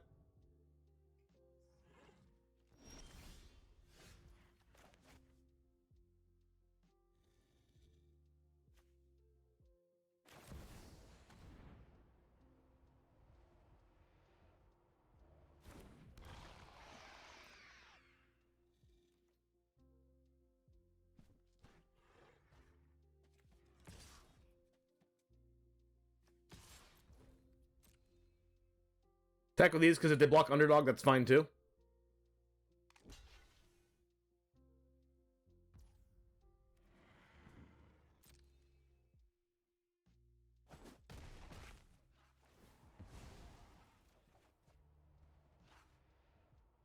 Any place to find my list? Should be on my screen. It is on my screen at the top right of the screen. If you're looking for mobile, no. That is a land. All right, so we can just cast Fable here, and then they're gonna counter this, but that's fine.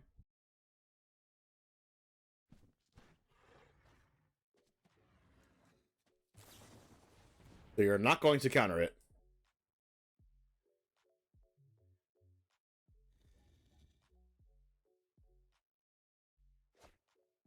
This is where it gets kind of scary if they go like another Hadijin.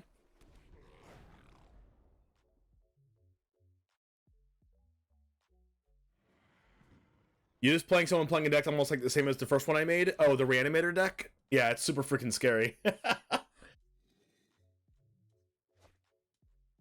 Alright, they've cast a lot of cards like Impulse in this game. Valerian Terror, that's unfortunate. At least they're not going to cast Hadijin. And we can discard our cut down because we don't need that anymore. Hopefully we draw a Infernal Grasp. If they attack with Hadijin, it means they like almost guaranteed have the one that gives hexproof and untapping it. That's a Mishra. Oh yeah. Okay. All of my stuff has ward sack a permanent.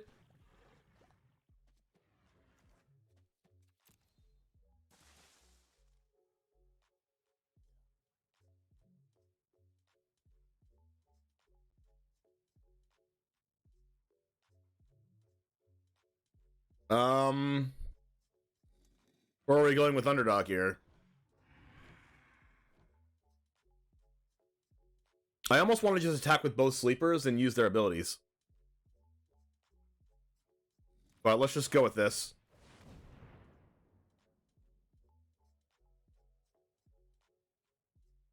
And now if they want to play something to interact with my board, they have to do it now.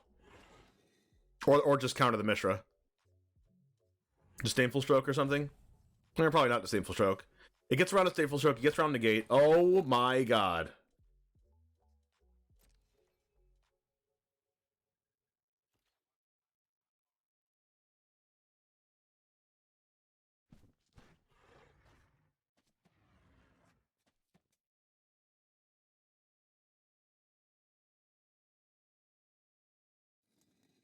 I almost want to keep this Goblin Shaman back to block the Talarian Terror.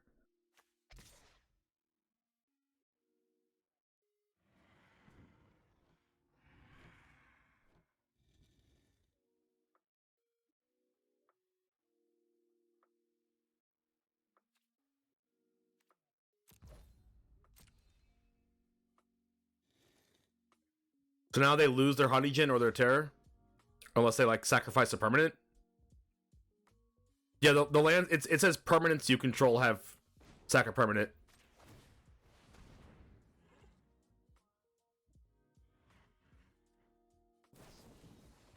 Okay, slip out the back, that makes sense.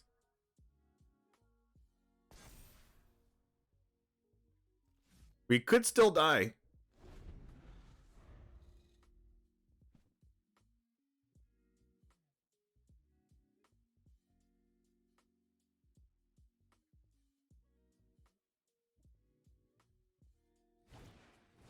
That's another one. Okay, we could still die. They're at 8. It's not like they're at like 3 or 4 or anything.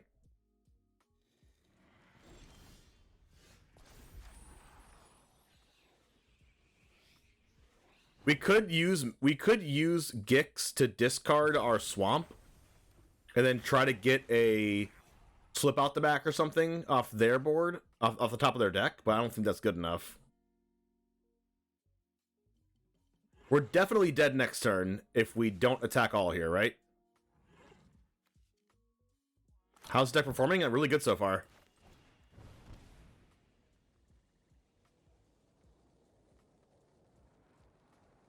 I mean, it's not like they can target our permanents unless they want to sacrifice it. I guess they can target our permanents and just sack their islands and just like attack us anyway.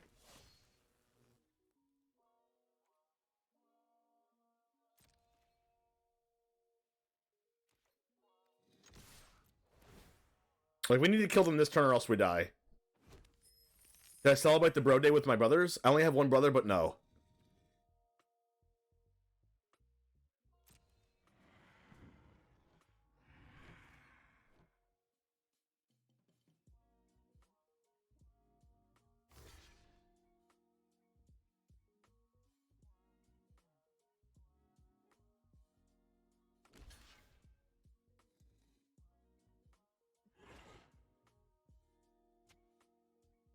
I don't think I forced them to block the sleepers. I'm not sure.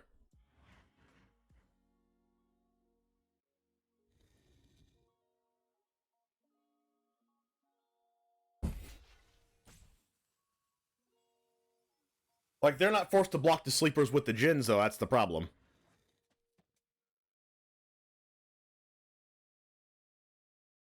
Oh, like if I just attack with the sleepers? I also don't think... So 3, 4, 5, 6...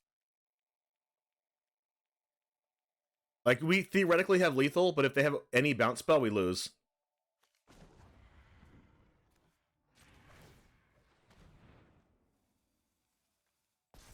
And it seems like they have something.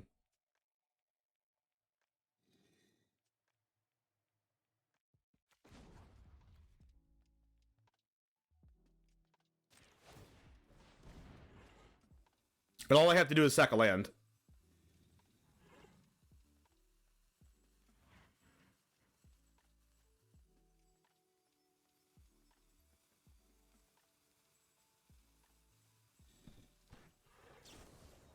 Yep. So we are dead.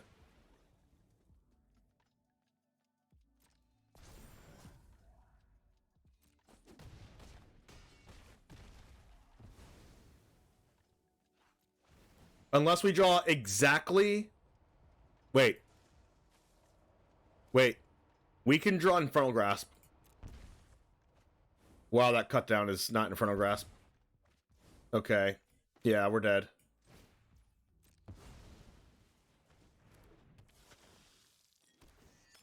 Wait. We did not need to cast this Blood Tithe. If we draw Infernal Grasp right now, we misplayed. Okay, didn't draw it. I did say the way we would lose the game is if they have double Hadi Djinn, and that's what they had, so... And we did not draw a removal spell that deals with it. Maybe we just need to play 4 Infernal Grasp instead of playing Cut Down, because we would have been able to deal with them if it was Infernal Grasp. But then again, Cut Down is 1 mana, so I don't know. What's up, Lucas the Wolf? I don't think there was a way we could have won that.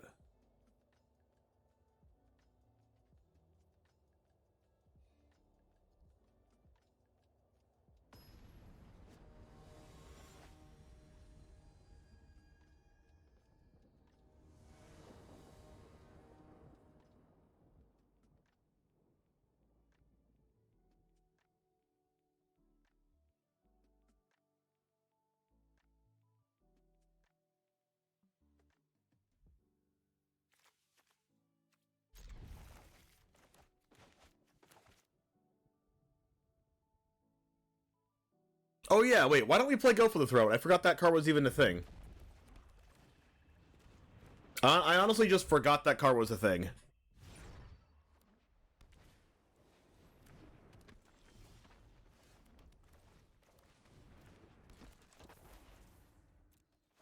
We actually could have got 2 free damage in if we attacked.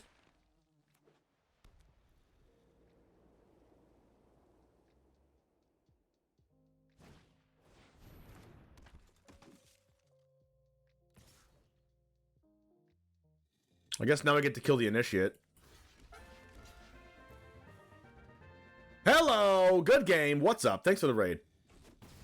Also, you can play the new creature land, right? Like 2 of them? No, because we play Blood Tithe Harvester, and that makes it really difficult.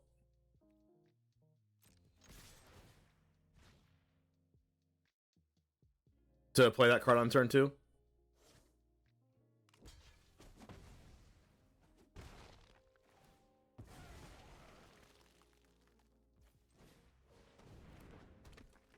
Nerdy Kitty, thanks for the follow. What is up? Mistress Foundry, yeah, that doesn't tap for black or red, so it's hard to cast Blood Tithe on turn 2 if we ever draw that card.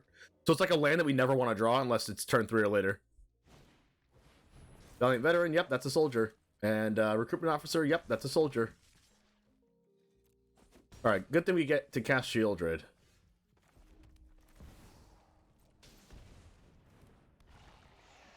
And then this is just a free attack.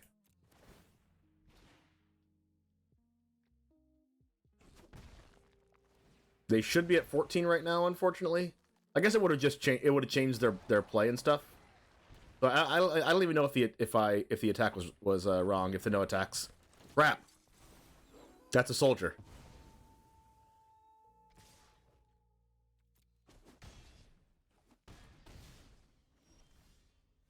Yikes.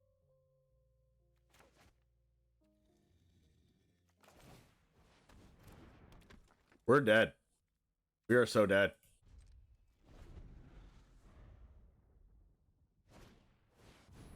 Wow. Imagine having the most infinite gas ever.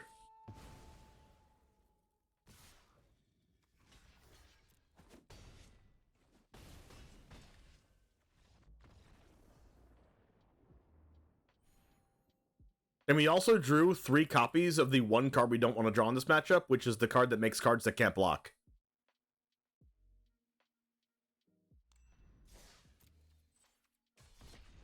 We drew the worst half of their deck against them, and they drew the best half of their deck against us. So if that was a best of 3, it would be way different.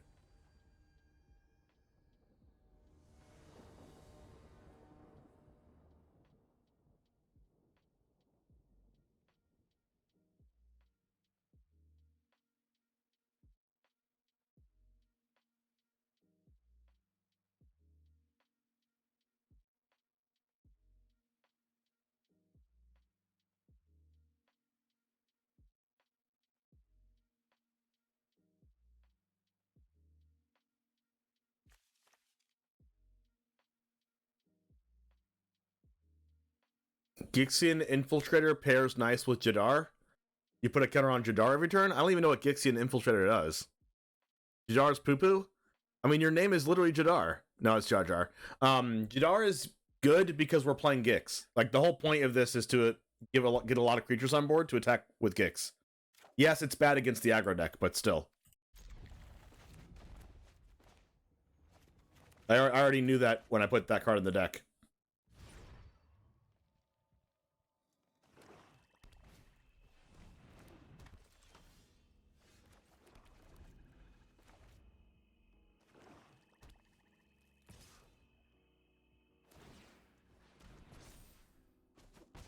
How's it been so far? Pretty freaking good.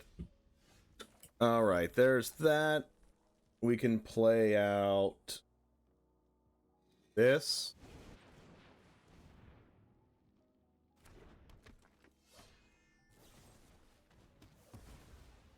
Alright, hopefully we don't get tempoed out of the game.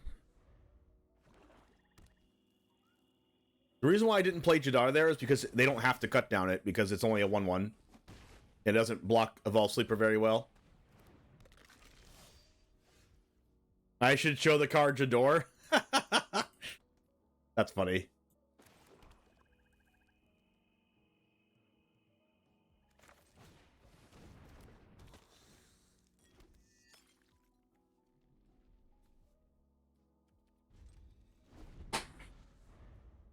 Mishra was the one meld I thought looked good. Well, Mishra and Urza, the melds are good. Wow, another cut down. Amazing.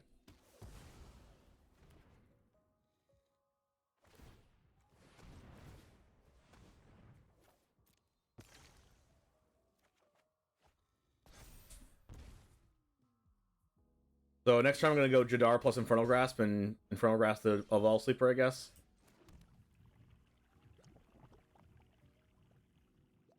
No, I do this plus Infernal Grasp.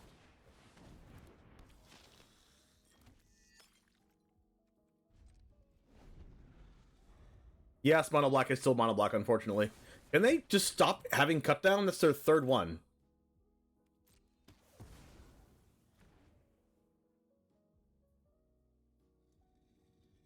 Like, wow. What the heck?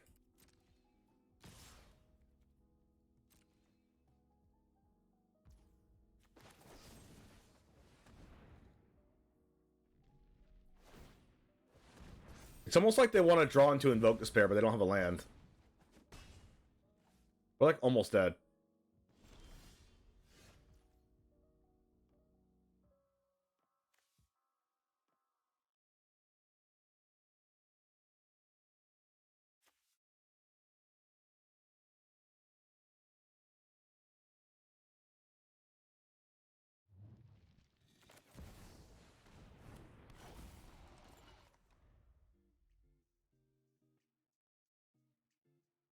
Do they also have Infernal Grasp? They have Go for the Throat. Oh my god, stop having removal! 1, 2, 3, 4.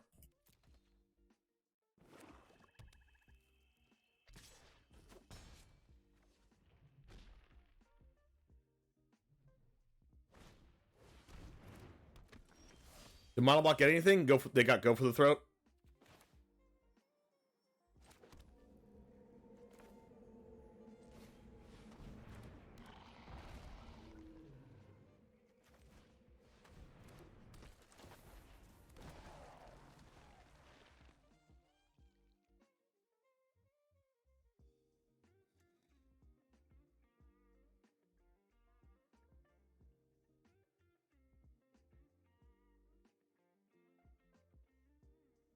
Why is there an upkeep stop? What are they doing? Oh my god! What the heck? Also wins games, what's up? I'm dead. I mean, not really. I can just block here to here, but wow, holy crap. 1, 2, 3, 4, 5 removals. Yay!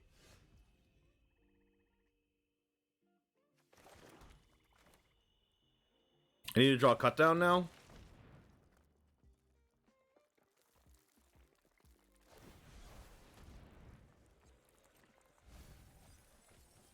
There's a Graveyard Trespasser to do the last point of damage.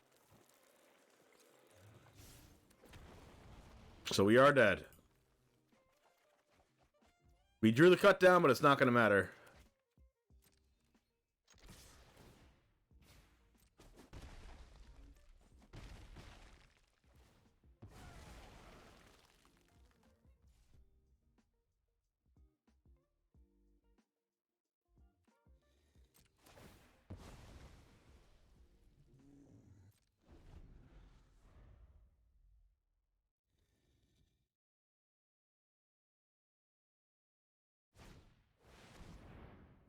What a flex.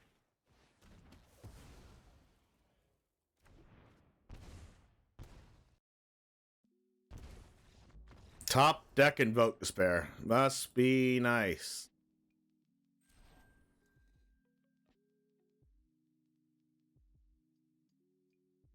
Three cut downs to Go for the Throat and Infernal Grasp. Nice. That reminds me I need to put Go for the Throat in here.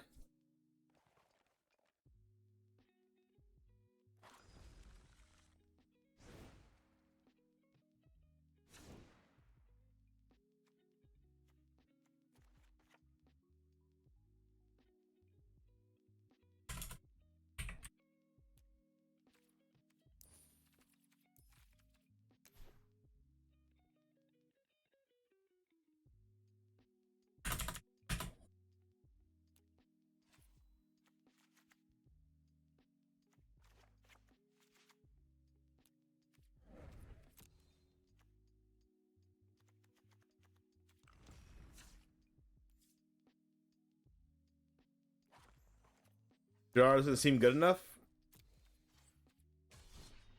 Like, Jadar is in this deck because it's with Grixis. It pairs with Gix, not Grixis. When you have Jadar on turn 2 and Gix on turn 3, you draw 2 cards.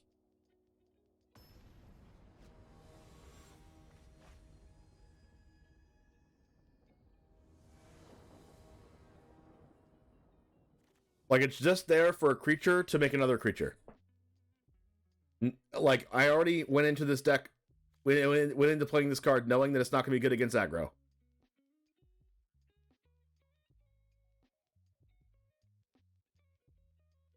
But this card is better than, like, any other 1-drop I could play, for the most part.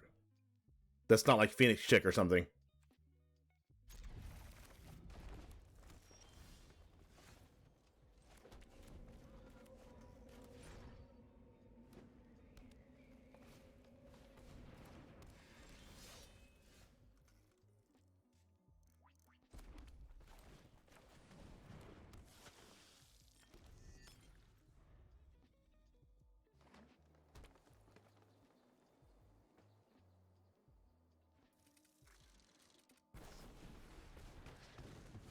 Wow. Bite down?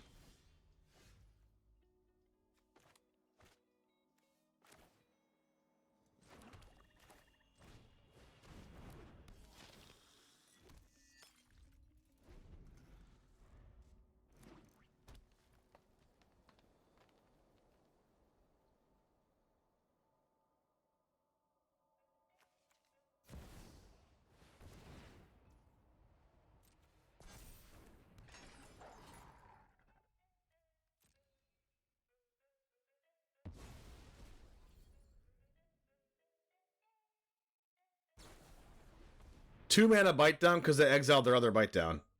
What the heck?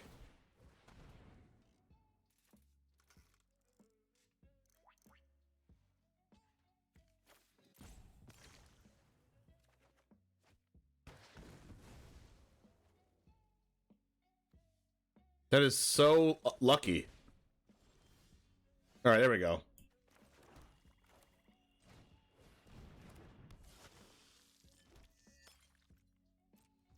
Can we keep our Blood Tithe Harvester on the board?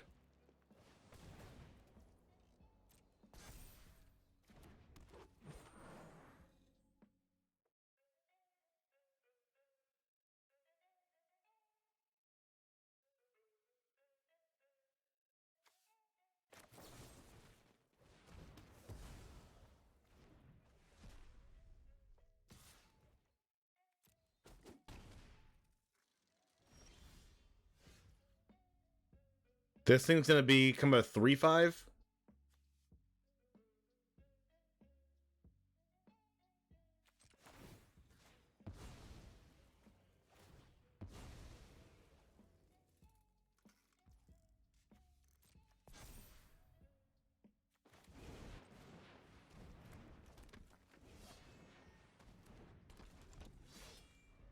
All right, here we go.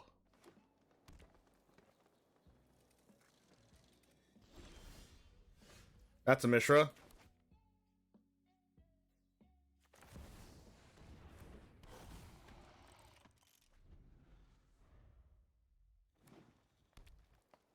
Cannot attack past the Lenoir Lone Speaker. Yes, now we can. I don't care if any one of these dies, and Mishra can't die, and we're going to drain for 3. And we draw 2 cards.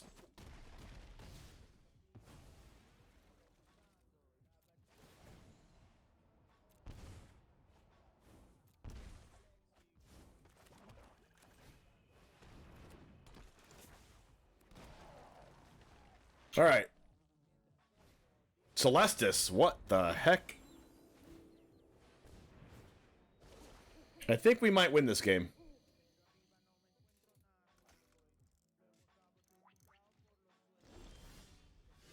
Flesh Gorger.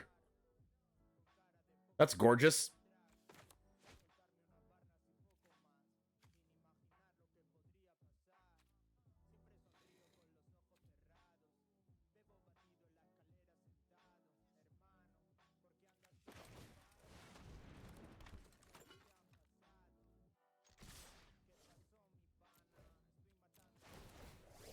Drain for a lot. Why did I attack with Gix? I don't even know. Oh, that's right, because they're dead.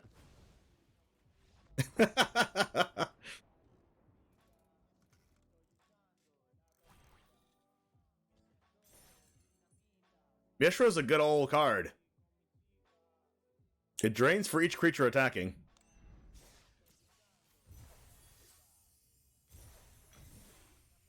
Mastery.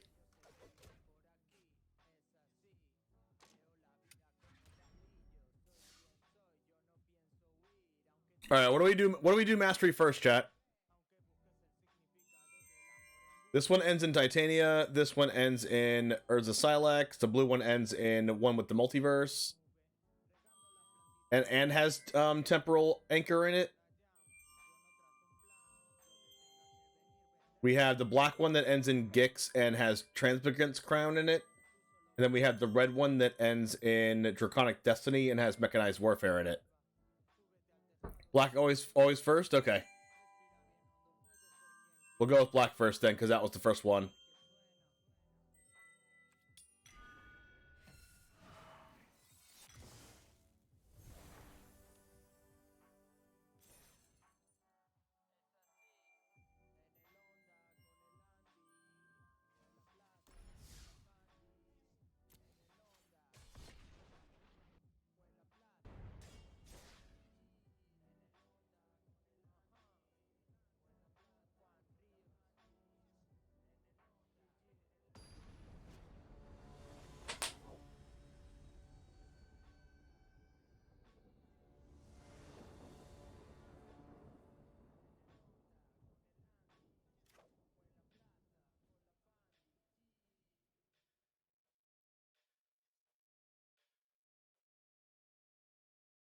Black does fit the Gix. If this was cut down.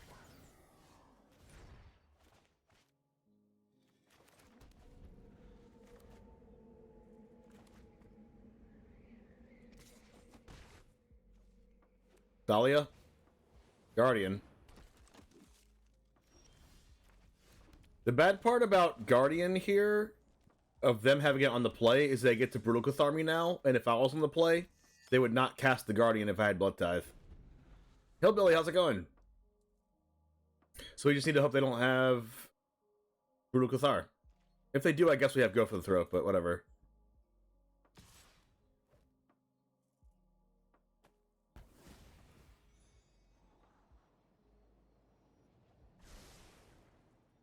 Two to the bottom, which means they're probably either looking for lands or spells. That's funny. I just said they're looking for lands or spells. Yeah, yeah, of course they are. What else would they be looking for? Non-lands and non-spells?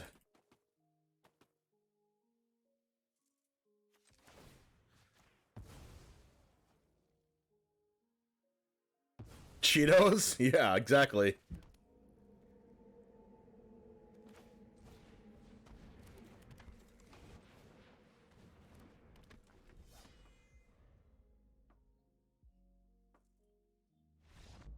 Okay, seems like they were looking for lands. Okay, what I meant by that is they're not looking for a specific, it seemed like they weren't looking for a specific card. It seemed like they were looking for either only lands or only spells, depending on what they had in their hand. They either had a land of a lot of lands and saw like 2 more lands on top and scribed both to the bottom, or a hand of all spells and they saw 2 spells on top and put both spells to the bottom, which is actually what happened. So not Cheetos. Exactly.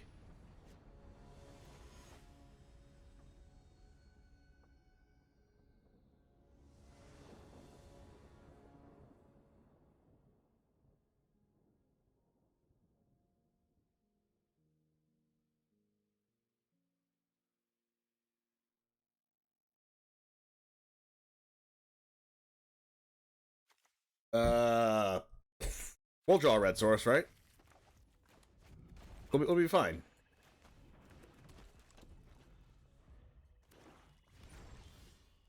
I didn't say more red stuff. I said red source.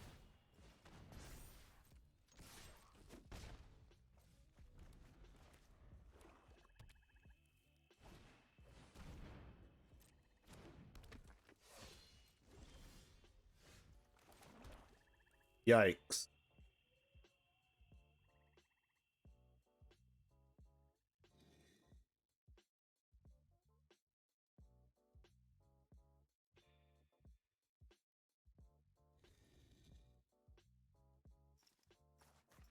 I don't feel good trading a Tenacious Underdog for an Evolved Sleeper.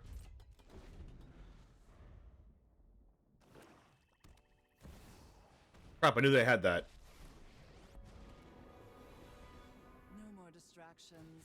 Let's make this quick.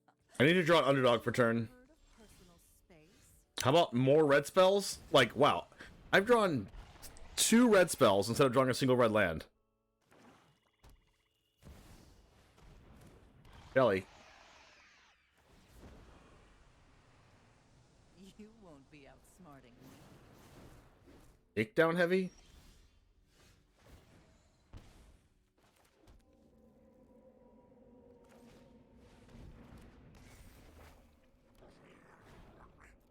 We're so dead. We need to go for the throat.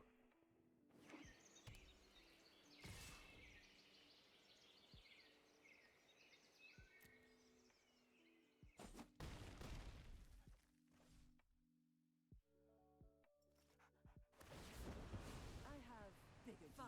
I'll take my zombie. One of your friends has to leave.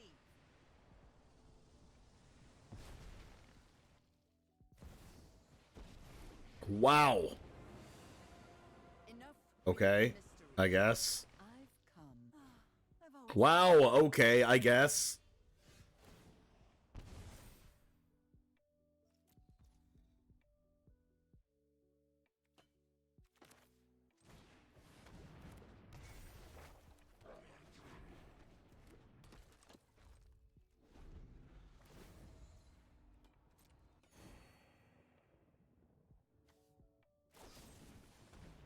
Okay, I guess. Okay, I guess. Opponent just freaking destroying kids out here.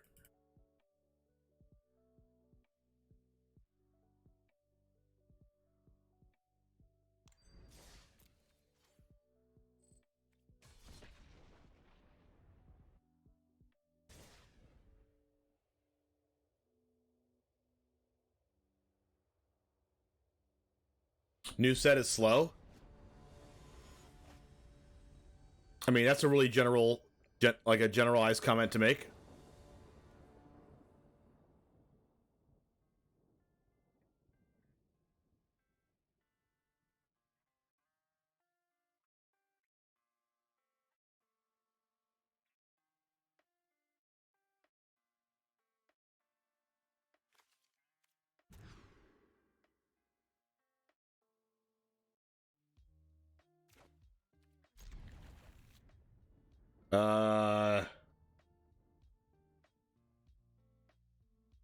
I guess I put back Dragon Engine.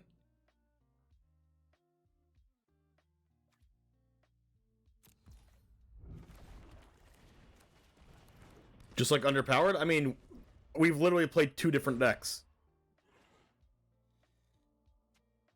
Like originally people thought Risen, Reef, and Oko were underpowered.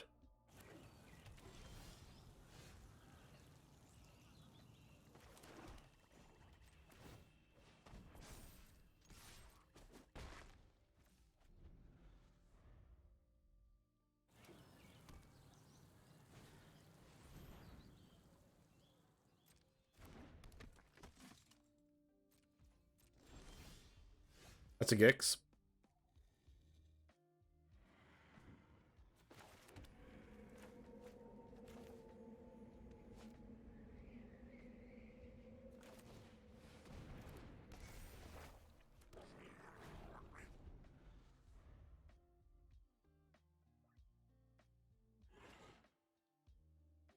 I don't think Brothers War is slow.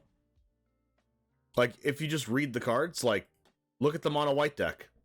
It might be slow for... I don't even know what you mean by slow. Like, yeah, there's some cards in the set that are, like, a little bit more dirtily, like the artifact cards and everything. That's, like, one deck, right?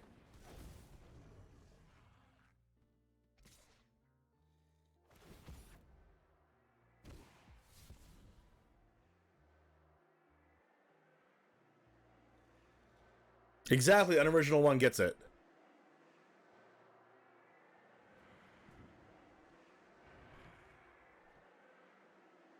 Everyone says sets are underpowered because they've experienced Eldraine already. Right? I honestly want to get rid of this Dennet because that can get out of hand. This might be my time.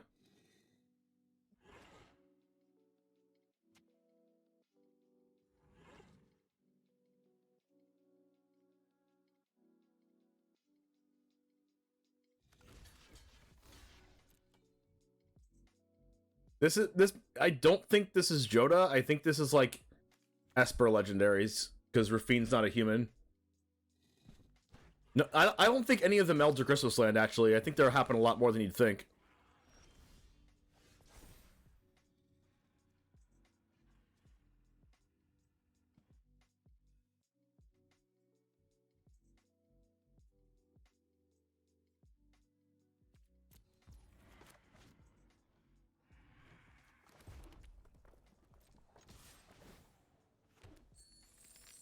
They have Catilda, so it's not Esper. Yeah, I guess it could be humans, but like Rafine's not a human, so they're probably playing it as just a card in the deck. Either that, or they're just playing Rafine as a card in the deck.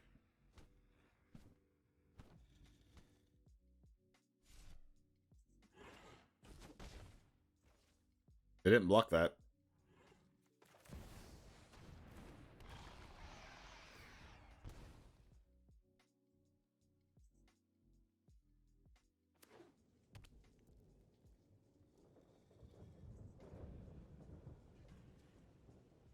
Is Urza meld good? Yes, that Planeswalker is insane.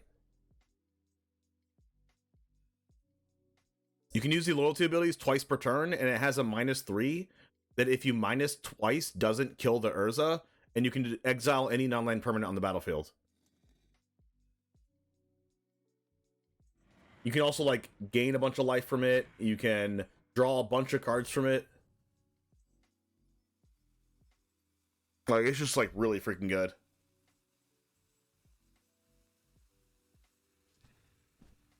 What's cool about Shieldred with their Rafine on the battlefield is that they never want to attack with it because they're forced to connive, and connive loses them a ton of damage.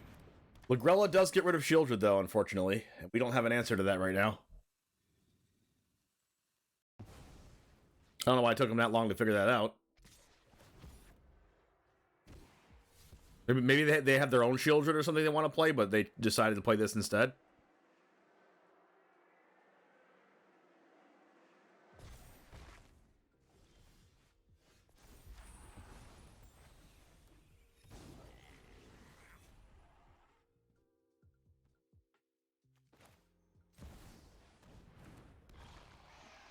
So they're guaranteed to block this.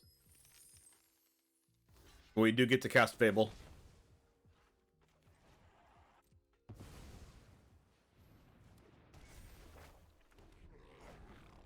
And unfortunately, this might get out of hand because they got rid of our Shieldred with Lagrella. I guess they are playing humans, but they're just splashing Rafine as a non-human just because they can, because it's a good card.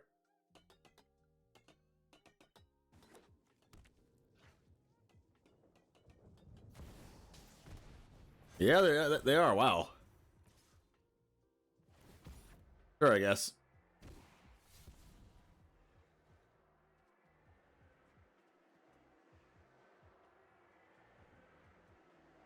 Yeah, Joda cares about legends, but Catilda cares about humans, so it's like a hybrid, I guess.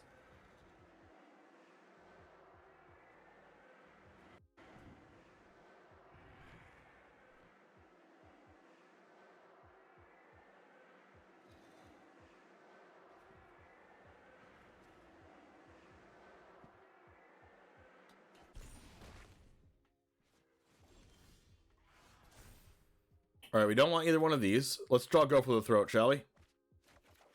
That is not it.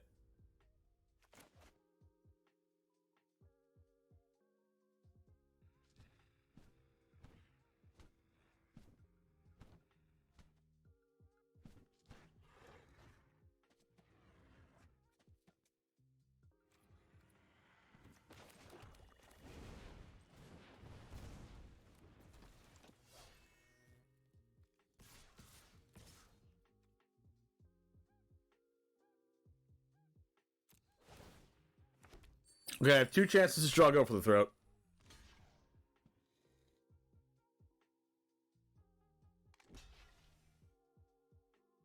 If I've thought about flashing and cloning it, but that only leaves me 1 mana available instead of 2.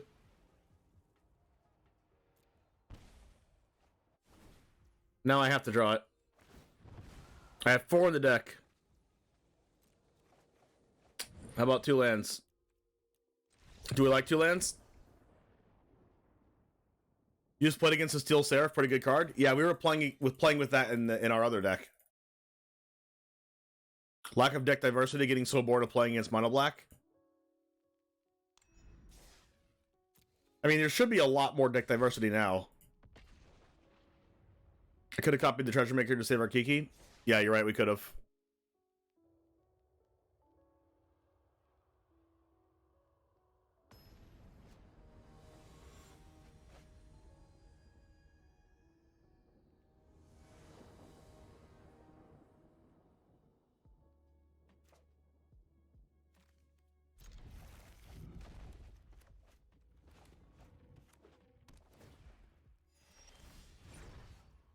Increased odds of winning by a literal smidge.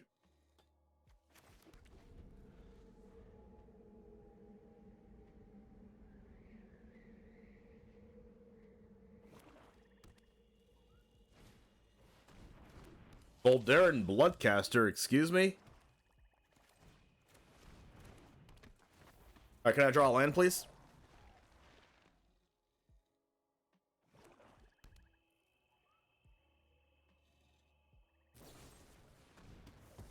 They killed my Jadar?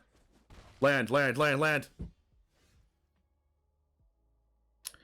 Yep, worst day of my life. Okay. Literal yikes.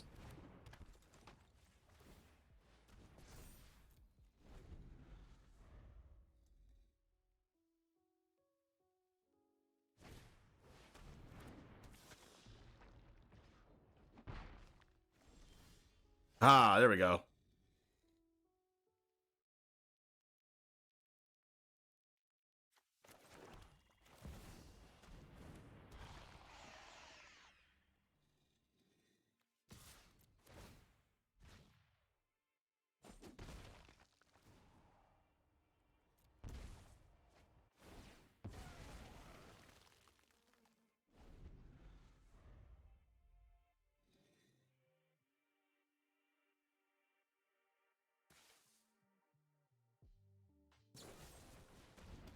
Hero's downfall, my Gix.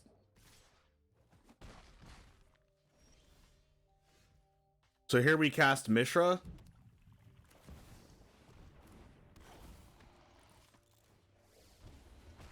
Drain, little drainage.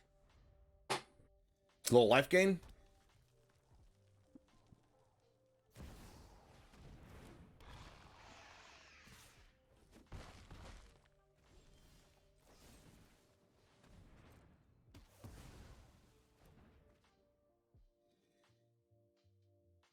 That felt good. Now I create 2 bloods. If you create blood, we control 5 or more, transform it. Yikes. We might need to kill one of these Voldarin Bloodcasters. Okay, well, that's really good, because we get to draw from Gix now. Or we could just go Dragon Engine to meld.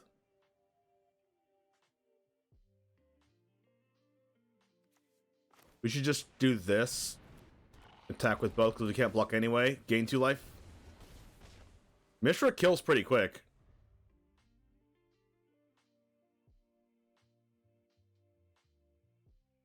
Now they have to kill Mishra, because if they kill Phyrexian Dragon Engine, we just bring it back. The new 3-drop mono red card's pretty insane. What is that card?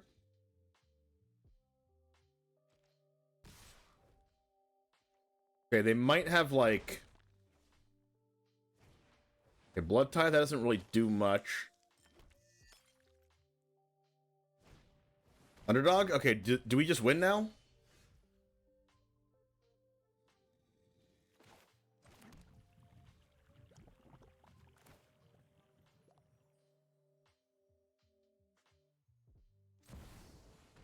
Yeah, I'm pretty sure it's just game.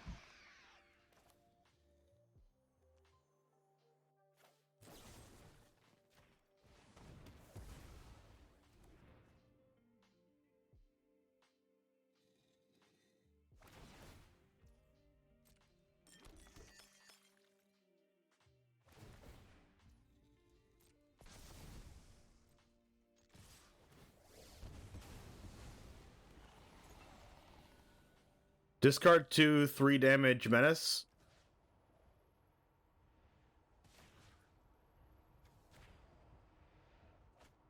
Onicult Anvil and Fable of the Mirror Breaker. Discard, deal 11 damage.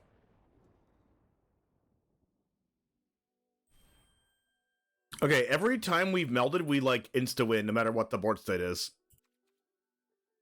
Like, discard Anvil and Anvil and Fable, kill their creature, hit them for 9. What? Okay. Plus, Mishra keeps you alive because it gains life, and it kills them pretty fast from the drain. We should just give the new name of Mishra. We should call Mishra El Drain.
Let's play another one.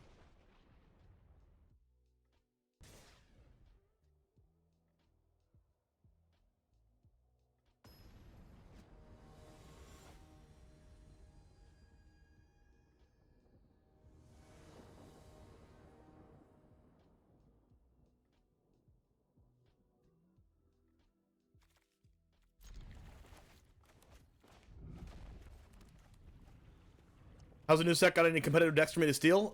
Yes. All of them. Let's go for Jadar, I guess.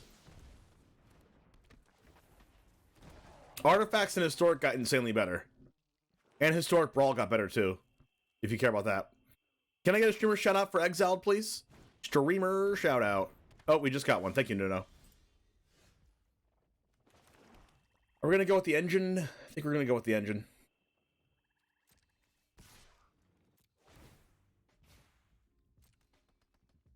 First time you melded Urza, opponent scooped. That's just what they do. No shout out for him. The Karn deck and Explorer has more tools now. That is true. Karn did get better as well. Graveyard Tressy Passy. Annoying.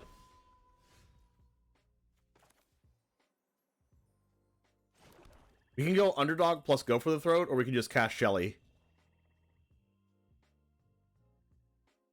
Or we could just attack with Dragon Engine.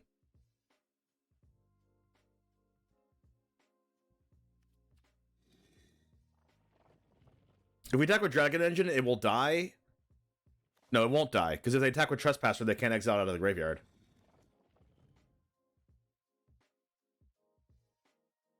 Am I attacking with Dragon Engine, or am I not attacking with Dragon Engine?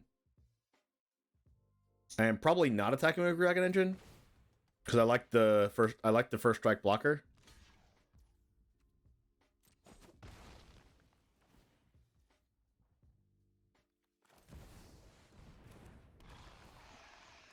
Like, not killing the Trespasser with Go for the Throat this turn opens up the avenue of them using cut down or whatever on Dragon Engine and then exiling the Trespasser, but if they do that, then I can just block the Trespasser.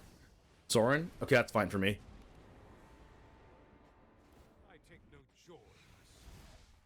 Can't wait to play Card Fight Vanguard tonight. Well, I don't even know when the last time someone ever played Card Fight Vanguard.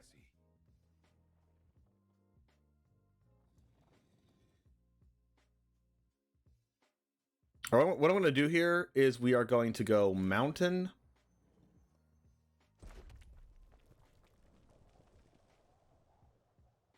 Underdog.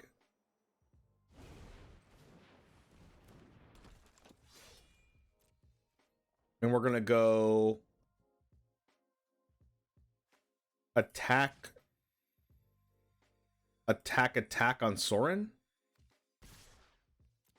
And then when they double block Shieldred, we're going to go for the throat, whatever they block with, and good old 2-for-1 them. And then we're just going to let Phyrexian Dragon Engine die because we want that to happen anyway. Oh wow, they're going to kill their own Trespasser.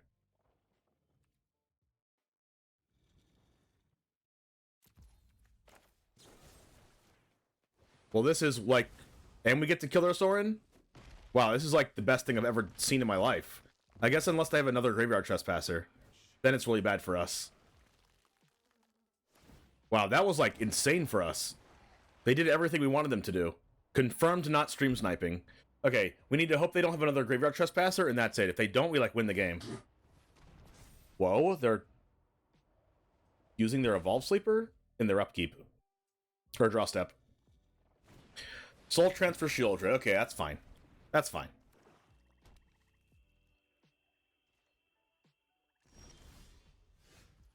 Then we do this. Then we do this. Then we draw Cut Down.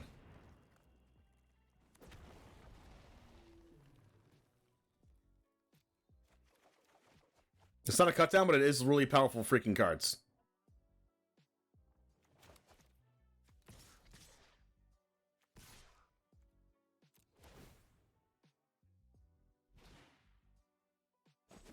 Your Red Trespasser is broken in the latest update. How?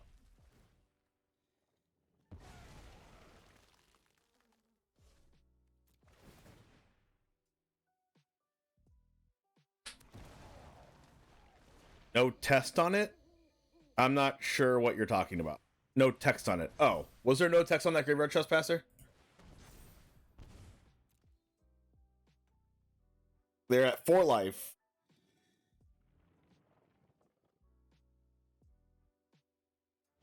And dead.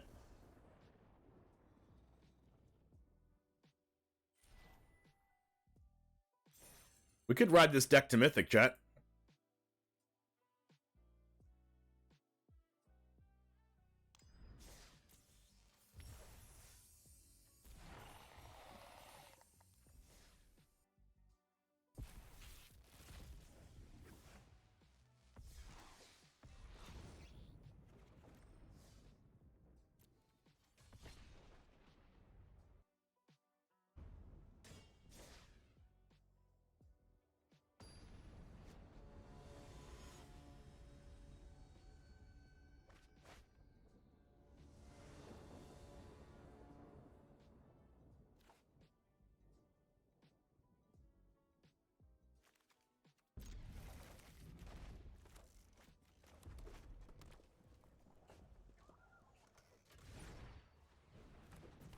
That is a reinforced Ronin. A little unfortunate for us.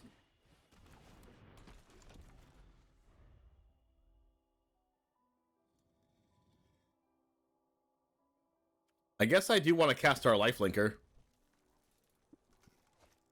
But it could get Lightning Strike, so I kind of want them to use their Lightning Strike first.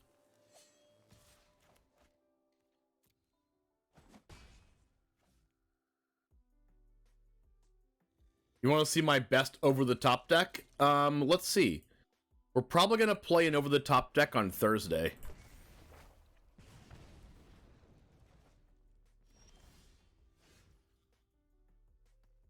That is a Kumano, so that's going to be a 3/3 coming at me next turn.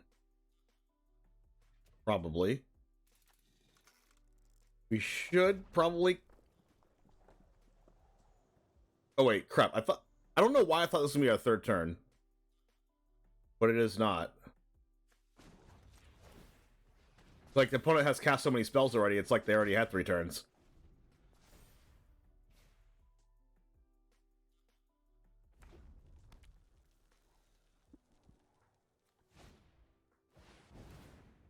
That's a big old Stormseeker.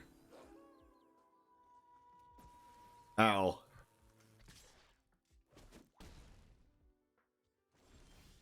It's a Mishra. If they have a lightning strike, I'm gonna be really, really sad.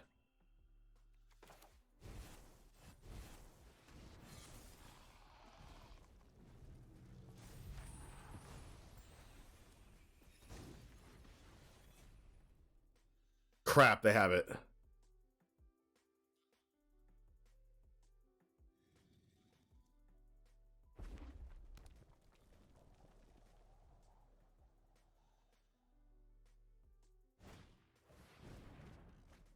Okay, that's a good sign. We do that plus cast Ronin. We're in luck.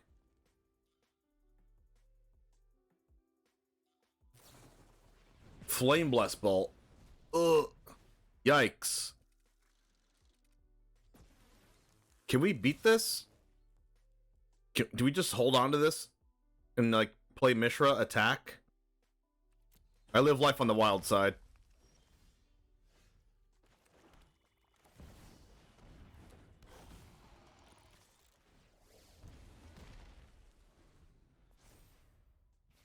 I mean, it is a 3/5.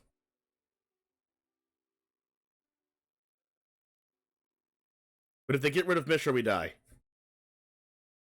But the chances they get rid of Mishra is pretty freaking low.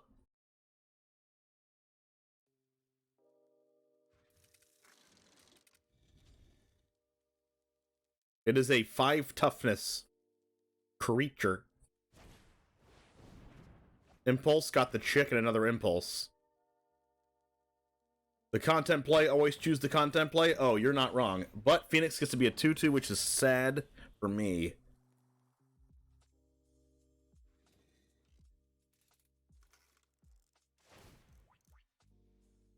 Alright, so the chick and the Gorger are going to cancel themselves out. But they're going to... This has Menace, so it's not like they can do anything about that. They can double block Mishra. Okay.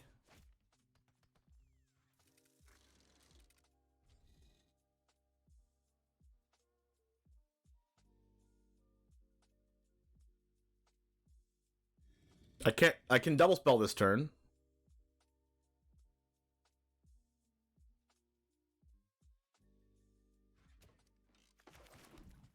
I don't even think we should cast Yawgmoth yet.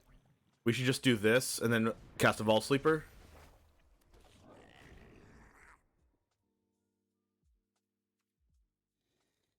I should just attack with this and trade with the Etching, which is unfortunate, but I think it's what we have to do.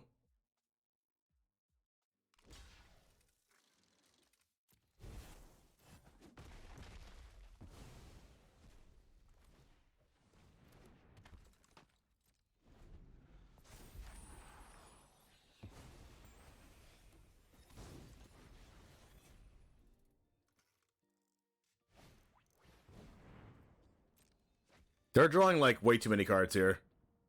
Because they keep Reckless Impulsing. They get the Flame Blast Bolt, one of our things.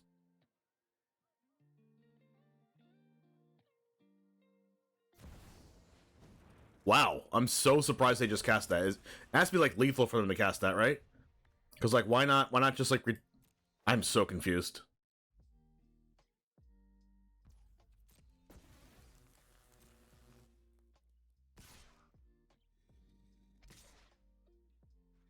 What?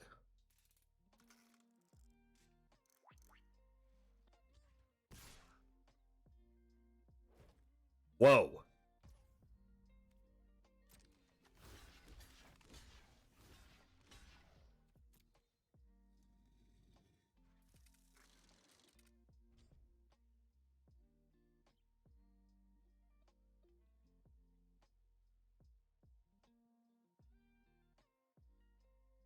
I'm so confused.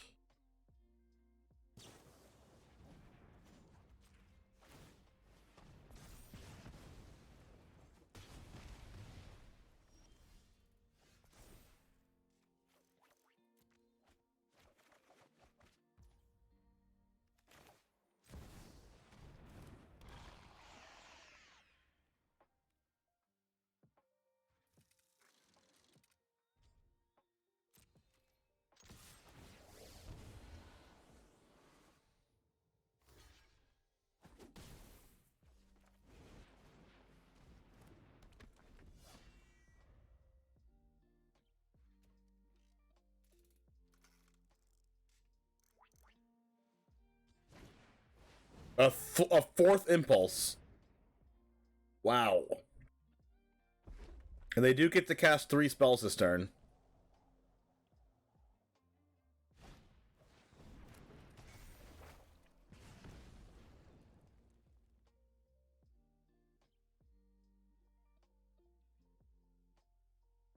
It did make sense until I swung with Etching, that's true. Okay, they're saving Stormseeker for next turn. Or the adversary, I mean.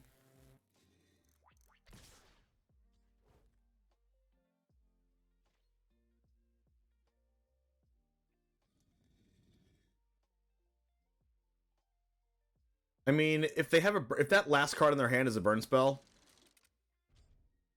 then like so be it, right?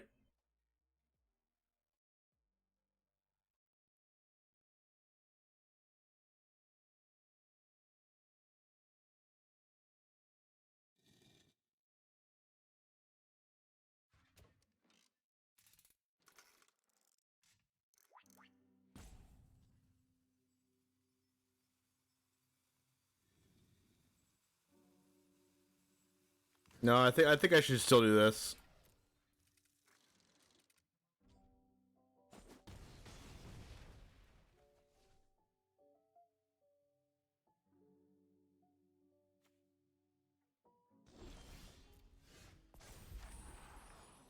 That's not bad.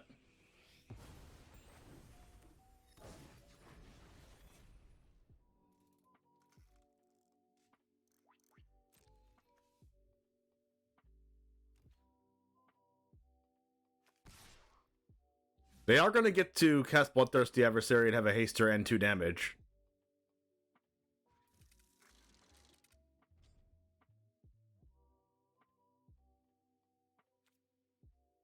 I actually don't think we can afford to attack this turn.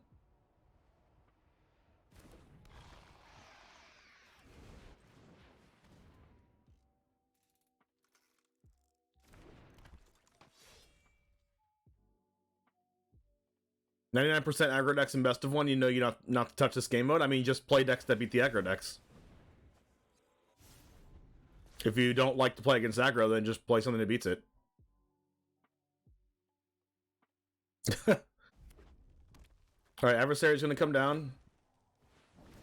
Oh, they drew Chick. Okay, I'm dead. They needed to not exactly draw freaking Phoenix Chick as the only card they could have drawn. Wow. Okay. They needed to not have flying.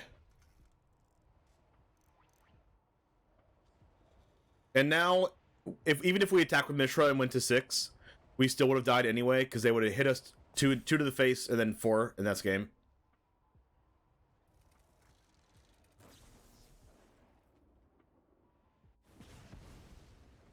Did they just punt the game away?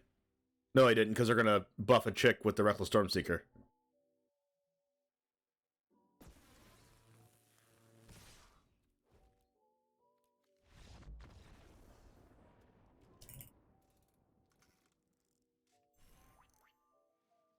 Just play a single kind of deck? Alright. That's obviously out of context. Alright, when I say... you know how many decks that are good against aggro that you could play? It's not just a single kind of deck, Kit Kat. There's way more decks you can play. There's aggro, there's tempo, there's control, there's combo, there's mid-range. Instead of you choosing a deck, can I redeem a build round? Yes, you can, Hearsay. And then there's a whole bunch of different kinds of those decks too. So it's not just one of those. It's not just a single kind of deck. It's not just a very specific deck. It's a whatever you want to play that's not aggro.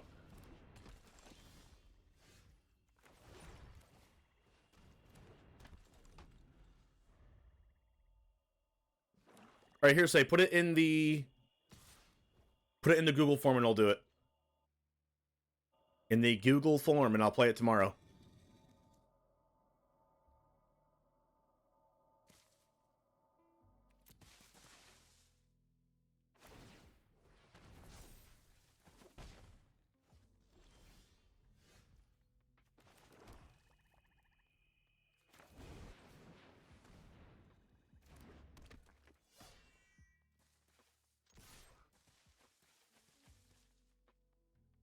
So, like, it just depends on what you like, right? Best of 1 is full of aggro decks in mono black and mono blue. If you, like, mono black, mono blue, and like, mono red, mono white, like, best of 1's filled with those decks. If you like playing against those decks, play best of 1. Play best of 3 if you want to play against mid-range every single match. Up to you.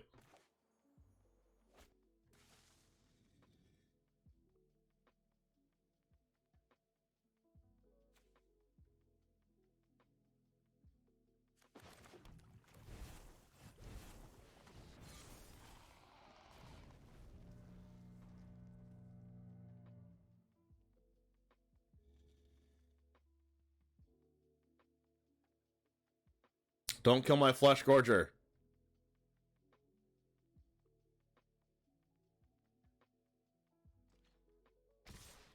What?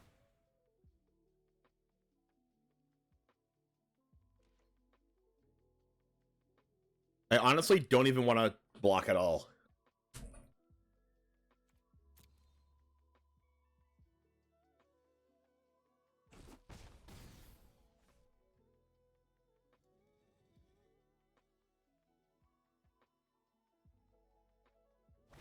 You do get a free one for the sub, Hearsay. But yes, you'll get 2 then.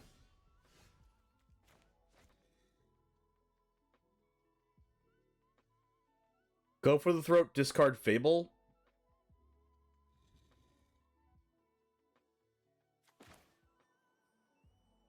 I don't really need to deal with this Trespasser, though. Like, what is it really doing?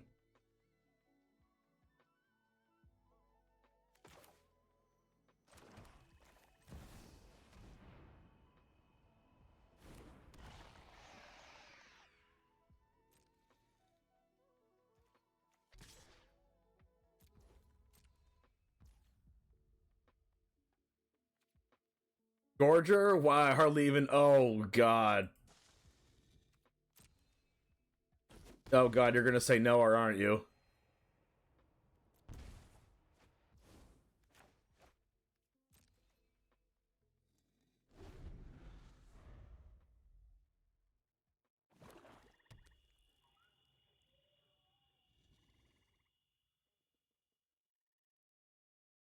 Now you're just putting words in their mouth. That's true. Oh, yeah, Grixis is good too, for sure.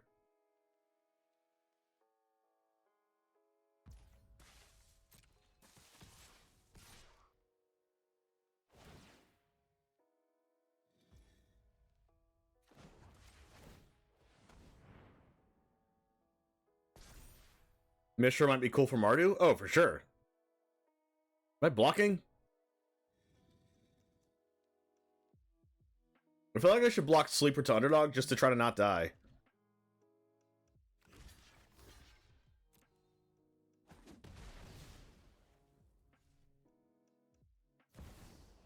Jelly. We'll go for that throat. How's your throat feel, opponent?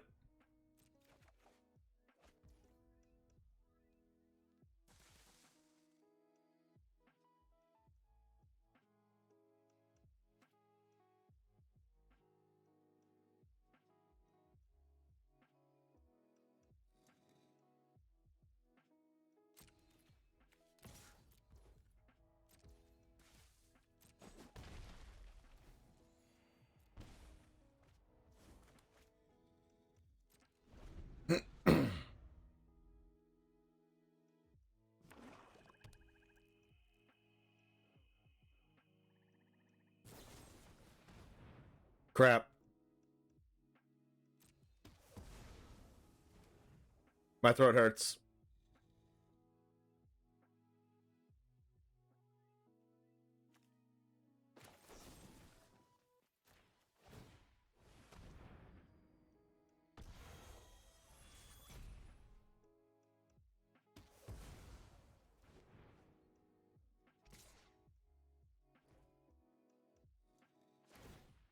The Boros Painlands does make it better, yeah.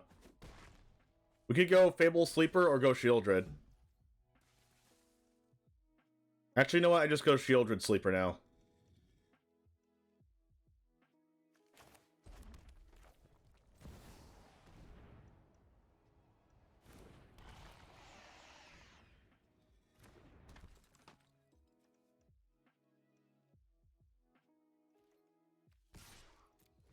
So this Flush Gorger is like literally keeping me in the game by itself.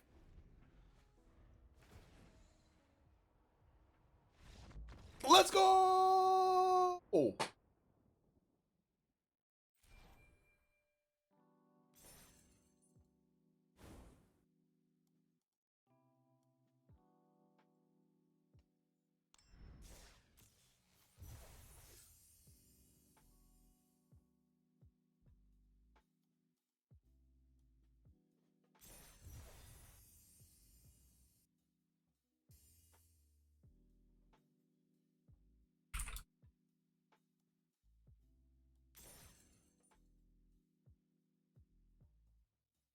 Flush Gorger is good as boy. It's the old Phyrexian George. Flesh Georger. Alright, so what do we have right now from...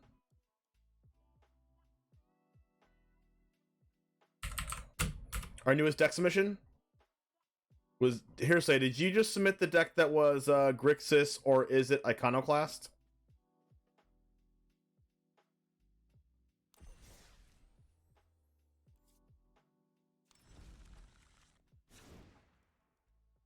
Alright, so we'll do this one tomorrow. We'll call it Grizzit. Just kidding.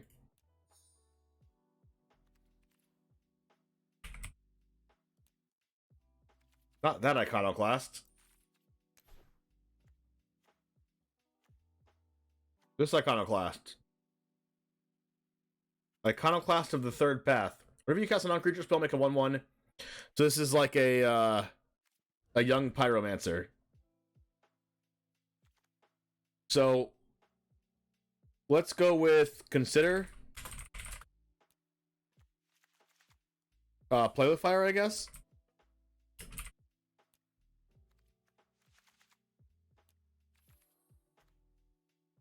Like, is it going to be an aggro deck? Are we going to be playing Swiftspear, or are we not playing Swiftspear?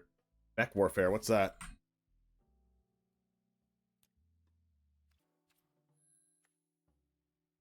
Oh, this thing.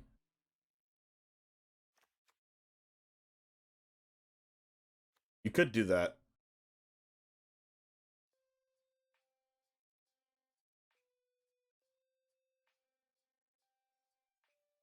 It says red or artifact source. The soldiers are artifacts.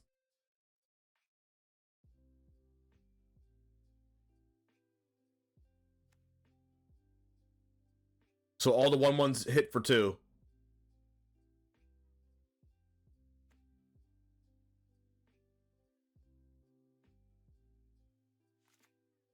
Wait a second.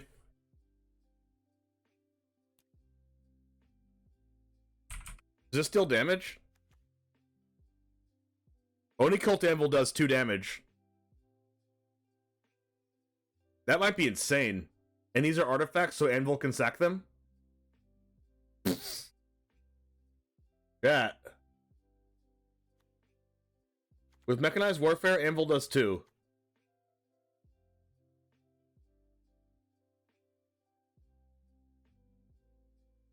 Okay. Grixis Anvil classed Warfare. And these stack also.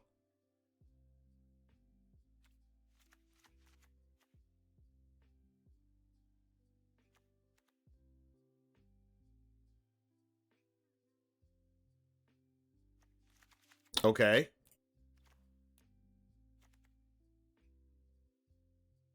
And when we cast Anvil and Warfare, we get one. It doesn't say instant or sorcery, it says non-creature spell.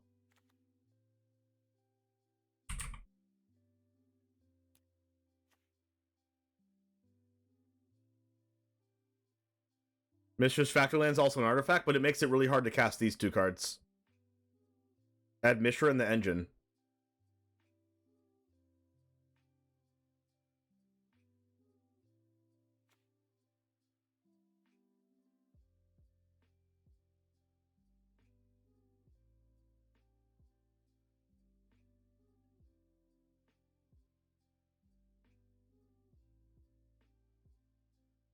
It's my season, Pyro. That's true. Are we playing Saheeli Filigree Master? Like, yes, right? This card's just, like, really good.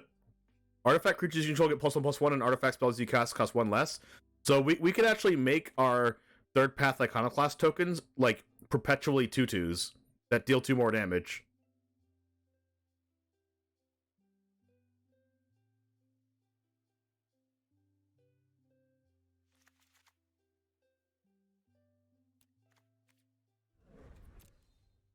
We're burning wildcards, chat.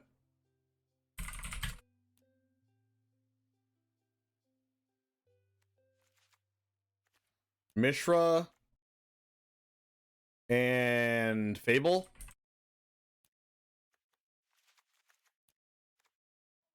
And Dragon Engine.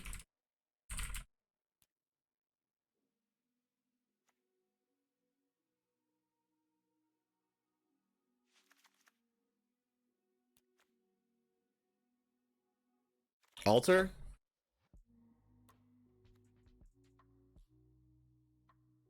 Why would we sacrifice a creature, make a 3/3?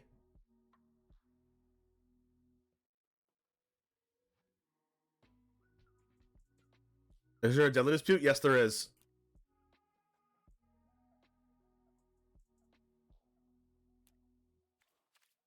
The card is called Sacrifice Artifact Gain Life. Reckoner's Bargain. As an additional cost to cast a spell, sack an artifact or creature, you gain life equal to the sacrifice permanent's mana value, draw 2 cards. So it's the exact same card as Deadly Dispute, but it doesn't make a treasure token.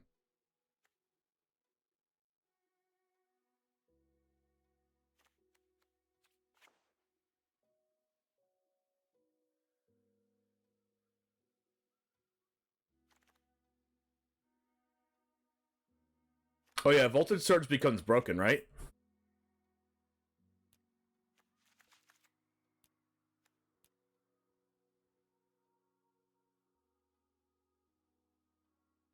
But like, if we can't find a way to discard Dragon Engine, it's bad, right? Because we need to cast it out of the graveyard.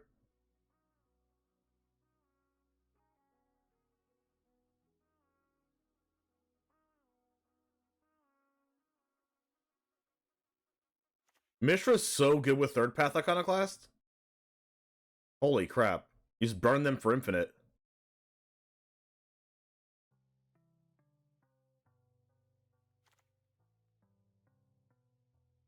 Voltage Surge is not Unholy Heat. It's 5 damage, not 4, but it still kills Gildred.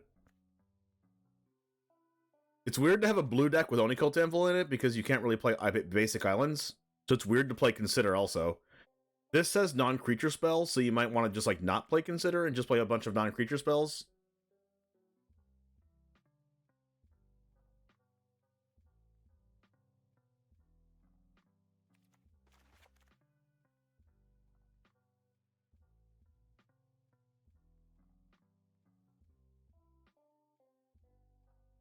We can sack the Dragon Engine.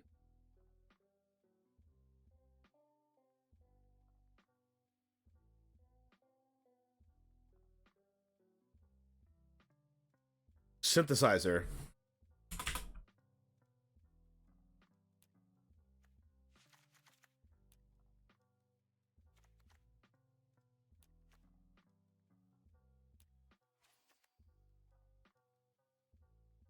What about Mishra's research desk?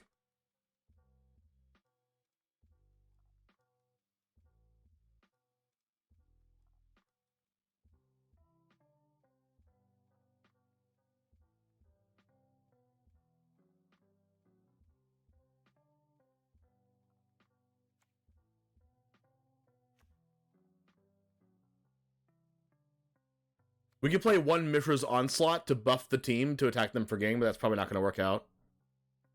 Mishra Tamer of Makfala? Probably not good. Oh wow, wait. Well, no. Wait. Mishra can make experimental synthesizer unearth for 3, and then it triggers again, and then it dies, and it triggers again. Braids? Oh yeah.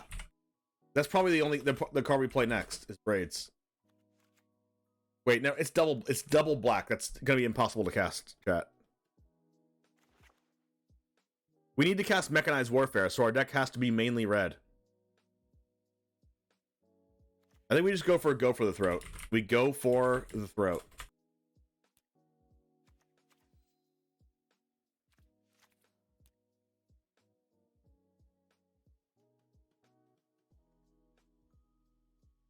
Exile the second time it would die. Oh, that's fair. Just kidding. No, synthesizer says removed from the field. Enters or leaves the battlefield, chat. It doesn't say dies.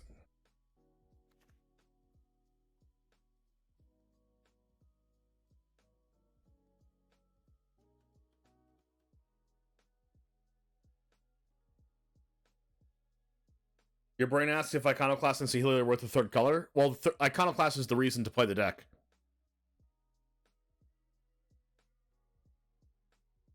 Because the things that it makes are artifacts.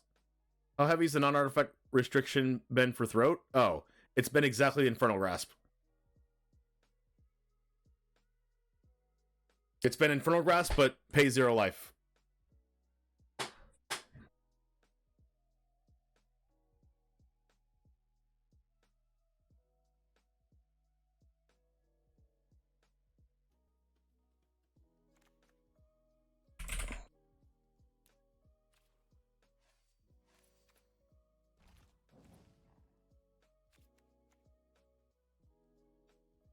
What about this Power Stone Fracture? It's a sorcery, so, like,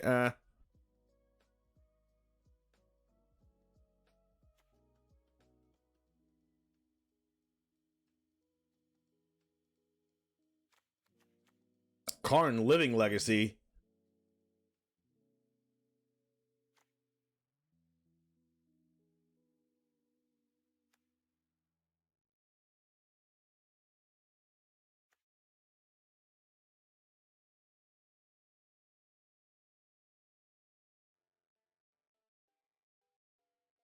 Look at Junkyard Genius. You can pay 3 and sack another creature or artifact until end of turn. Other creatures you control get +1/+0 in Menace and Haste.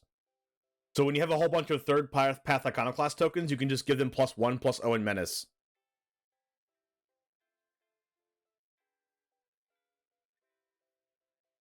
One burn down the house? I don't know.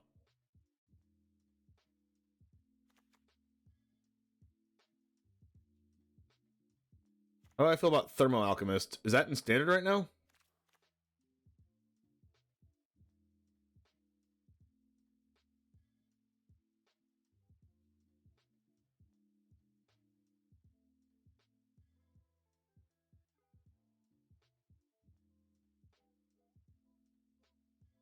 The creature count is push enough? Yeah, because we want like all non-creatures, right? Honestly, I think 3 engines probably too much.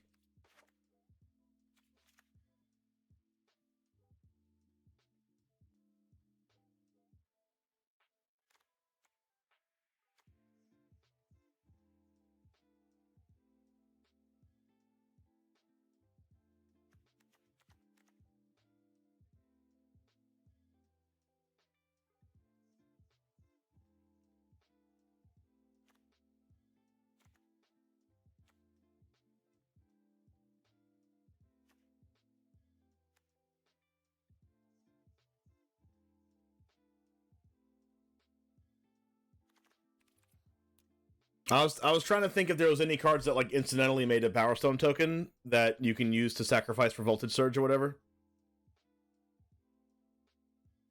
But I think this is probably fine.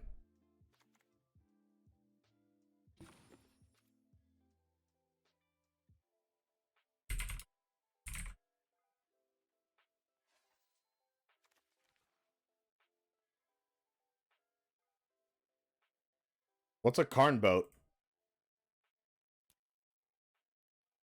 The Silex?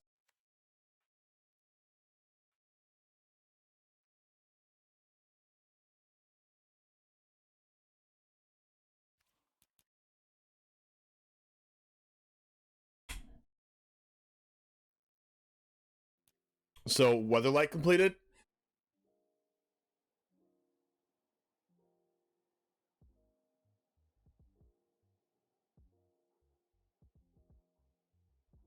This is probably good.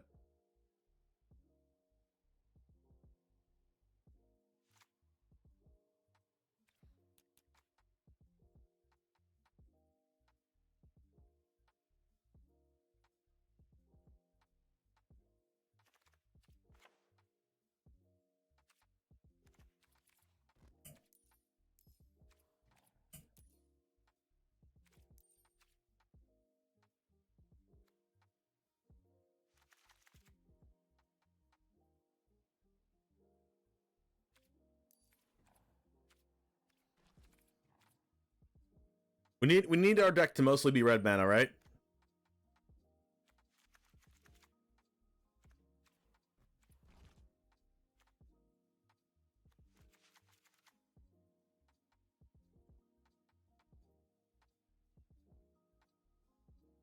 That is true. That's true. It's not good. Is it good? Is it not good? Is it good? It's good, but I like it. It's not good, but I like it. But it's good, and I still like it. I kind of don't want any islands in this deck.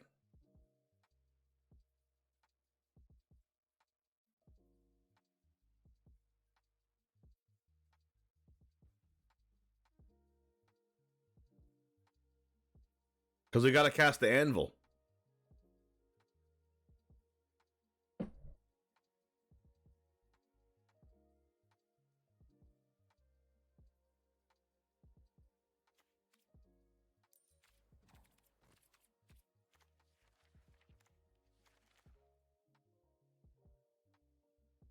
What is the Grixis family called again?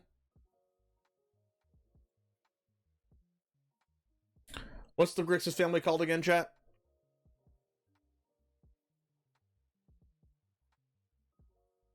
No, not Xander.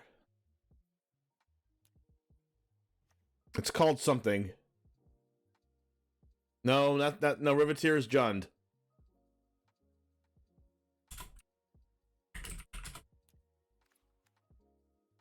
Maestros, thank you. I want to play this card. Maestros Theater. And play one island.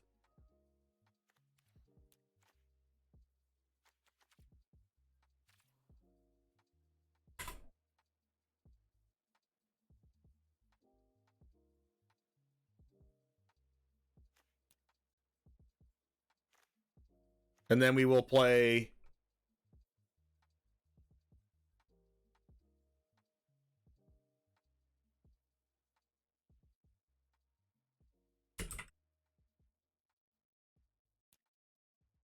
these cards.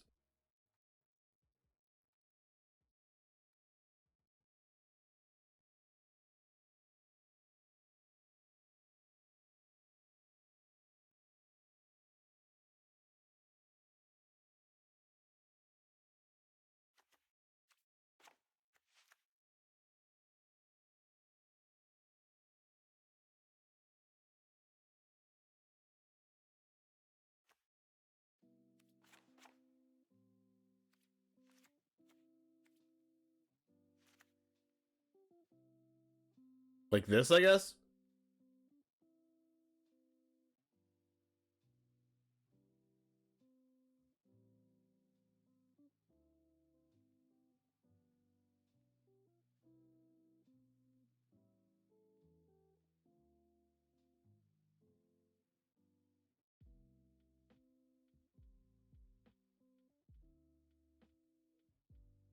Or I can go down a mountain.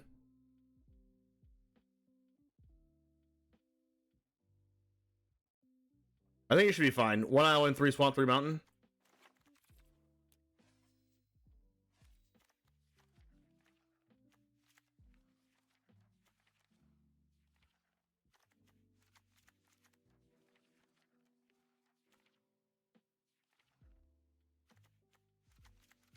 Oh, there's a blue-black Painland.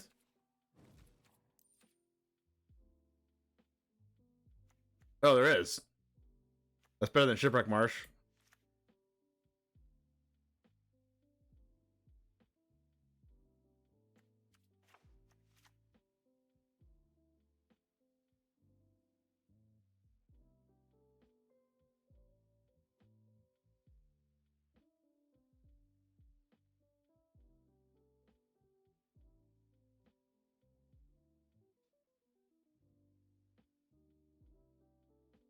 Okay, I think we have enough.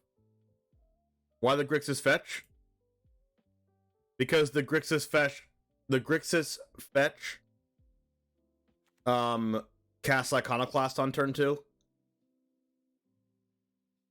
by getting the island.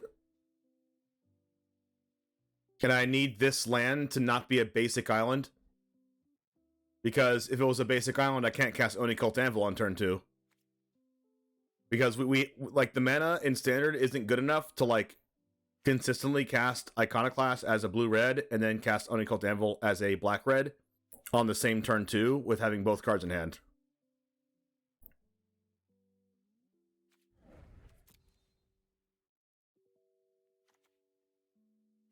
I do want to like play a couple games with this like right now just to try it out and see what's good and what's not for just like a game or two.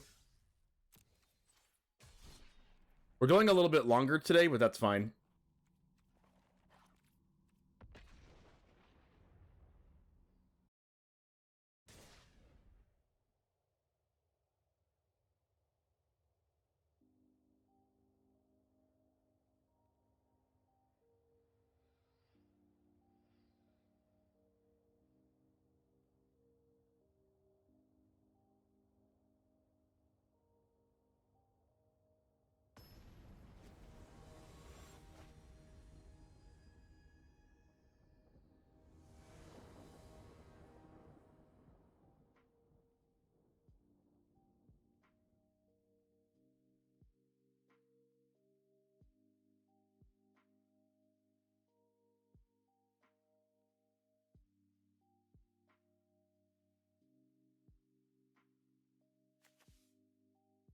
Okay, so are the retro artifact things done exactly the same way as Mystic Archive? Yes. At least I'm pretty sure.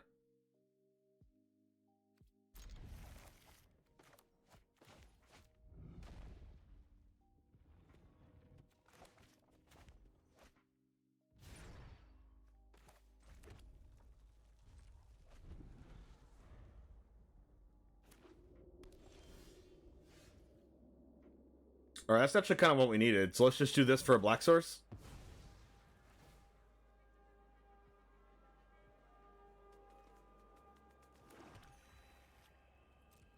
Then save Synthesizer for later.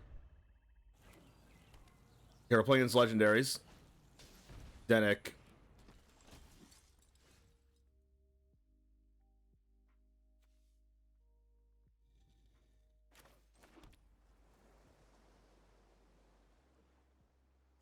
Let's go Fable, and then Fable discards Dragon Engine.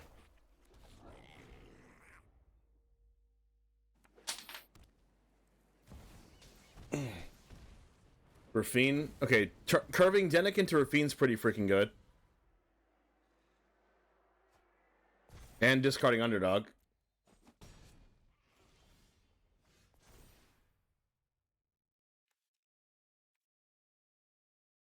Kind of need to draw Go for the Throat.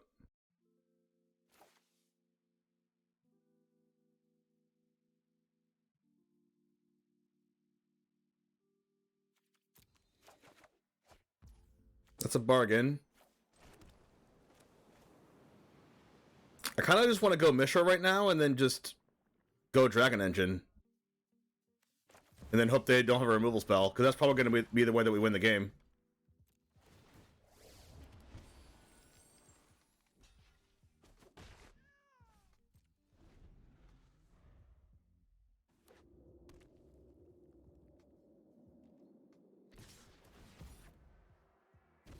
And they probably have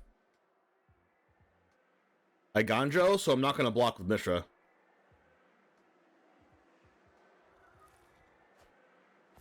Hopefully they don't have Wandering Emperor either. Because if they do, I can't meld.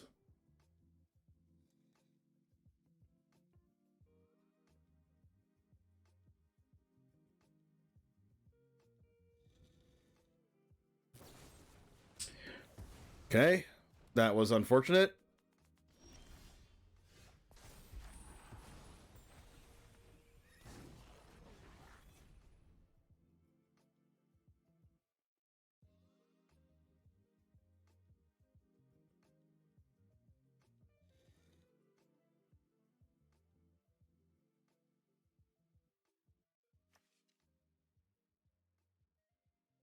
Um,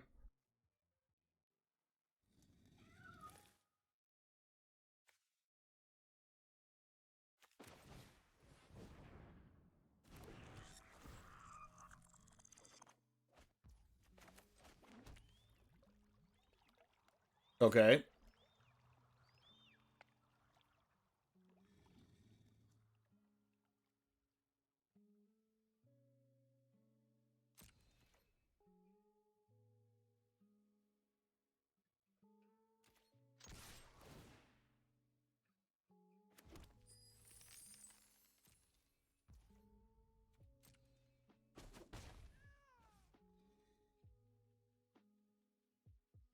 I feel like I should go Saheeli and minus it.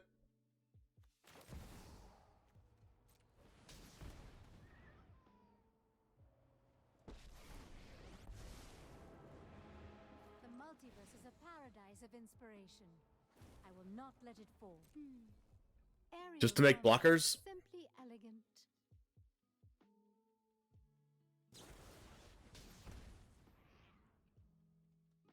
And then I think we should Reckoner's Bargain this reflection.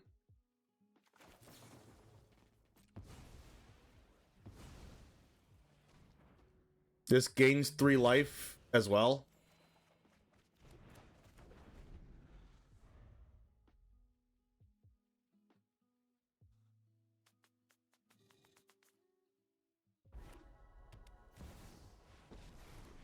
The Teferi. Really interesting deck to play Teferi in. Oh, because it's Teferi plus Rafine. Okay, I get it now. Put loyalty counters on it. And also pluses the spirit. That's pretty freaking good.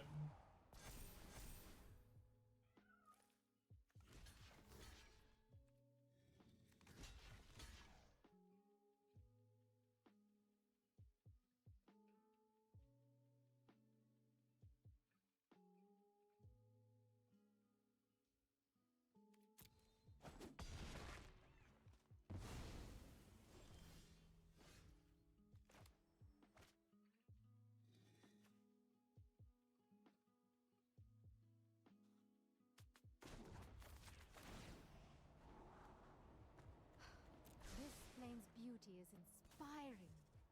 Draw the same card, okay.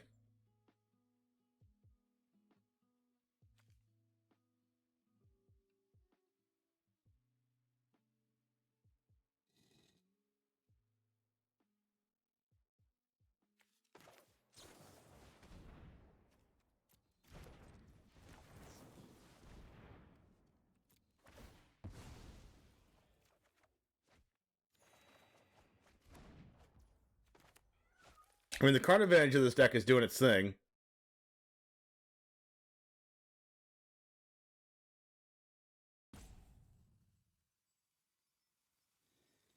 But I can't seem to draw a single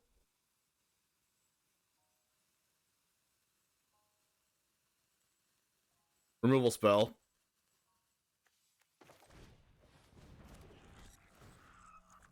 We have a bunch of them in the deck, too.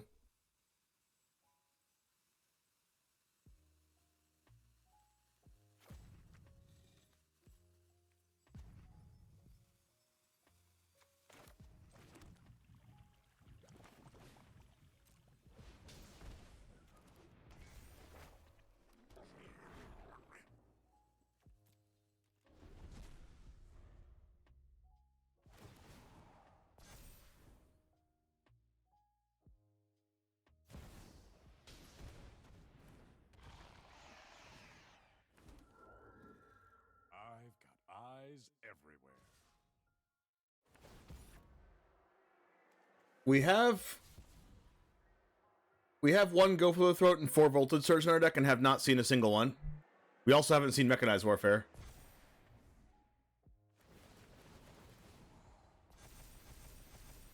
Gosh, that's broken. What the heck is wrong with this card?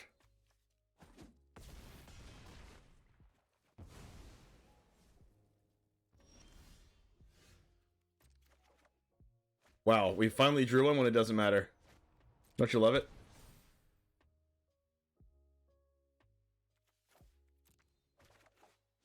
We drew 2 of them. I really needed it last turn.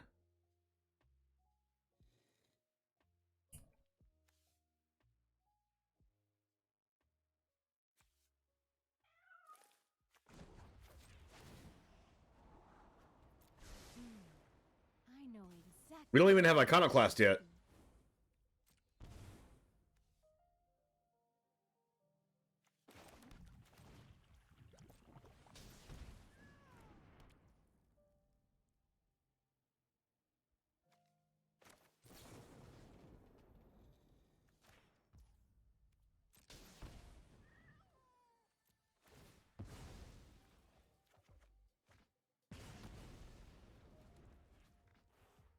Like, that was good. But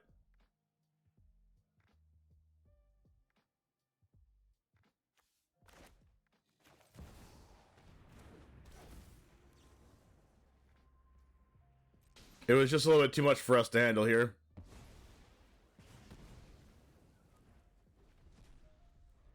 Like, if we had drawn those cards earlier, it would have been really freaking good.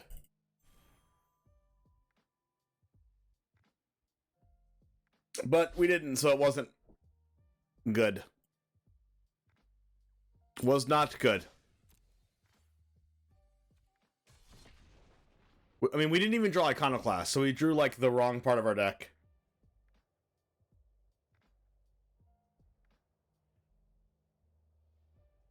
But yes, Rafine plus Teferi is broken. They can make, like, an 8/8 every turn.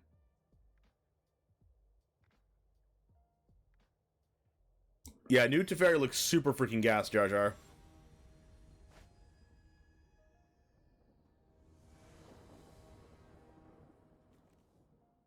I'm fine with keeping this.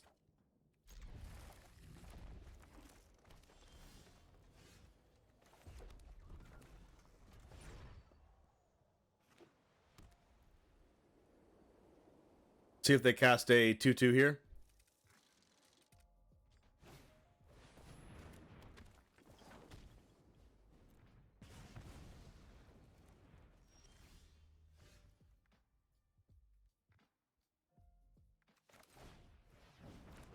Land. There we go. Value, value, value.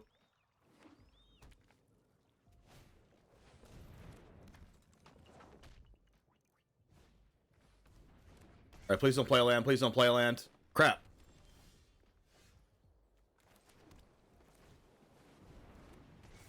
I like how Synthesizer is an artifact that just chills out for Saheeli to draw cards.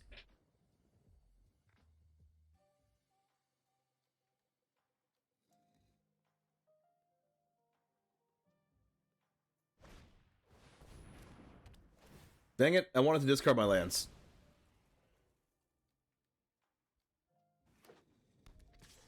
Whoa. Okay, more lands. Boy, do I wish I had that card. The Fable in play. Let us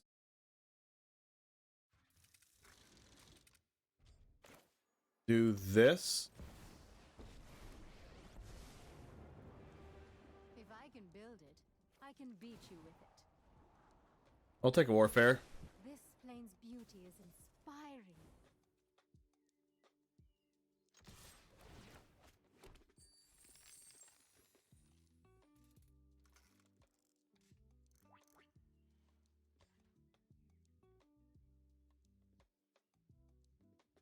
Are they considering blocking?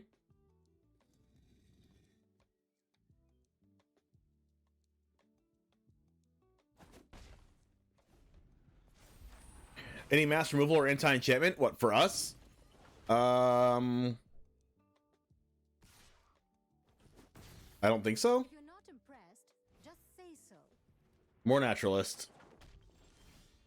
Bargain. That's good for us.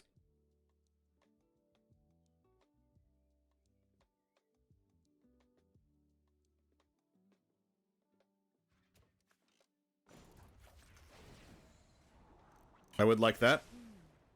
I know exactly what the metal wants to be.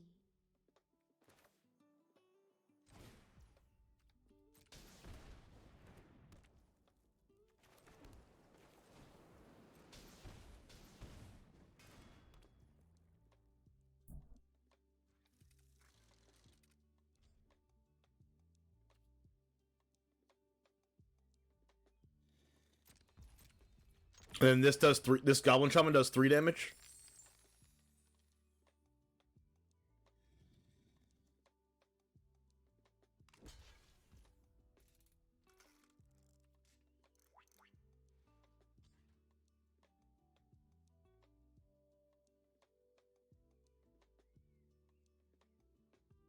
I think I'm going to Reckoner's Bargain our 2/2 here.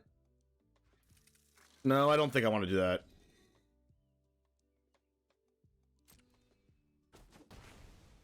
I think I want to Onicult's Anvil, our experimental synthesizer, to try to draw a red removal spell. Let's see if they go to 23 here. Yes, they did go to 23. Good.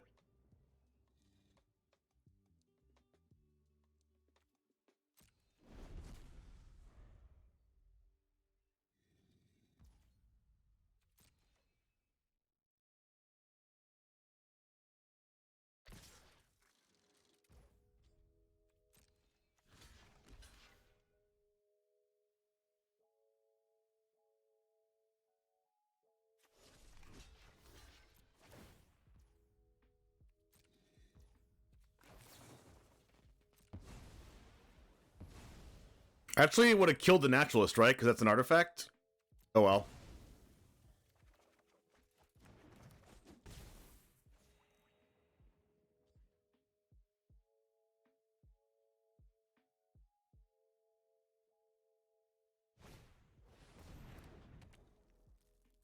I didn't even think that I could have traded with the Naturalist there. More lands.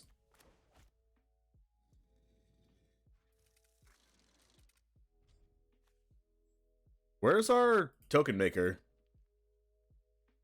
This is a token maker, though.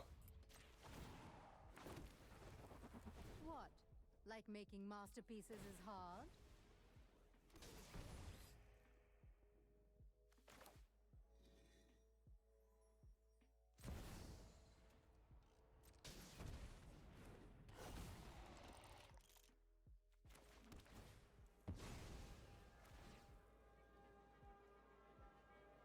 Enter with haste? Yeah, I just don't want to...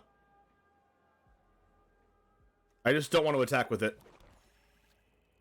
Like, I could attack, I just don't want to.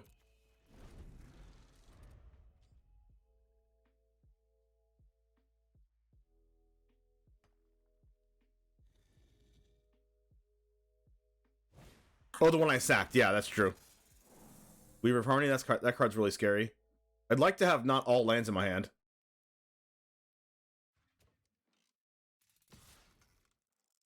Okay, Mishra can kill the likeness. Unless they have like Anjo in hand. Okay. Maybe they just like didn't see that. They're like, wait, what just happened?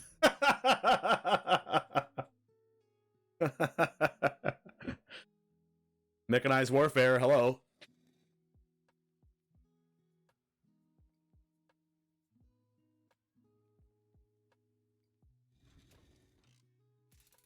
I know. Xander's Lounge can draw us more cards. Wedding Announcement makes another 1/1. They get 2 more 1/1s. Opponent doing homework. More lands. Oh, yes. I love lands.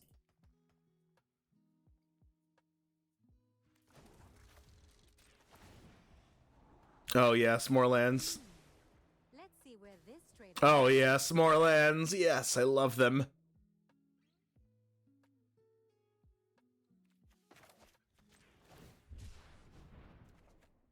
Okay, we're getting somewhere.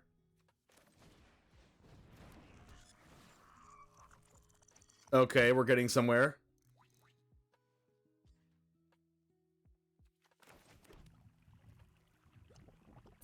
I gotta kill this Weaver of Harmony, right?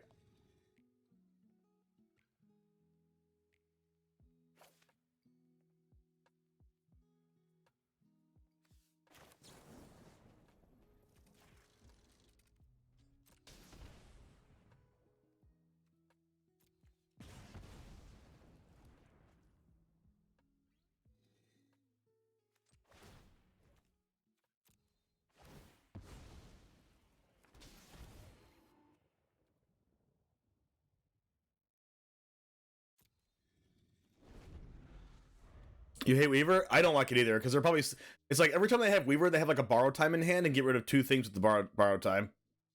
Is Mishra lose life or deal damage? Mishra is lose life, which kind of sucks with Mechanized Warfare, but whatever. Another Anvil. Okay, that's good.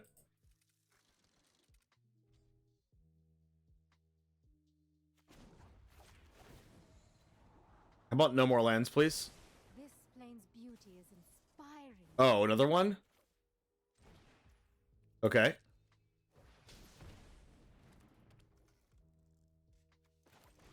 That?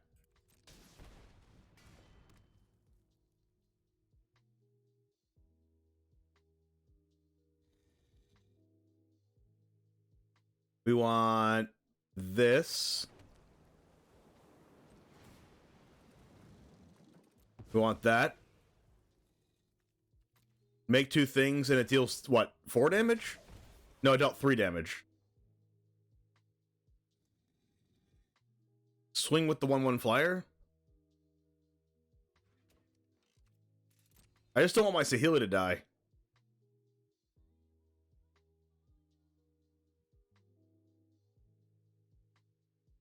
Yeah, I don't want to swing yet.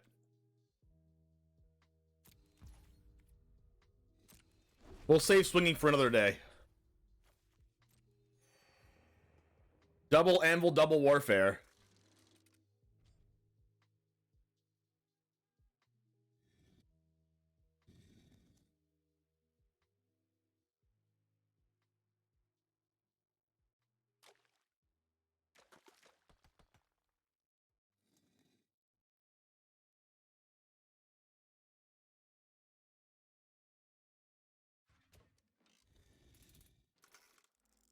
We still have not drawn an Iconoclast. Gosh. We have not drawn an Iconoclast in both games we played, and we've drawn a ton of cards.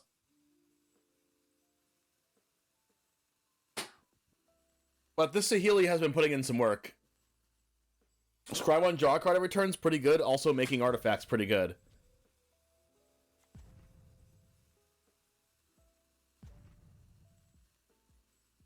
You still remember that game that your opponent kept a 0-lander and beat you? Brother Div, I'm trying to forget that ever happened, okay? I'm trying very hard, but you make it impossible for me to forget that day.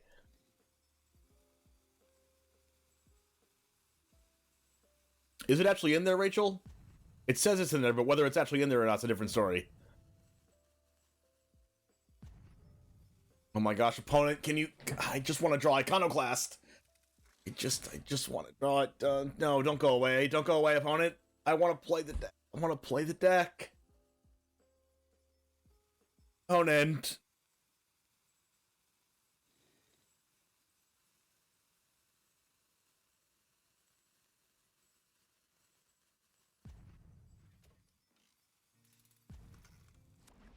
They came back! Yes!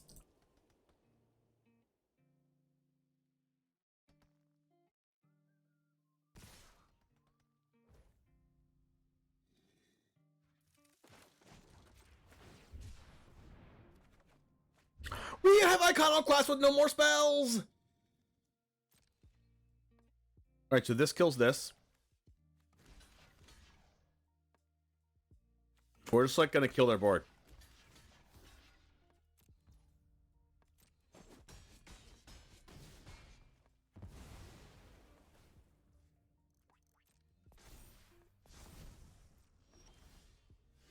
Another warfare?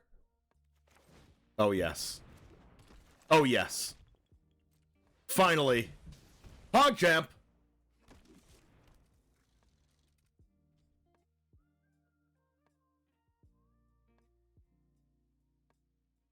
Watch this. Just watch and learn. Aerial Deal a ton of damage. be elegant.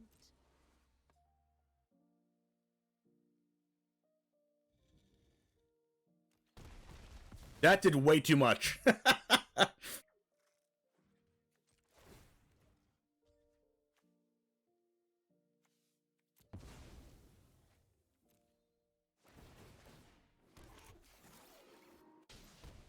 So they're dead? Did we just kill them from 21 out?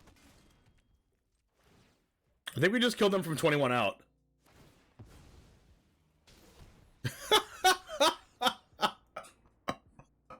4 damage per anvil. 4 damage per anvil. Okay, so we had Iconoclast there at the very end, but you can see how good that can be, right? Took the enchantment stack into deep water. Deep, deep water. Okay, this Mechanized Warfare card might be good.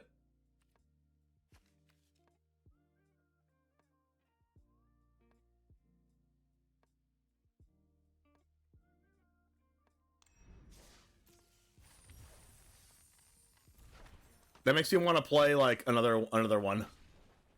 I'm so hungry right now, but I want to play another game.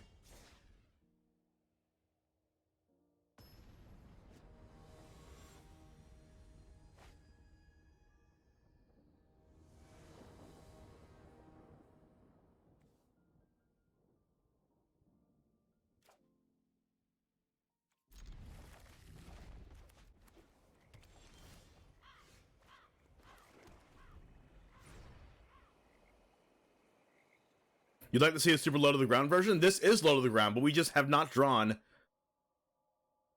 We have not drawn our 2-drop yet.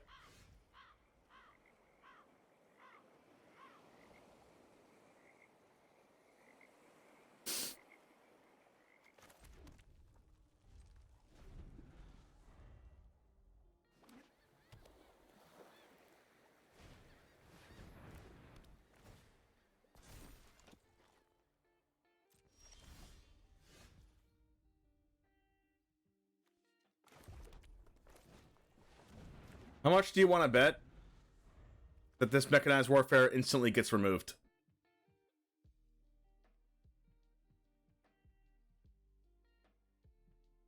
I mean, there's only 2 Saheelis.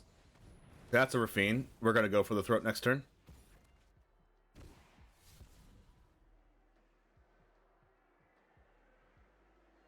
Is Chandra Dressed to Kill still in Standard?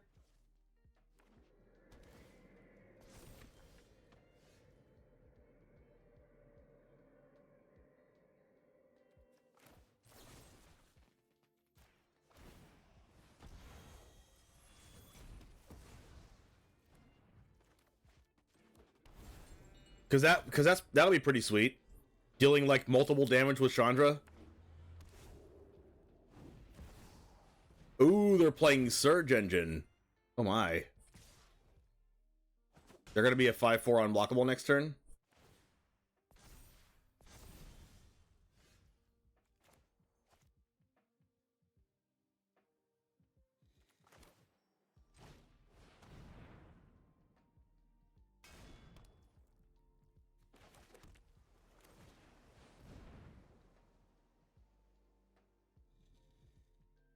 Counterspell?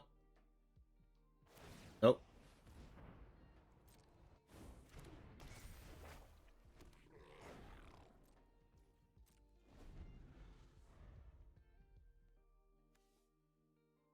Oh yeah, it's gonna be a 6/5.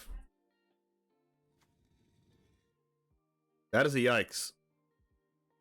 6/5 unblockable? Well, if we draw Voltage Surge, we can still kill Surge Engine because our Voltage Surges do 5.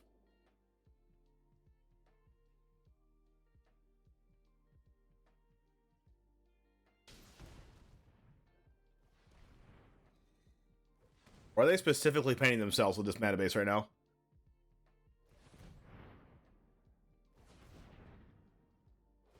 Oh, they're gonna draw. They're gonna draw cards already? No, they can't do that yet. Blade Coil. I discard 2 cards and they draw a card. Excuse me?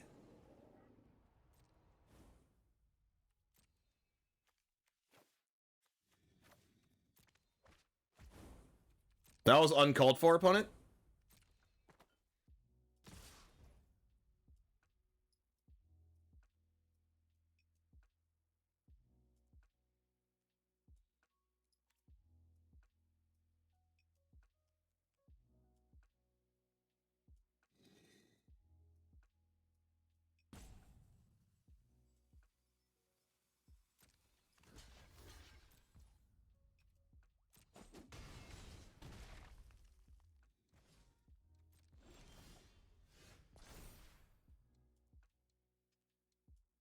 I guess Mishra has to go away.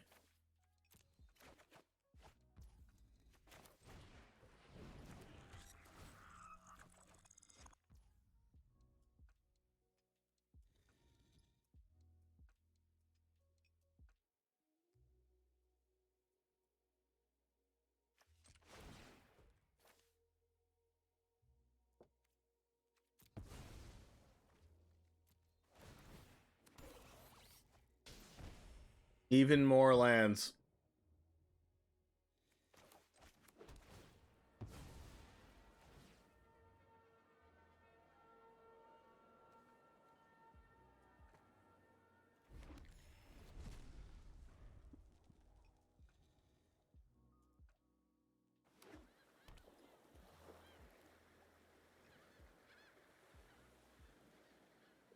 There's only 24 in this deck, and in 2 games in a row, we have 6, 9, 10, 11. We're dead.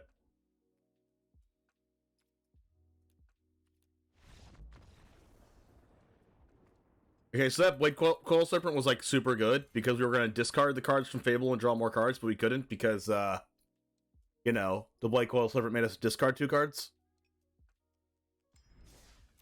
I don't know if that card's good in Constructed or not, but it was good right there, specifically.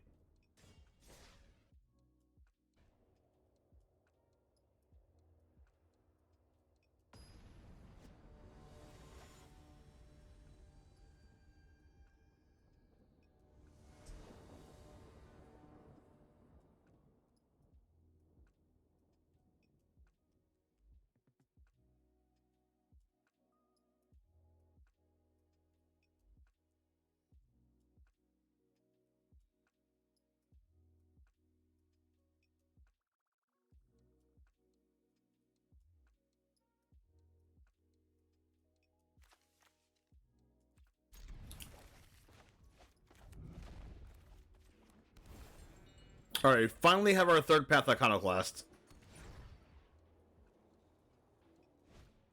And we're going to get white aggroed, but we should have a good matchup against this.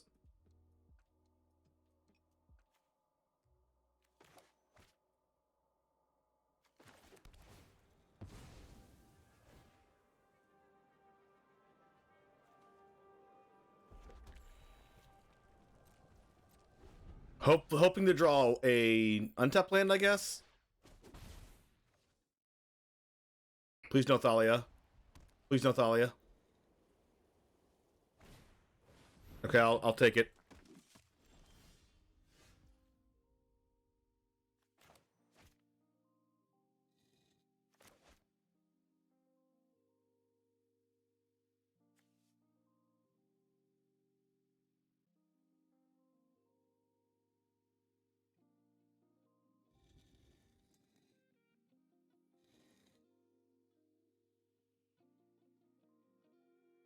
Next turn's gonna be real scary for me. See if we get a land from this.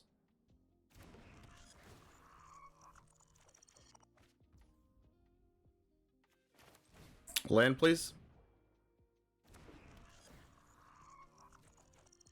Crap.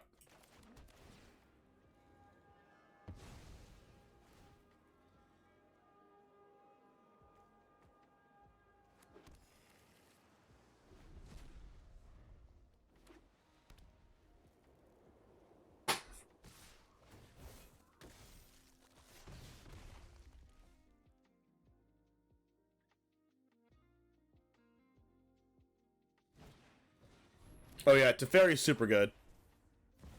Okay, this is gonna be real hard for me to beat here without drawing multiple removal spells. That's a land. Well, Iconoclast might get us there unless they have a Brutal Cathar.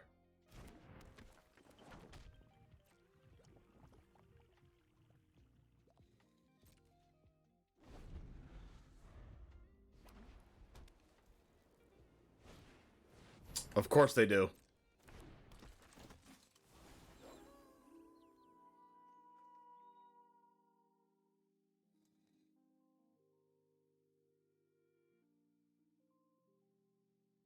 Am I reckoner's bargaining the synthesizer or the Iconoclast?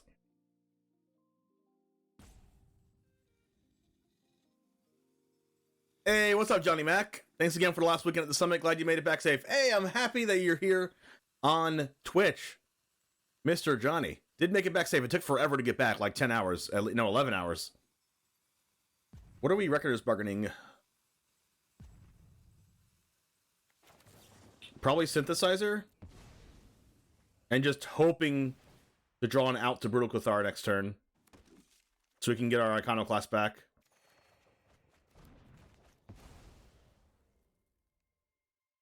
At least they can't attack with Adversary.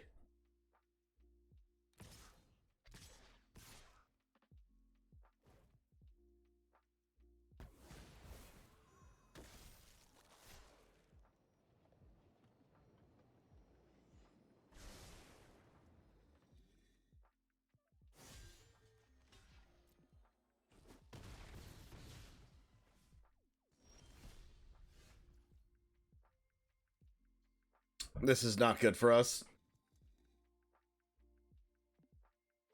We could cast Mishra.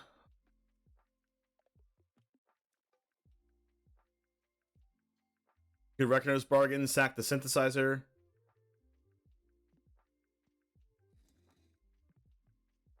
Like, what are the chances that a card they scryed at the top was another Adversary or Brutal Cathar? Like, pretty high.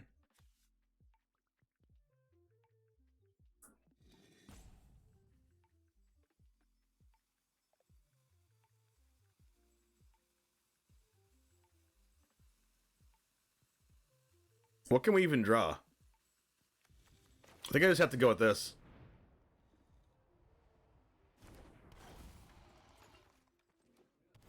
Good game. So it's Brutal Cathar then.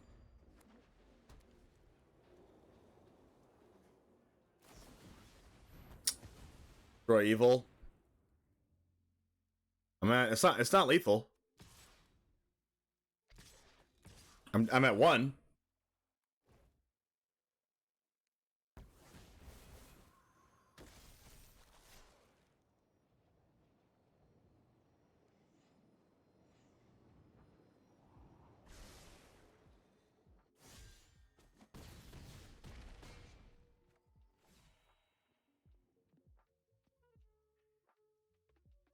They're gonna kill my synthesizer?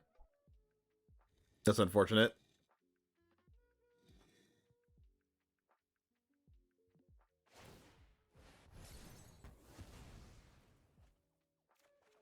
Oh, wow!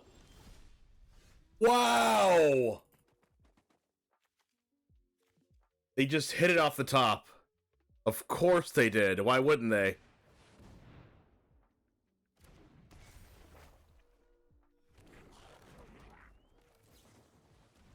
Like, I would have got to Reckoner's Bargain. I would have got to Reckoner's Bargain, the synthesizer. Get the Voltage Surge off the top. Voltage Surge, Brutal Cathar, get Iconoclast and make a bunch of blockers. Wow, that would have been so good.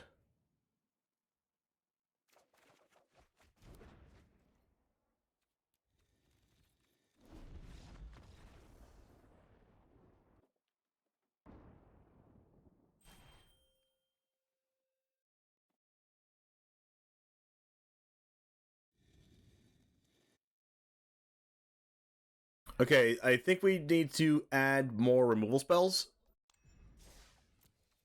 Because we're going to win the long game anyway. We just need to make sure that we stick around for the long game. I don't even know, like, what... I don't even know if you need Dragon Engine and Mishra. Because we have a lot of draw power with Reckoner's Bargain. Like, you don't need to use these to draw cards.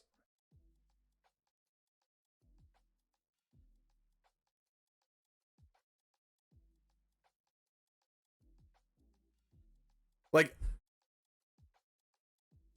I don't think Brotherhood's End is good in this deck. And I will continue to say it. It wipes the board. Yes, we have we have the board. Why would we want to wipe the board that we have?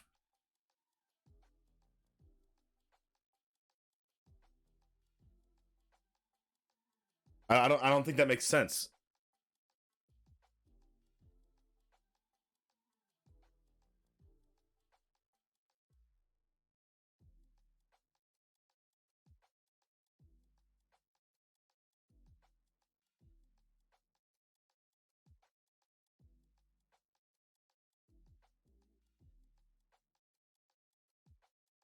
Sideboard card for best of 3?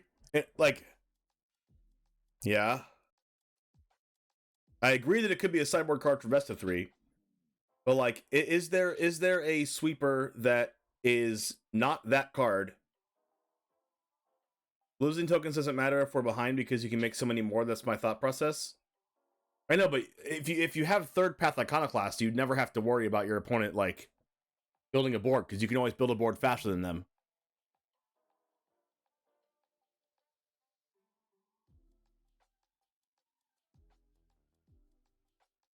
So, like, if anything, I think this Weatherlight Completed is not good enough.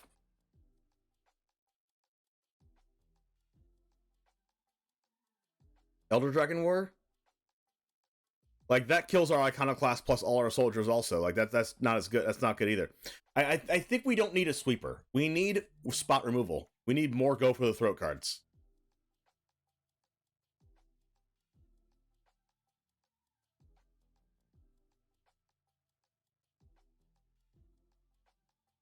Like, the reason why we've lost is we just have not drawn this card until the very end of the game. Like, when it didn't matter. I don't think we need Mishra and Dragon Engine to win the game.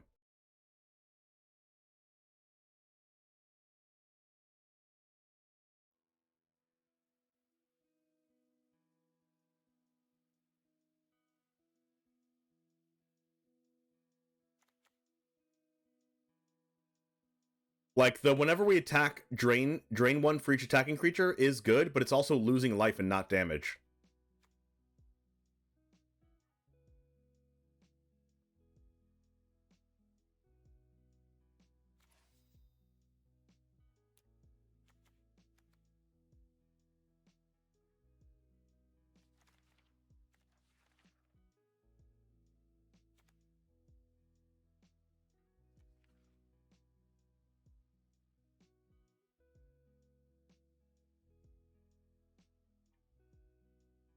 Like, I don't think we need these cards. I think Reckoner's Bargain is just enough card advantage for us anyway.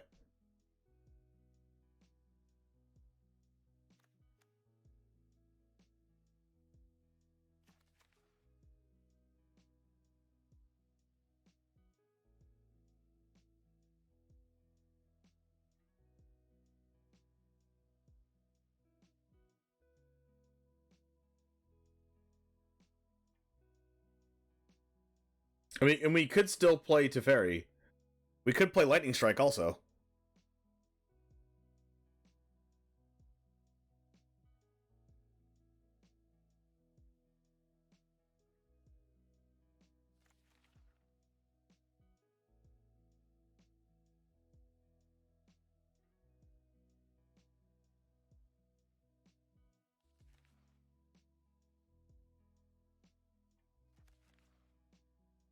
One damage to up to one target player or planeswalker. Exile the top card of your library. If it's red, you may cast it this turn. Exile top 5. Cast red spells one this turn.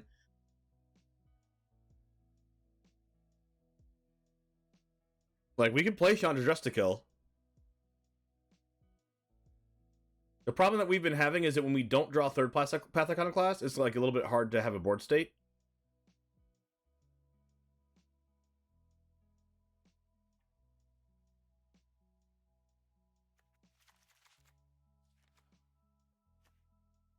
Oh wait, this Jaya is probably good for us.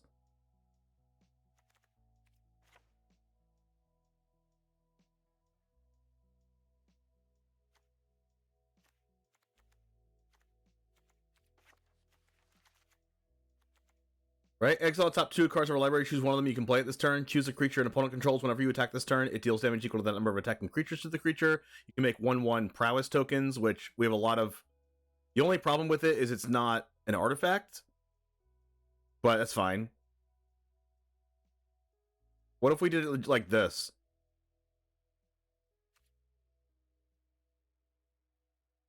Or like 1 Jaya, maybe? 3 Chandras? I think I like that. Let's try a 1 or 2 with this. Whoops. Yeah, the prowess token is still a red source, so it works with warfare. Hey, we just reached 300,000 views on YouTube. Let's freaking go. 300,000 views. That is a lot.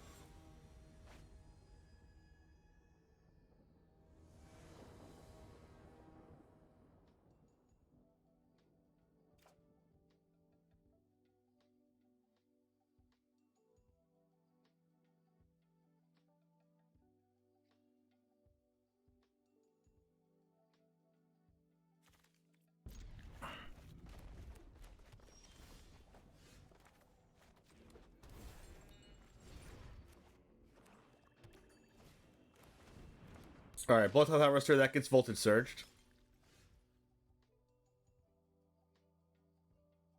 I think I just want to see if I can hit a land drop, though. Perfect. We're not going to Voltage Surge it yet, we'll wait. Okay, well, I'm super glad I waited.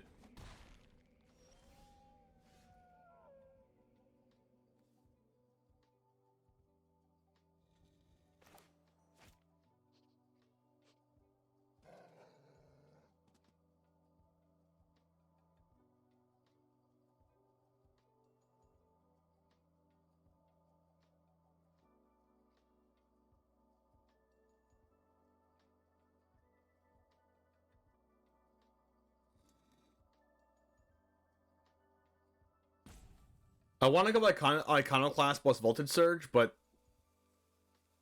I would have to Voltage Surge the Harvester if I do that.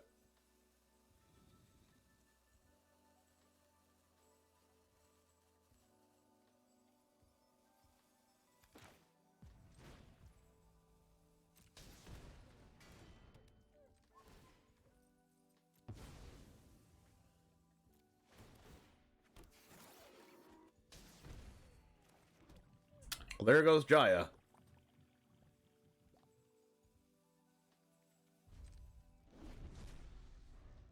That's okay. I kind of want to draw a land anyway.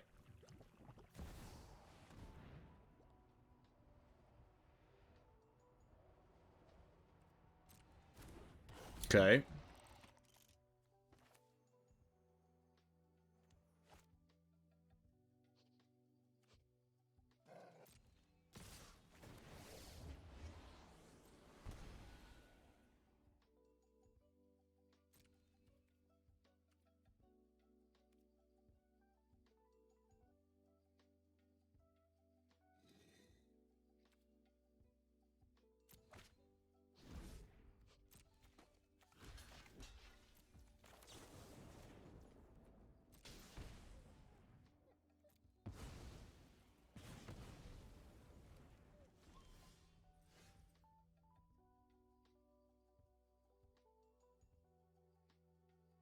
Do we like Iconoclast? Hey, this Harvester is making it hard to cast Iconoclast, but I guess we have to.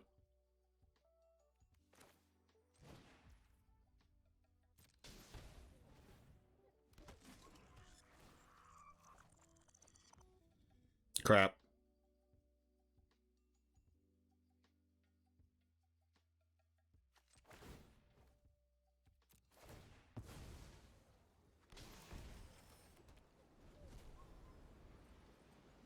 We're going to have to say goodbye to Third Path Iconoclast here.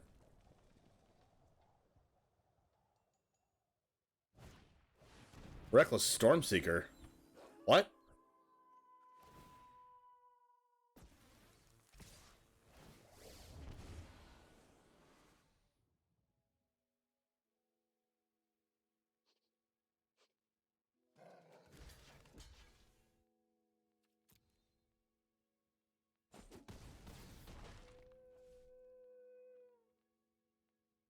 Crap, they're gonna kill my Iconoclast. No! Needed that. Now we're just super dead.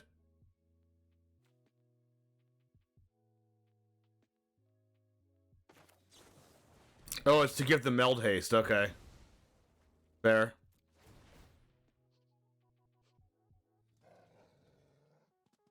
All right, this game was we were too slow to cast the mechanized warfare.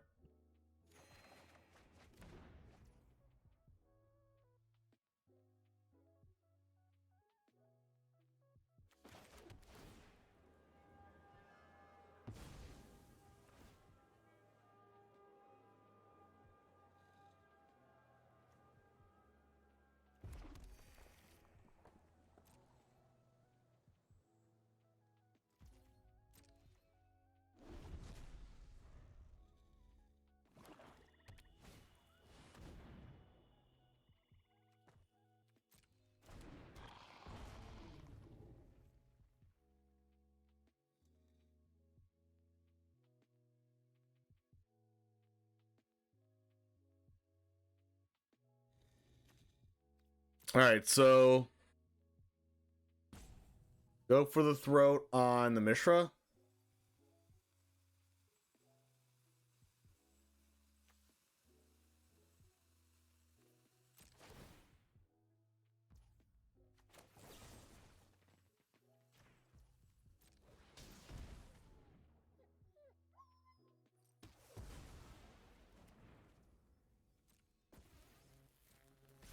Oh, we're just dead anyway.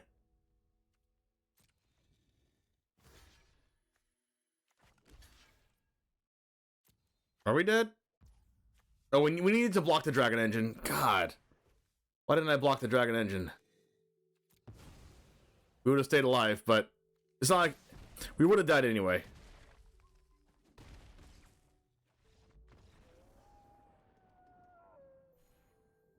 But the Stormseeker giving the Dragon Engine haste seems pretty good, but the way that I did it was just bring it back out of the graveyard.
Ouch.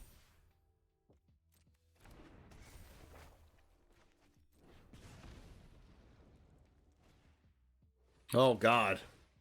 Wow.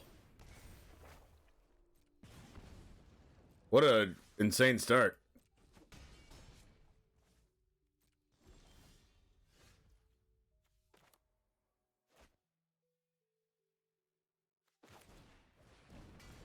Like, I have to do this.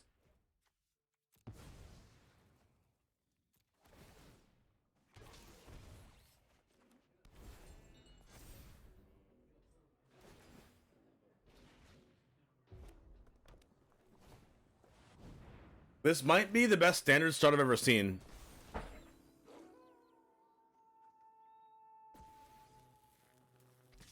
Like, honestly, I think this might be the best standard start I've ever seen in my life.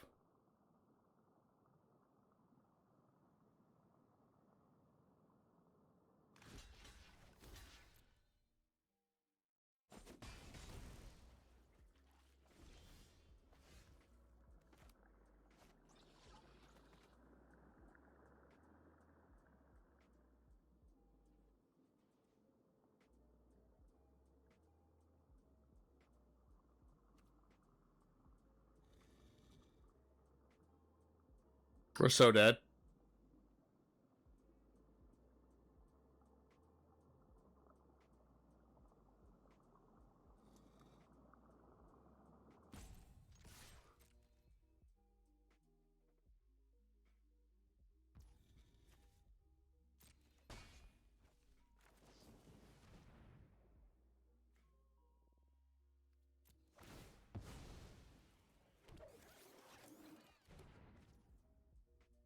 That was just literally 2 lands.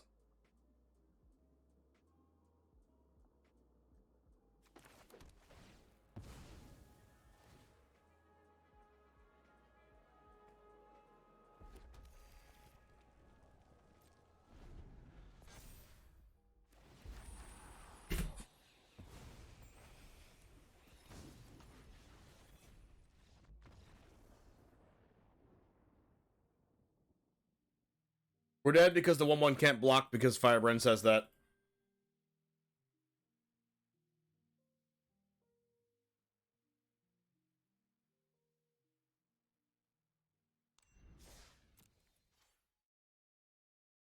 Well, we're gonna work on it more tomorrow.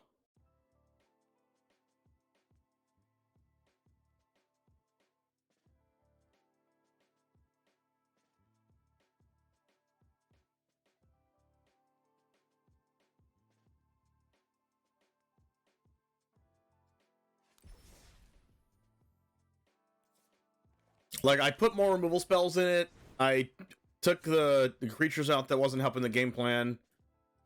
But I guess we just got rolled.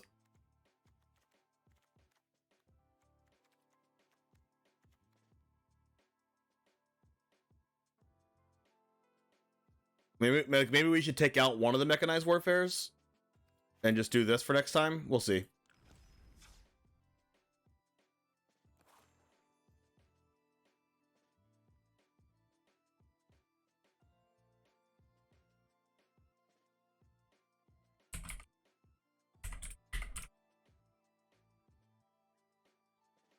Alright guys, have a good rest of your day. I will see you back tomorrow to play more of this Grixis Iconoclast deck, and hopefully we draw more Iconoclast next time. Let's go over to CGB. He hasn't been streaming in a while, so let's go ahead and show him some love. Anyways, I'll be back tomorrow.